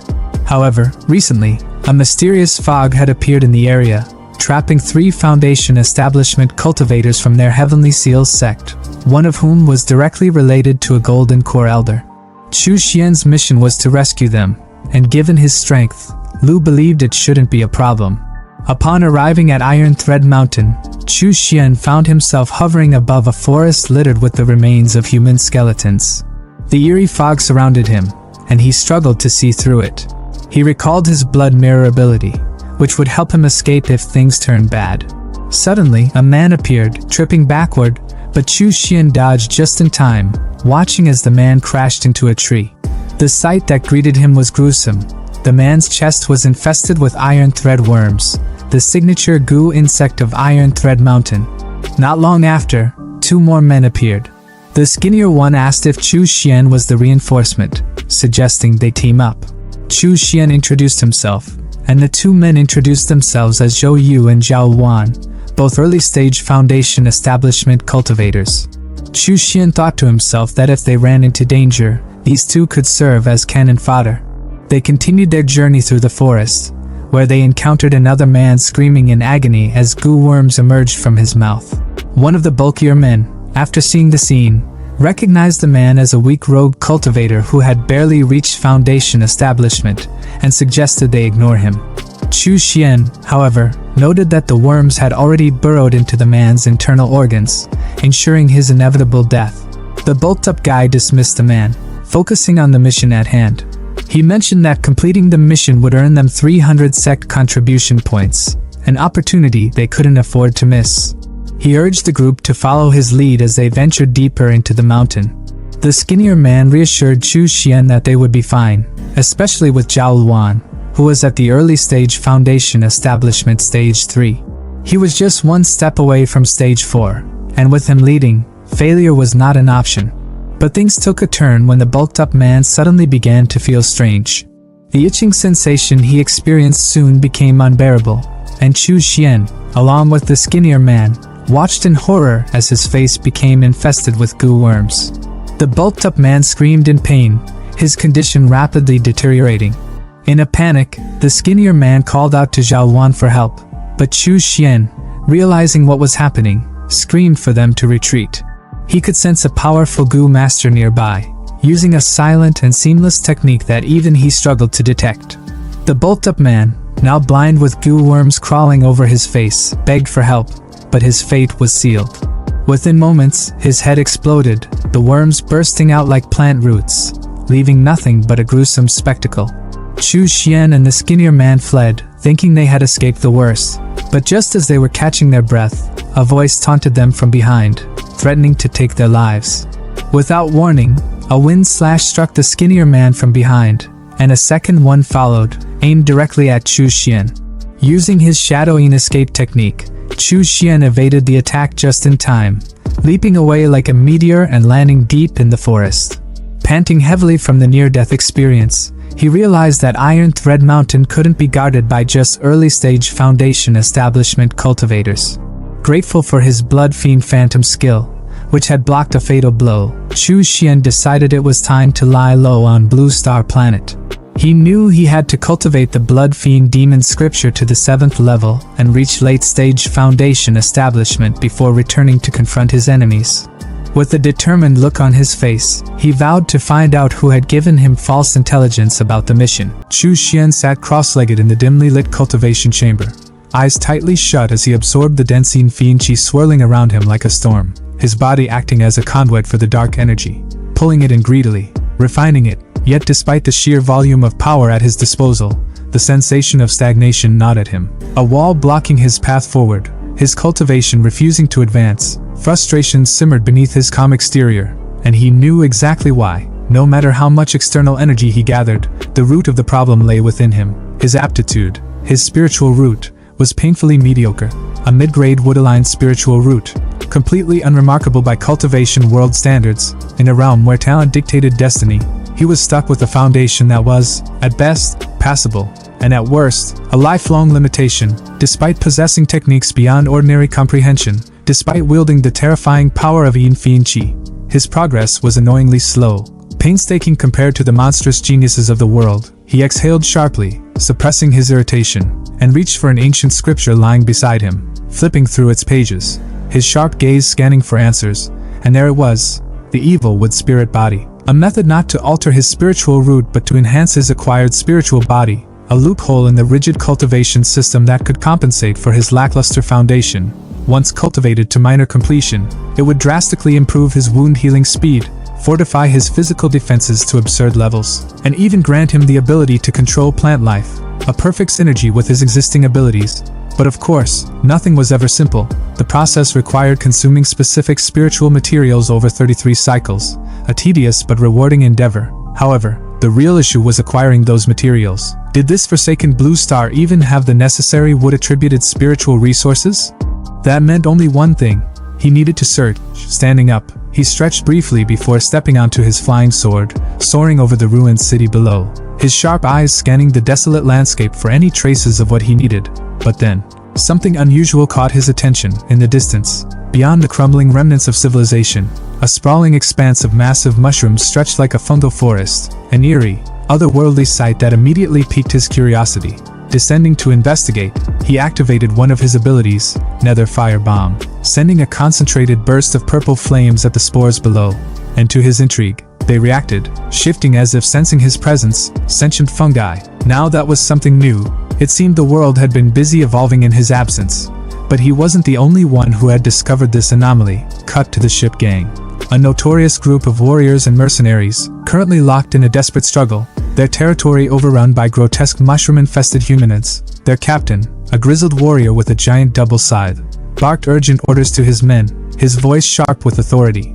Under no circumstances were they to let themselves be injured. Even the smallest wound would allow the spores to take root, infecting them, twisting them into mindless fungal monstrosities. And as if to drive the point home, a pained cry rang out. Old Lou, one of their veterans, had been scratched, his flesh already pulsing with unnatural growths, agony twisting his features as fungal tendrils spread across his body. His comrades hesitated, horror dawning in their eyes, but Lou, even in his final moments of control, knew what had to be done. His trembling voice pleaded for mercy, for release. The captain grit his teeth, his weapon igniting with fiery energy as he delivered the fatal blow, cutting down his infected friend, his expression grim. But there was no time to mourn. The situation was spiraling out of control. Reports poured in. The northern district had fallen. Their forces were dwindling fast. Retreat was their only option. They needed to flee to the sea, regroup, and figure out their next move. However, just as they turned to leave, a chilling voice echoed through the air, stopping them dead in their tracks. Trying to run? You're already too late. Stepping out from the shadows was a towering humanoid fungus, its grotesque form covered in pulsating yellow spores, its voice slow, deliberate, unnatural, introducing itself as Stinky Yellow Mushroom. Its presence alone sent a wave of unease through the group. But what it said next was even worse. Why struggle? Why fight the inevitable?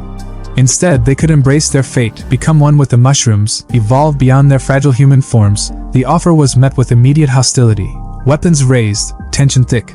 But before anyone could strike, a crow swooped down from the sky, its eyes glowing with an eerie intelligence. Its sharp voice cutting through the air. The immortal has come for you. Retreat, hurry. The words sent an immediate ripple of panic through the fungal creature, its hulking form shifting uneasily. The immortal?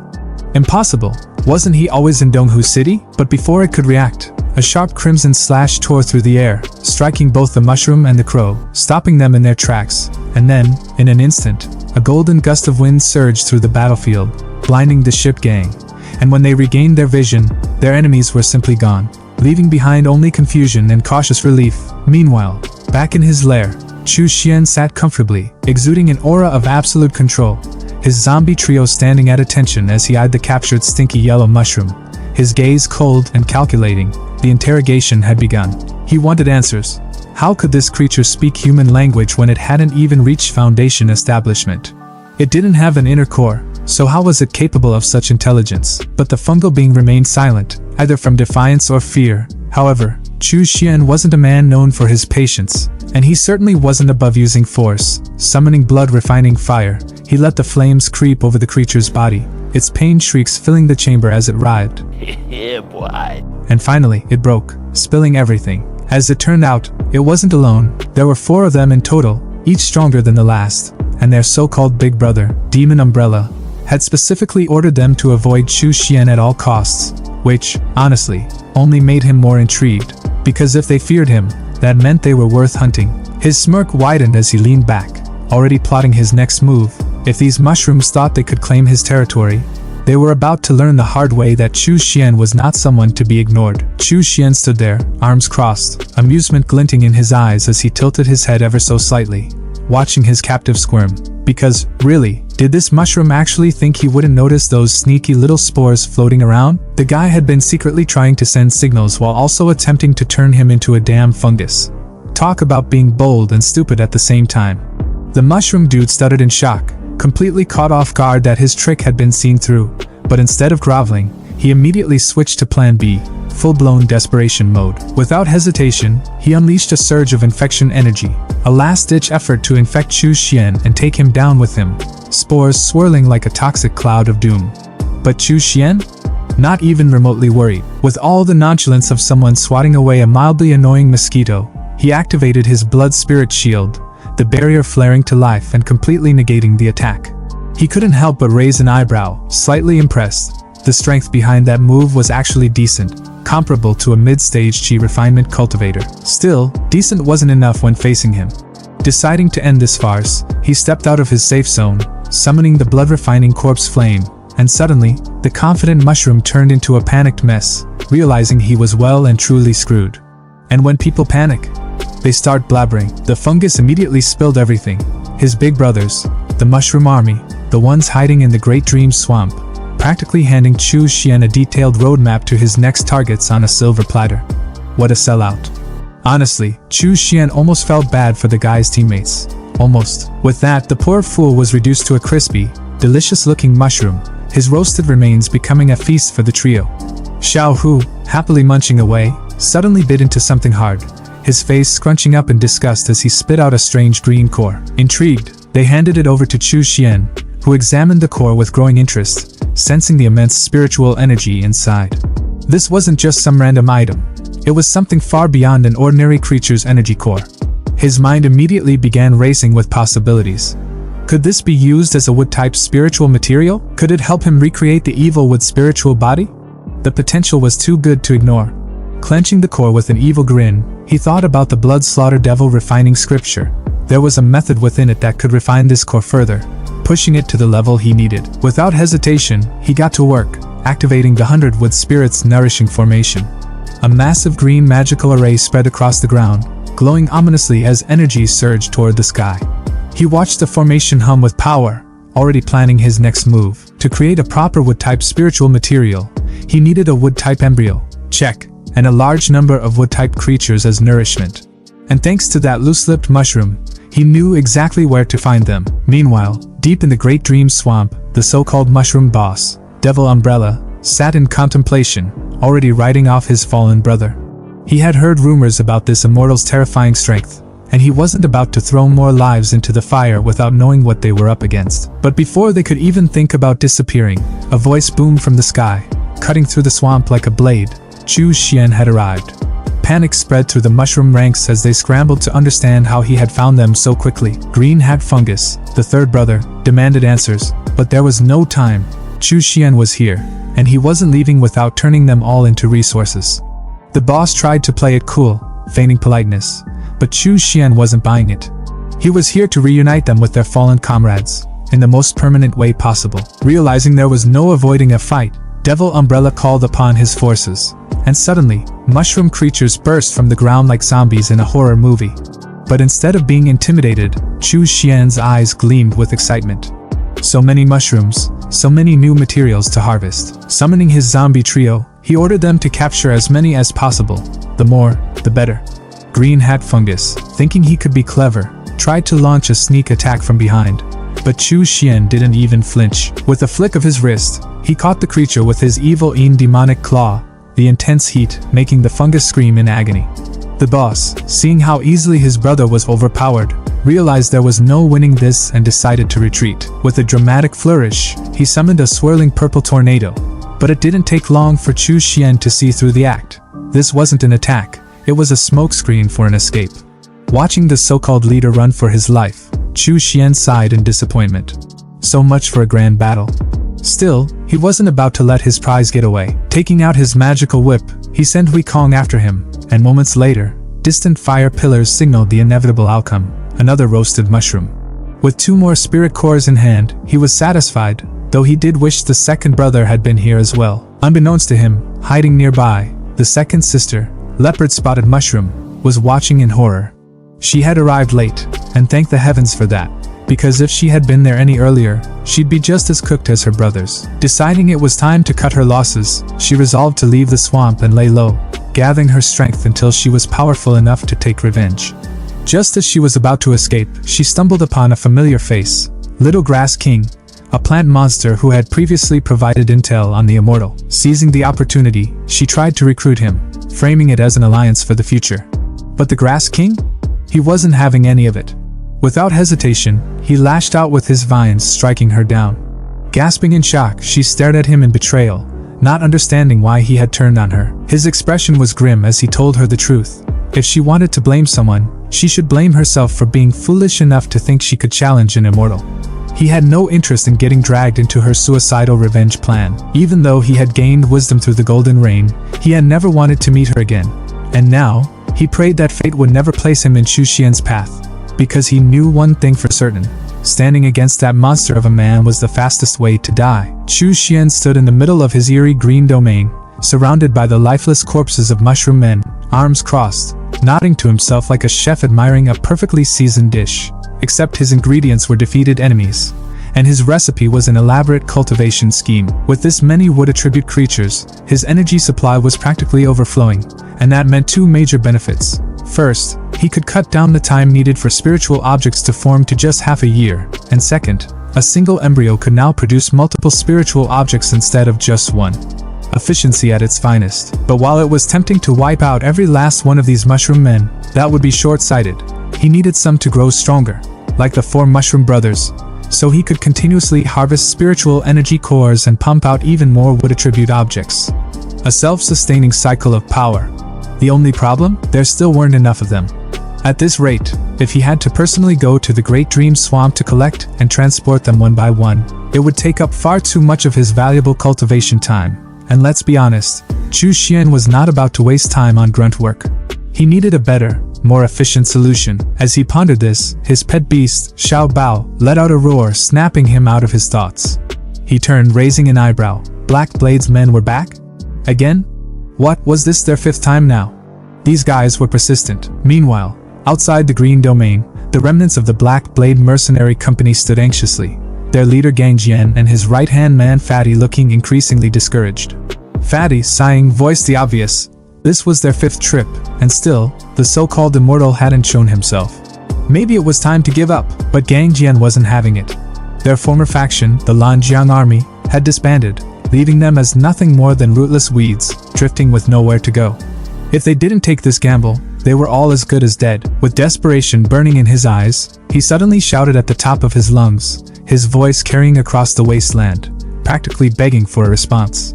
They had no way to fight back against the seemingly endless waves of mushroom men, and if the immortal could help them, they were willing to offer whatever he wanted, no questions asked. The wind howled in response. Silence. Fatty let out another defeated sigh, preparing to turn back. Looked like today wasn't their day either. But just as they resigned themselves to leaving, a shadow loomed over them, and they turned to see Chu Xian descending like a god of death, his presence alone sending a chill down their spines. Gang Jian and Fatty immediately dropped into a respectful stance, anxiously awaiting his judgment. Chu Xian, ever the strategist, silently observed them, suppressing a smirk. Logically speaking, with the 4 mushroom brothers dead, the remaining mushroom men should have been weak and disorganized, easy pickings. Yet these two clearly had no idea, which made them the perfect pawns. Playing along, he acknowledged their plea, expression unreadable, and asked if they were truly willing to give him anything he wanted. Without hesitation, Gang Jian nodded furiously. If it meant survival, they were prepared to do anything. Fatty, sweating bullets, quickly followed suit, bowing even lower and reinforcing their willingness to serve. Seeing their desperation, Chu Xian decided to grant them his generosity. He would personally eliminate the mushroom men's leader for them, but in exchange, they would work under him, forever. And if they ever dared to betray him, well, let's just say their souls would be shredded into oblivion, never to reincarnate. No pressure. Gang Jian and Fatty exchanged a quick glance, weighing their options for all of 2 seconds before promptly dropping to their knees, pledging their complete loyalty. Chu Xian nodded approvingly. Good. Now for their first mission. Once he eliminated the mushroom leader, the remaining mushroom men would be theirs to handle. Most of them were lurking in the Great Dream Swamp, and he needed Black Blade to capture as many as possible and bring them back alive. Gang Jian hesitated, his face twisting with uncertainty. Even as a level 2 transcendent, the strongest among them, he struggled against ordinary mushroom men. How could they possibly meet this request? Chu Xian simply smirked and tossed them 2 golden pills. Gang Jian caught one, eyes widening in shock. A level 3 spiritual energy core? But wait, this was dangerous. If a transcendent consumed a core above their level and failed to break through, not only would they die, but they might also turn into mindless, bloodthirsty monsters. He hesitated, glancing at Chu Xian for an explanation. Chu Xian, unimpressed by their cowardice, simply reminded them of the deal. They had already signed their souls away, with no other choice, and under the immense pressure of Chu Xian's icy stare, they swallowed the pills. Instantly, their bodies convulsed, veins bulging as raw energy surged through them. It was agonizing, like their very souls were being torn apart, their chi spiraling out of control. Chu Xian observed them calmly, noting with amusement that they seemed to be experiencing chi deviation. That was bad news for them. If cultivators suffered from chi deviation, they bled from their meridians and exploded. For transcendence, it turned them into crazed zombies. But of course, he had a solution. Raising a single finger, he injected external spiritual energy into their bodies, clearing their clogged meridians in an instant. The green aura around them faded, and then boom. Transformation complete. Gang Jian emerged looking like he had just stepped out of a bodybuilding competition, muscles rippling like a true gigachad, while Fatty now had the physique of an absolute tank, broad and heavy like an immovable beast. Stunned, Gang Jian flexed his newfound strength, realization dawning. He had broken through. He was now a level 3 transcendent. Fatty, equally overwhelmed, marveled at his upgraded body, barely able to believe it.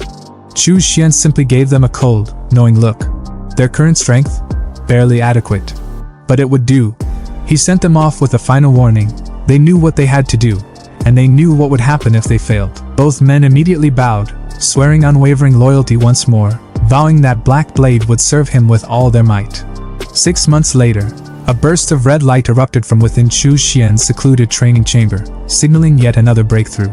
He exhaled sharply, eyes flashing.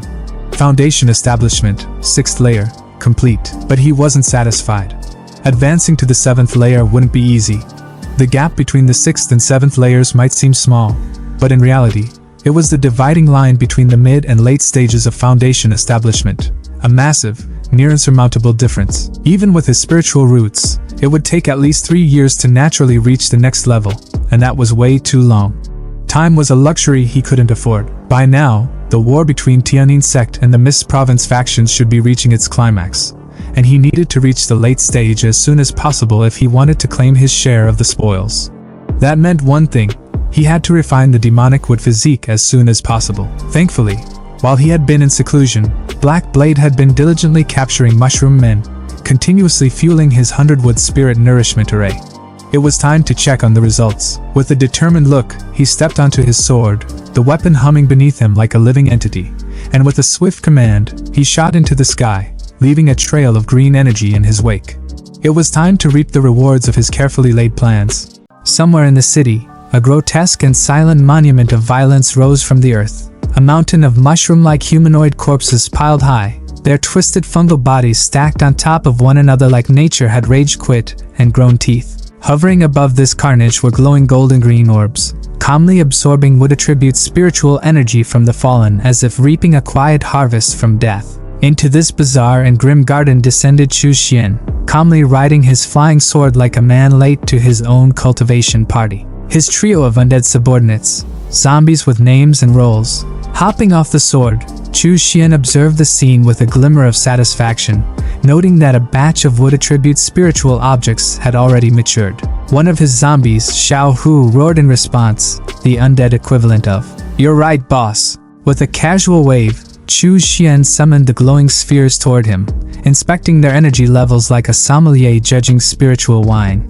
3 of them, he observed with amusement, had already reached the potency of mid-grade foundation establishment spiritual objects, while the rest were still respectable low-grade ones. It was more than enough for his current cultivation needs, and he said so with a grin that knew exactly how overpowered he was becoming. Looking at the mound of fungal corpses again, he noted that even more spiritual objects seemed close to maturity. Whether he absorbed them to strengthen his evil wood physique, or sold them off in the immortal market, either path offered lucrative rewards. Then the real scheme clicked into place. He could turn this entire setup into a trans-dimensional business. Grow would attribute treasures from mushroom men on Blue Star, ship them over to the Tsunchuan realm, and sell them for profit. It was cultivation capitalism with zero risk and maximum return. He might as well print money. With that, Chu Xian leapt back onto his flying sword, eyes gleaming with ambition, muttering that there was no time to waste. The path of cultivation awaited.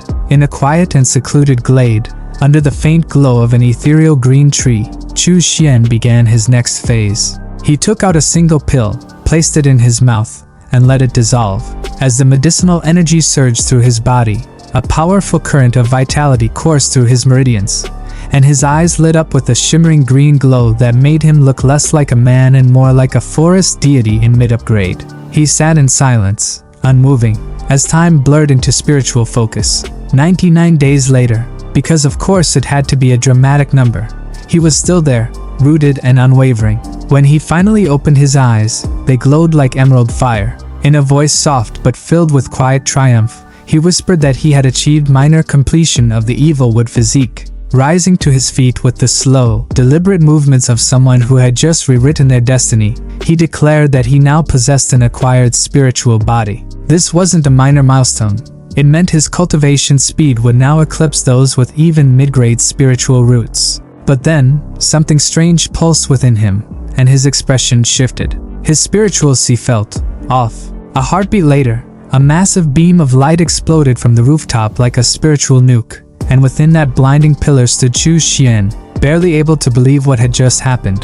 The barrier between mid and late foundation establishment, the wall that normally took months or even years to crack, had been obliterated by the infusion of his evil wood physique. Not only had he broken through, he had leapt directly to the 7th layer of foundation establishment. He grinned wide, red energy rippling off him like heat waves. He laughed, not maniacally, but with the deep satisfaction of someone who had just bent the rules of cultivation to his will. Cultivating a spiritual body hadn't just been a smart move, it had been the masterstroke. And now, with his new strength, he was ready to step onto the chaotic battlefield of Mist Province like a storm wearing a human face. Meanwhile, in the Mist Province of the Zhengshuan realm, chaos was already unfolding. A red-robed cultivator from the Blood-Bee Cave sect screamed with fury as he sent a swarm of crimson insects hurtling toward 2 disciples of the Tianyin sect. The disciples panicked. One, eyes wide in terror, shouted at his senior to escape. The senior looked at him with the cold logic of survival, gave a grim nod, and then shoved the junior directly into the path of the bees. Betrayal, weaponized. As the insects overwhelmed the poor disciple, his final cry was of disbelief and heartbreak. The senior ran, muttering that his junior had told him to flee, as though that somehow made the betrayal less cowardly. But then, the battlefield shifted. A scream, sharp, unnatural, and agonized, cut through the forest. The senior stopped mid-step, confused. Why was the enemy screaming now? He turned, only to see the Blood-Bee Cave cultivator broken and bleeding, begging for mercy. Standing over him, calm as a reaper clocking in for work, was Chu Xian. With a casual clench of his fist, the demonic cultivator was torn apart like paper. The senior disciple, frozen in the shadows, trembled. That kind of force. One move, no effort. It couldn't belong to a chi condensation cultivator. This was definitely foundation establishment level, and a powerful one at that. Then Chu Xian turned and smiled at him. It was a small gesture, but it felt like a blade pressed to the soul.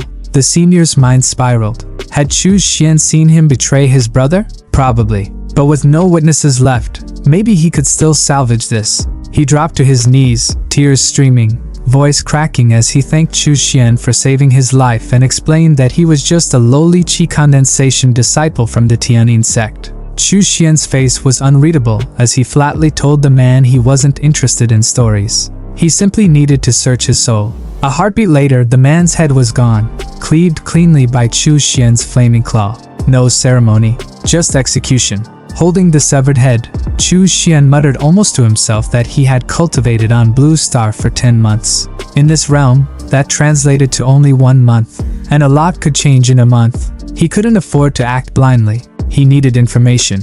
With the memories of both the Blood-Bee Cave cultivator and the Tianyin sect trader now stored in his mind, he could cross-reference their knowledge and fast-forward through everything that had happened while he was gone. No guesswork, just hard data. Chu Xian stood still, the forest now silent around him, as he began to plot his next move with the calm intensity of someone who didn't need luck, just time. He mentally sifted through the stolen memories like a librarian speed-reading a war report, recalling with grim focus that over the past month alone, 30 to 40 Foundation establishment cultivators had already perished in the Mist Province conflict, and despite being outnumbered and theoretically outmatched, the Thousand Insect sect had somehow managed to hold their position with almost surgical precision. Using the province's twisted terrain, dense rainforests, rotting swamplands, and narrow death trap valleys to lure and destroy Tianyin sect disciples like flies into a web, even going as far as to seriously injure one of Tianyin sect's core formation cultivators, which, by all cultivation logic, should have been impossible. And as Chu Xian tossed the lifeless head aside with a dismissive flick, he muttered to himself with a mix of amusement and suspicion that the war had turned out far more intense than he had originally anticipated. And then, narrowing his eyes as he connected the dots, he realized something was deeply off, because no matter how terrain-savvy or insect-obsessed the Thousand Insect sect was, they should not be capable of resisting multiple core formation experts on their own, leading him to a theory that reeked of political intrigue. The other 4 major sects from the Yu Kingdom were likely fanning the flames in secret, using this proxy war to bleed the Tianyin sect dry so they could swoop in later and divide the spoils like vultures dressed in ceremonial robes. And just as he was about to move on, he probed deeper into the memories and found another juicy piece of intel, discovering that Master Wan Wuying had recently taken on a new disciple named Qin Zhaofeng.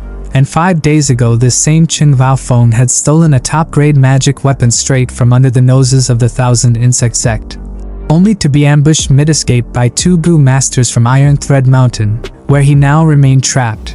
And upon hearing the phrase, top-grade magic weapon, Chu Xian's expression lit up with the kind of hunger that only cultivators and auctioneers understand, declaring to himself that he wanted that weapon and was absolutely going to get it. And while he was at it, he might as well make time to settle the score with the Gu master who had ambushed him previously, because revenge, like spiritual pills, is best served hot and explosive. So with that, he kicked off into the sky on his flying sword, blazing through the clouds, with one goal in mind: loot, vengeance, and maybe a little side mission of chaos. Meanwhile, cutting across the sky on another flying sword was Sisterly, her robes fluttering violently in the wind as she interrogated a panicked junior disciple named Zhou Yu, demanding coldly that he tell her everything he knew about the Gu master lurking in Iron Thread Mountain. And her brother-in-arms Lu added his own flavor of intimidation by threatening to end Zhou Yu on the spot if he so much as flinched wrong, which triggered a full-blown mental breakdown in the poor guy, who instantly regretted trying to be helpful in the first place, thinking to himself with increasing horror that the cultivators of Extreme Yin Cave were all demonic and insane, and that his attempt to inform them about Chu Xian's situation had instead landed him on a forced rescue mission with 2 lunatics who not only dragged him along but also kidnapped a Foundation establishment cultivator from Tianyin sect's Feishan Hall just to spice things up. And now, judging by their vibes, they were probably going to kill him too just for breathing loud. So in full panic mode, Zhou Yu spilled everything, explaining that on that fateful day he had entered Iron Thread Mountain with Zhao Luan and Chu Xian, not expecting the area to be filled with fog laced with drifting insect eggs that immediately hatched into flesh-eating iron thread worms the second they touched a cultivator's body. And after Zhao Luan got infected and started melting from the inside out, Zhou Yu had barely escaped using a life-saving talisman. And as for what happened to Chu Xian, he had no clue, and honestly, he insisted, it wasn't his fault but rather a complete intelligence failure on the sect's part, because who could have known the Gu master living there was a mid-foundation establishment expert with a bug fetish and a death wish. And as Sisterly processed the information, her expression turned solemn, thinking that Chu Xian had been missing far too long and was probably already dead. And now even her master's newly accepted disciple, Chen Zhaofeng, was trapped in the same cursed mountain. And as the eldest disciple, she had no choice but to go investigate, not because she cared about the top-grade magic weapon. Absolutely not. How dare you suggest such a thing? It was purely for honor and vengeance, and definitely not loot.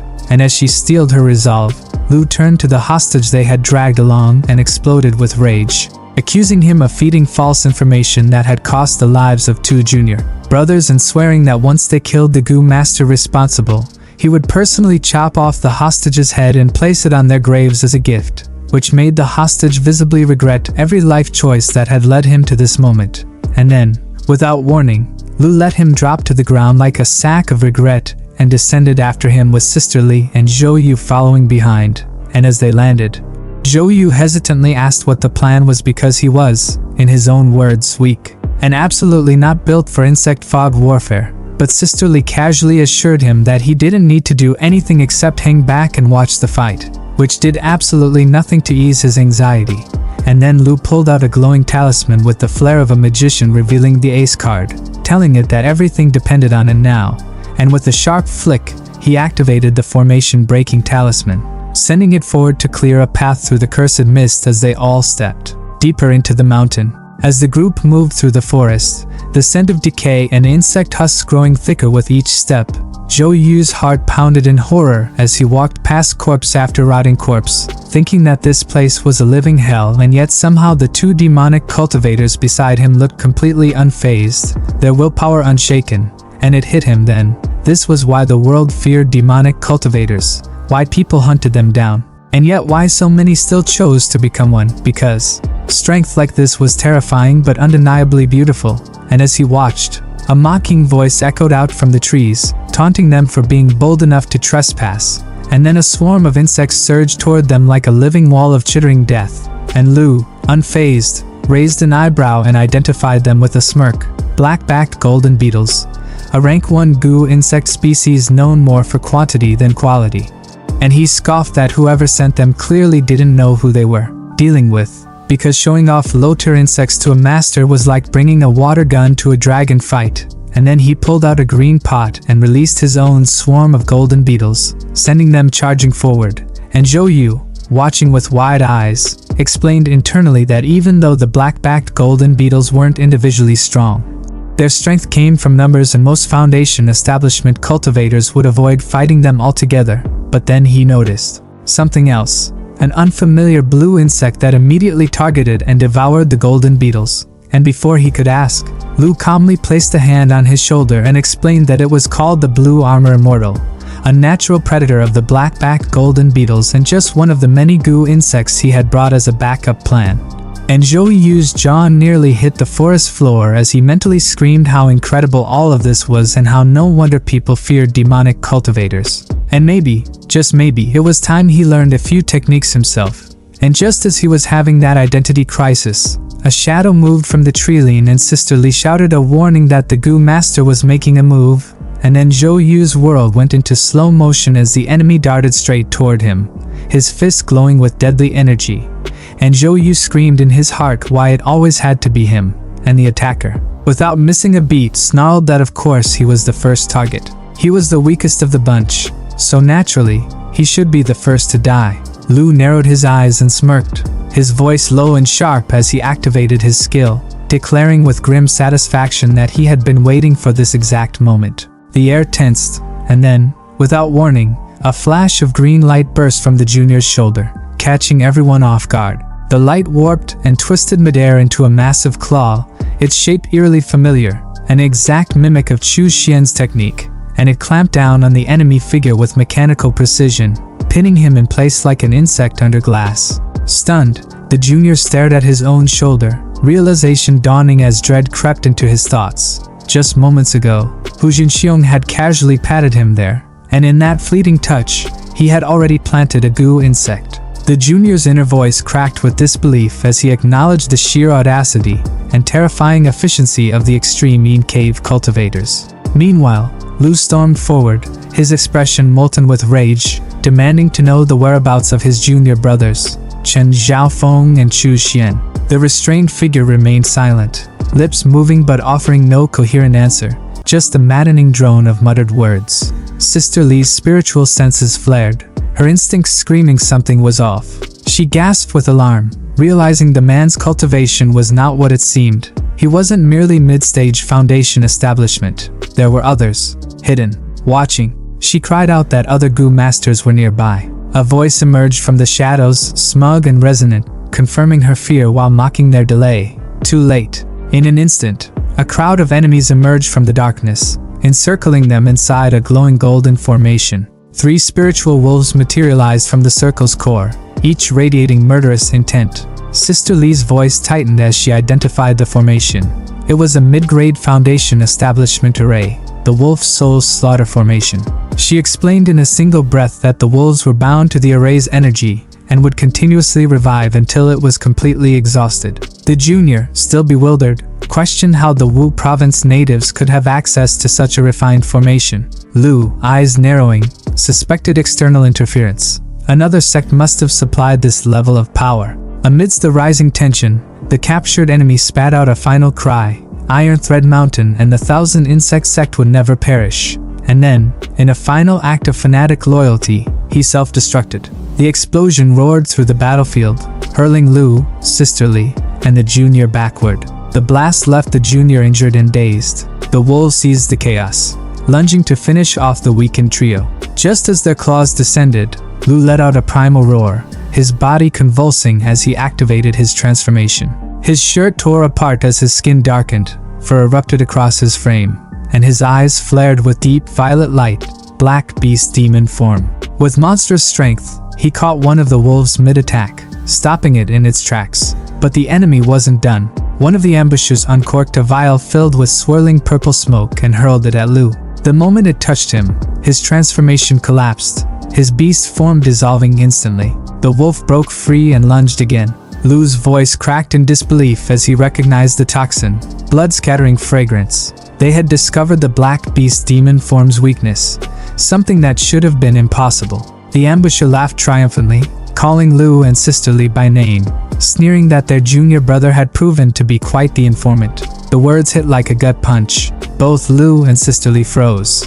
Their eyes widened. Sister Lee's aura surged with fury, glowing a deep violet as she screamed for Chen Yaofeng to come out. With a yawn and a smirk, the traitor emerged from the shadows, his expression dripping with mockery. He lazily questioned why she even bothered to call him out, reminding her that they were once fellow disciples. Then, with venom behind his smile, he asked if he really had to kill them personally. Lu's rage exploded. He had come all this way to rescue Yaofeng, and this was the thanks he got. Betrayal. He demanded answers. Why? Zhaofeng's smile widened as he revealed his new allegiance. He was not only a disciple of the 1,000 Insect sect, but their chief disciple under the Golden Core Master known as 100 Good Taoist. He now had access to every treasure in the sect's arsenal. Lu and Sister Lee, he said, were nothing more than sacrificial offerings. With a casual wave, he ordered his minions to deploy the Wolf Soul Slaughter Formation and unleash the goo insects, warning them not to underestimate his former allies. The enemy obeyed with robotic loyalty, flooding the battlefield with spiritual wolves and swarms of insects. The junior screamed in agony as the goo insects engulfed him, his cries echoing under the golden light. Lu shielded his face from the onslaught, despair creeping into his thoughts. Was this truly the end? But just as the darkness threatened to swallow them whole, a wall of searing flame erupted across the battlefield, obliterating the swarm in one decisive wave. Sister Lee's face lit up with hope. Lu blinked through the smoke and ash, and even Zhaofeng's confident expression cracked. All eyes turned to the source, the one name that made everyone freeze. Chu Xian. The baddest, most wicked villain MC had arrived, his aura infinite, his presence suffocating, and every person on the field instinctively screamed his name.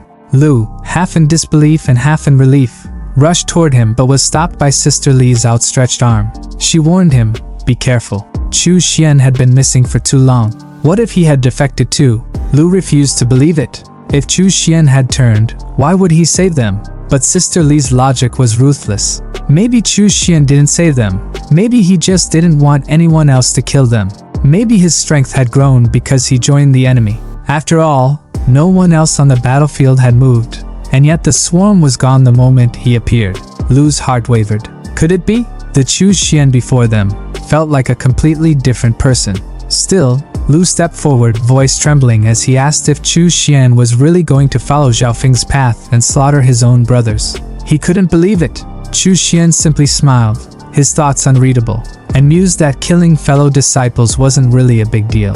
He had done it before. His only principle was simple: those who love him, he cherishes. Yaofeng chuckled and stepped forward, asking if this was really the senior brother Chu he had never met. He sneered, recalling how Chu Xian had survived one of his attacks in the past by sheer luck. The moment the words left his mouth, Chu Xian's aura shifted. Fury blazed in his eyes. His inner voice declared with lethal finality, "Those who offend me, I must kill." Without raising a hand, he ordered his minions to finish Xiaofeng. He didn't even feel the need to deal with him personally. Xiaofeng wasn't worth the effort. He was only Foundation Establishment Stage 2 at best. Just a bug waiting to be crushed. Sister Li's face, which had been tightly wounded with suspicion and dread, finally softened, her eyes catching the subtle cues in Chu Xian's arrival and the enemy's panicked reactions, and her voice trembled with a strange mix of hope and realization as she whispered that from everything they were seeing and hearing,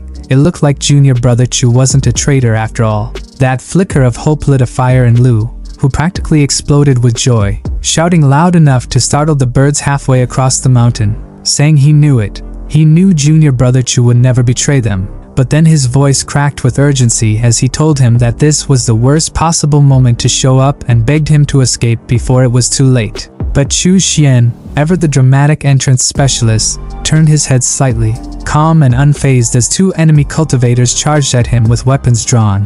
And with that same signature smirk that could either mean salvation or annihilation, he replied with perfect timing that no, he hadn't come late. He had come at exactly the right time. And just as the attackers lunged, they hit nothing but air. Smoke. Gone. They blinked and looked up, and there he was, floating midair like a final boss descending from the heavens, his aura flaring and a blazing claw of flame forming from his outstretched hand. The two cultivators' faces dropped as sheer dread took over, one of them stammering that he actually mastered the Yin Fiend demon art, the last thing they ever wanted to see. But their fear came too late, because the fiery claw shot forward like a divine judgment and crushed one of them into nothing but red mist and regret. The second one tried to bolt in a panic, clutching for his goo insect pouch like a lifeline, calling for his ironclad beetles. But before he could even activate them, someone stepped into his path. None other than Xiao Hu, the buff zombie with the personality of a brick wall and the strength of a battering ram. Without a word, Xiao Hu stretched out his undead arm and before the guy could even finish his terrified breath, unleashed a punch so brutal it turned his head into a popped balloon. Watching from the side, another cultivator whispered the names of his fallen brothers, his voice cracking with grief and fear. But then grief turned to rage as he formed a complicated spell sign with trembling hands and shouted that he would kill them in revenge. But Chu Xian didn't even blink. He casually walked toward him, dodging every single attack like he was stepping through raindrops. Not a single motion wasted, not even flinching. Lu, watching this from the side, could barely believe his eyes and asked if what he was seeing was the Yin Fiend evasion technique, marveling at how fast Chu Xian was moving. Sister Li, her voice laced with both awe and concern, questioned how Chu Xian had gathered so much Yin Fiend energy, and why he was using it so recklessly, as if he had an infinite supply. Then the enemy summoned a swarm of writhing tentacles, but Chu Xian, clearly unimpressed, summoned his signature weapon, his whip, and with one clean motion, sliced all the tentacles into ribbons. With an innocent smile that somehow made it all more terrifying, he told the enemy that it was his turn now. He lashed the whip forward, the weapon wrapping around the man's neck with surgical precision, and then, with a flick of his wrist, severed his head clean off. He retracted the whip like he was just putting away a belt, his expression unchanged. And then, the real drama began. Xiaofeng, who had been watching the massacre unfold with increasing horror, suddenly dropped to his knees and broke into a full-blown sobbing performance. Tears streaming like a bad stage actor trying to win a pity award. He wailed that they had forced him.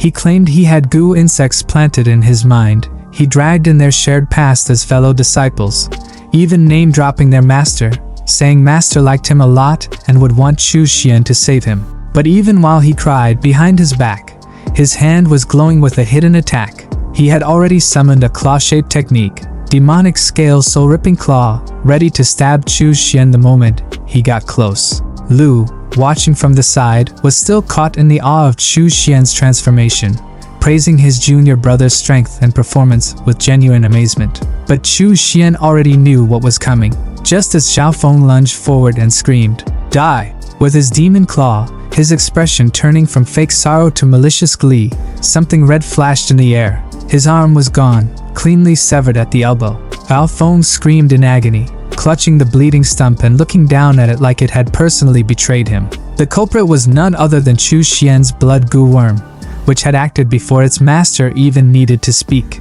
Lu shouted in disbelief and fury that Bao Feng was still trying to backstab them, and demanded that Chu Xian just finish him. Broken and desperate, Hao Feng sobbed out one last pathetic plea, offering a supreme-grade artifact in exchange for his life, promising to give it all away if Chu Xian spared him. But Chu Xian, calm as ever, placed a hand gently on Zhao Feng's trembling head and murmured that there was no need for all that trouble. He would just extract the knowledge directly. And with that, he performed soul-searching, ripping the answers straight from Zhao Feng's mind as the man's body went limp and lifeless. Finally, with the immediate threat gone, Chu Xian turned to his seniors and formally greeted them, saying they had suffered and he was here now. Lu, still catching his breath, lit up with pride and said they had come to avenge Chu Xian, never expecting him to still be alive, let alone stronger than ever. If Master saw this, he would be overjoyed. Sister Li stepped forward, her tone more formal but genuinely grateful, thanking Chu Xian for saving her life, and reminding him that this was the second time, after Yanhua Manor, that he had come to her rescue. She admitted she couldn't even tell what realm Chu Xian had reached now, only that it was definitely higher than hers, and while she was thankful he was still on their side, part of her feared how powerful he had become. Chu Xian brushed it off, saying that as fellow disciples, helping each other was only natural, and then turned serious as he revealed that after searching Zhao Feng's soul, he confirmed that aside from them, no one else was left alive on Iron Thread Mountain. But then he paused, eyes narrowing, as he sensed something. No, he corrected himself. There was still one person at the foot of the mountain. The junior with them whispered in agreement, confirming the presence. And then, in a perfect callback to earlier, we cut back to the scene when they first arrived on the mountain, where the guy Lu had tied up was still rolling around in frustration, ropes binding his limbs as he cursed the extreme cave, wishing they would all rot, and vowing that if he ever got free from this demonic rope, he would personally report their betrayal to the sect master, or maybe just handle it himself. But as he ranted to no one, a shadow fell over him and a footstep echoed behind. A calm voice greeted him, cold and amused, saying that unfortunately for him, things wouldn't go as he hoped, and that maybe they should have a friendly chat about that one time he left someone to die. The man froze, his blood running cold as he recognized the voice and muttered the name Chu Xian with paralyzed dread. And then, as if the horror finally caught up to his lungs, he screamed loud enough to shake the forest to its roots. Chu Xian kneeled in the shadow-drenched cave, breath steady but eyes sharp, his robes still marked with the grime of travel and bloodshed. The chilling voice of Golden Core ancestor Wuyang cut through the cold air like a blade, demanding not just an explanation, but judgment. You dare return after killing someone? Speak! Was it jealousy that drove you to murder Chen Yaofeng? Chu Xian bowed deeply, his voice calm and resolute, denying petty motive and stating with unwavering conviction that he had killed Lao Feng to cleanse the sect, to protect its honor under the master's name. But Wuyang, seated atop his looming throne of blackened stone, scoffed with disdain, eyes narrowing. What a self-righteous excuse, he spat, before commanding, raise your head. Was your hand not moved by the supreme-grade artifact in Chen Zhaofeng's possession? Chu Xian didn't flinch. His reply was simple, honest, and dangerously bold. I won't lie, master. I did desire that artifact. This moment, raw and audacious, made Sister Li, watching from the shadows, murmur in disbelief. This Chu Xian has guts. Even I was tempted, but to admit it, to the master's face? Her tone was half admiration, half fear. Wuyang, half amused and half impressed, let out a gruff chuckle. You little brat, at least you're honest. Then, in a voice that echoed across the cave walls like thunder, he delivered his judgment. Fine. Chen Yaofeng betrayed the sect. His death was deserved. Your personal greed? Understandable. I won't pursue it further. But now, explain everything. Where have you been this past month? And how in the name of heaven did your cultivation soar from stage 2 to stage 7 in such a short time? Gasps rippled through the disciples. Lu spoke with raised brows and a smirk. No wonder junior brother Chu defeated the 3 Gu masters so easily. Something was off about him from the start. Sister Li's voice had a sharper edge. Stage 7, that's already late foundation establishment. That's not just progress, that's a leap. Chu Xian stood, silent but smug, the corner of his mouth twitching as if he found their confusion mildly entertaining. At Wu Yang's command, the others rose, and Chu Xian offered a new revelation. He had never truly been at stage 2. He had been hiding his strength, already at stage 4, concealing his power to avoid drawing attention from within the Tianyin sect. Wu Yang's eyes gleamed with satisfaction, thoughts racing. Smart. Knows not to flaunt wealth or talent. A tall tree attracts the wind. I learned that the hard way. But for him to grasp it so young, he may one day surpass even me. Chu Xian's tone turned cold as he recounted his travels. A venture to Iron Thread Mountain, a brutal ambush by a Gu master, a desperate escape that led to him falling into an underground valley. But before he could elaborate, Wu Yang waved it off with a grunt. Everyone has secrets. Keep yours. No need to inspire copycats. Now get lost. After killing so many from the 1,000 Insect sect, that 100 Gu elder will come for blood. Hide out for a few days. Dismissed, the disciples bowed. As they turned to leave, Wu Ke threw a jab at Sister Li. Looks like your Sida's head senior sister might not last long. Li turned, her eyes locking with his, and after a pause she answered with quiet dignity.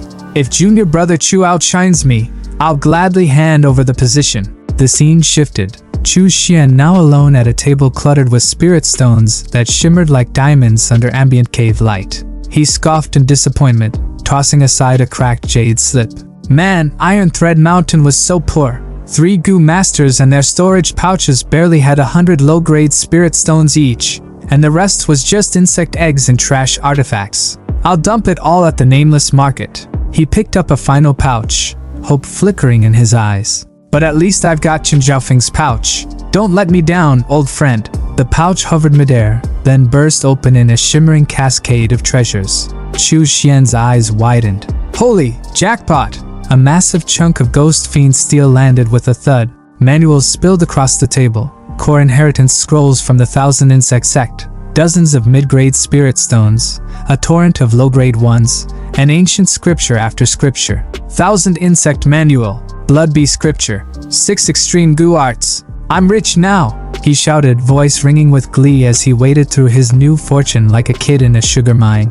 Then he found it, the supreme grade artifact. His breath caught. A glowing crimson orb, etched with a hive-like pattern, pulsed in his hand. Inside swirled a sleeping creature, the legendary Queen Bee Egg.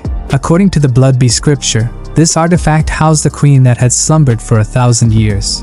Once refined, she would become the cultivator's life-bound Gu insect. Warrior bees bred from her would be bloodthirsty and unrelenting. Worker bees, meanwhile, would feast on flesh to produce blood honey, an energy-dense resource nearly impossible to replicate. As the queen evolved, even more specialized types might emerge. But there was a catch. Control required a powerful soul. And unlike righteous sects, the 1,000 Insect sect had no soul-strengthening techniques, making mastery near impossible for most. Chu Xian turned the artifact in his palm, understanding now why the 100 Gu elder had taken Chen Vaofeng as his top disciple. He was one of the few capable of controlling it, and why Vaofeng had betrayed Master Wu Yang, despite the old man's kindness. Chu Xian's voice was low but certain.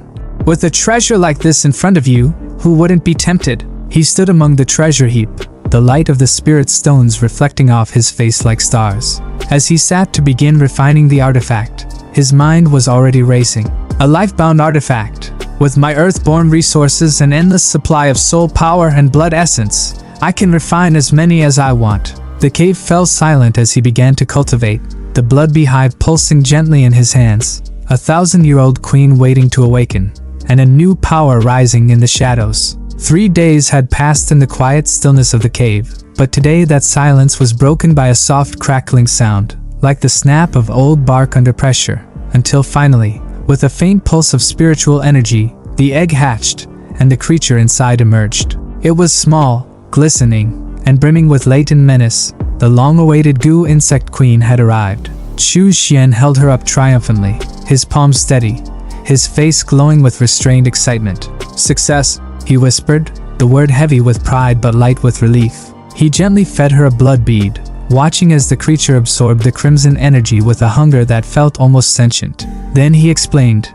half to himself and half to the queen, that for now she would be sustained on a diet of blood beads, But once she matured and produced her first brood of worker bees, they would gather flesh from corpses and refine it into blood honey, a rich, potent substance that would sustain her through every evolution stage. He leaned back, eyes focused, calculating. That blood honey would not only nourish the queen, it would serve him. The energy it contained, he thought, was no joke. It far surpassed even the largest blood beads in raw cultivation value.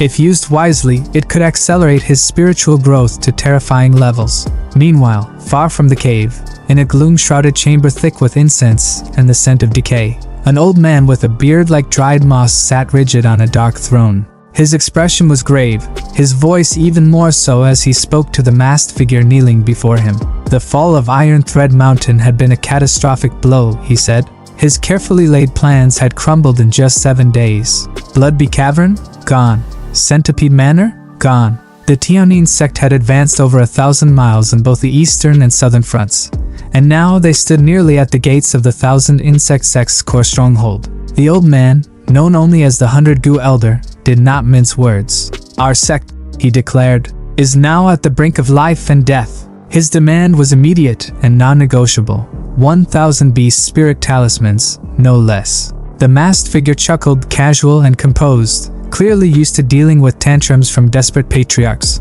Elder 100 Gu, that's a bit much, he said mildly.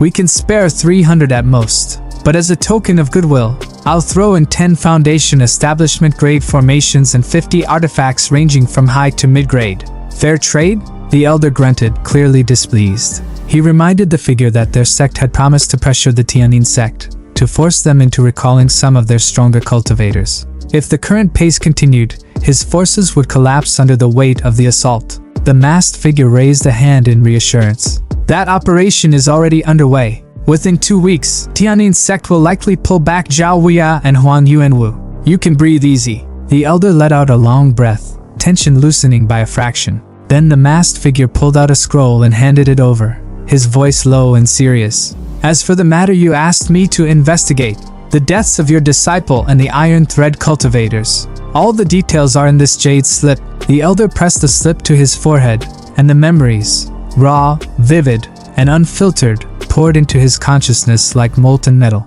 He saw it all, the brutal ambush, the blood, the exact moment his prized disciple, Xiao Feng, was cut down. His body trembled, not from pain but from sheer fury. His eyes blazed with red light. So it was those brats from Extreme Cave. His voice cracked as he swore vengeance. I will avenge you, Fenger. I swear it. The masked figure laughed, a cold and almost delighted sound. Those brats deserve death. And their master, Wan Wuying? He deserves worse. Then, in a voice like silk wrapped around poison, he leaned in and offered a deal. If you're willing to stage a little public suffering, we can help you eliminate Wan Wuying. Once he's gone, the disciples he protects will be yours to slaughter. The elder blinked, stunned by the boldness of the offer. Are you serious? He asked, almost disbelieving. If you can really do that, I'll give you the artifact you've been begging for. The masked figure simply stepped closer, lowering his voice to a whisper. Then here's what we'll do. Whatever he said next was lost to the shadows, but it had the 100 Gu Elder grinning like a man possessed. A moment later, the cave echoed with mad laughter. Excellent. Excellent. Let's proceed with this plan. He howled. You righteous cultivators from Yuling Mountain sure know how to dig a pit deep enough for kings to fall into.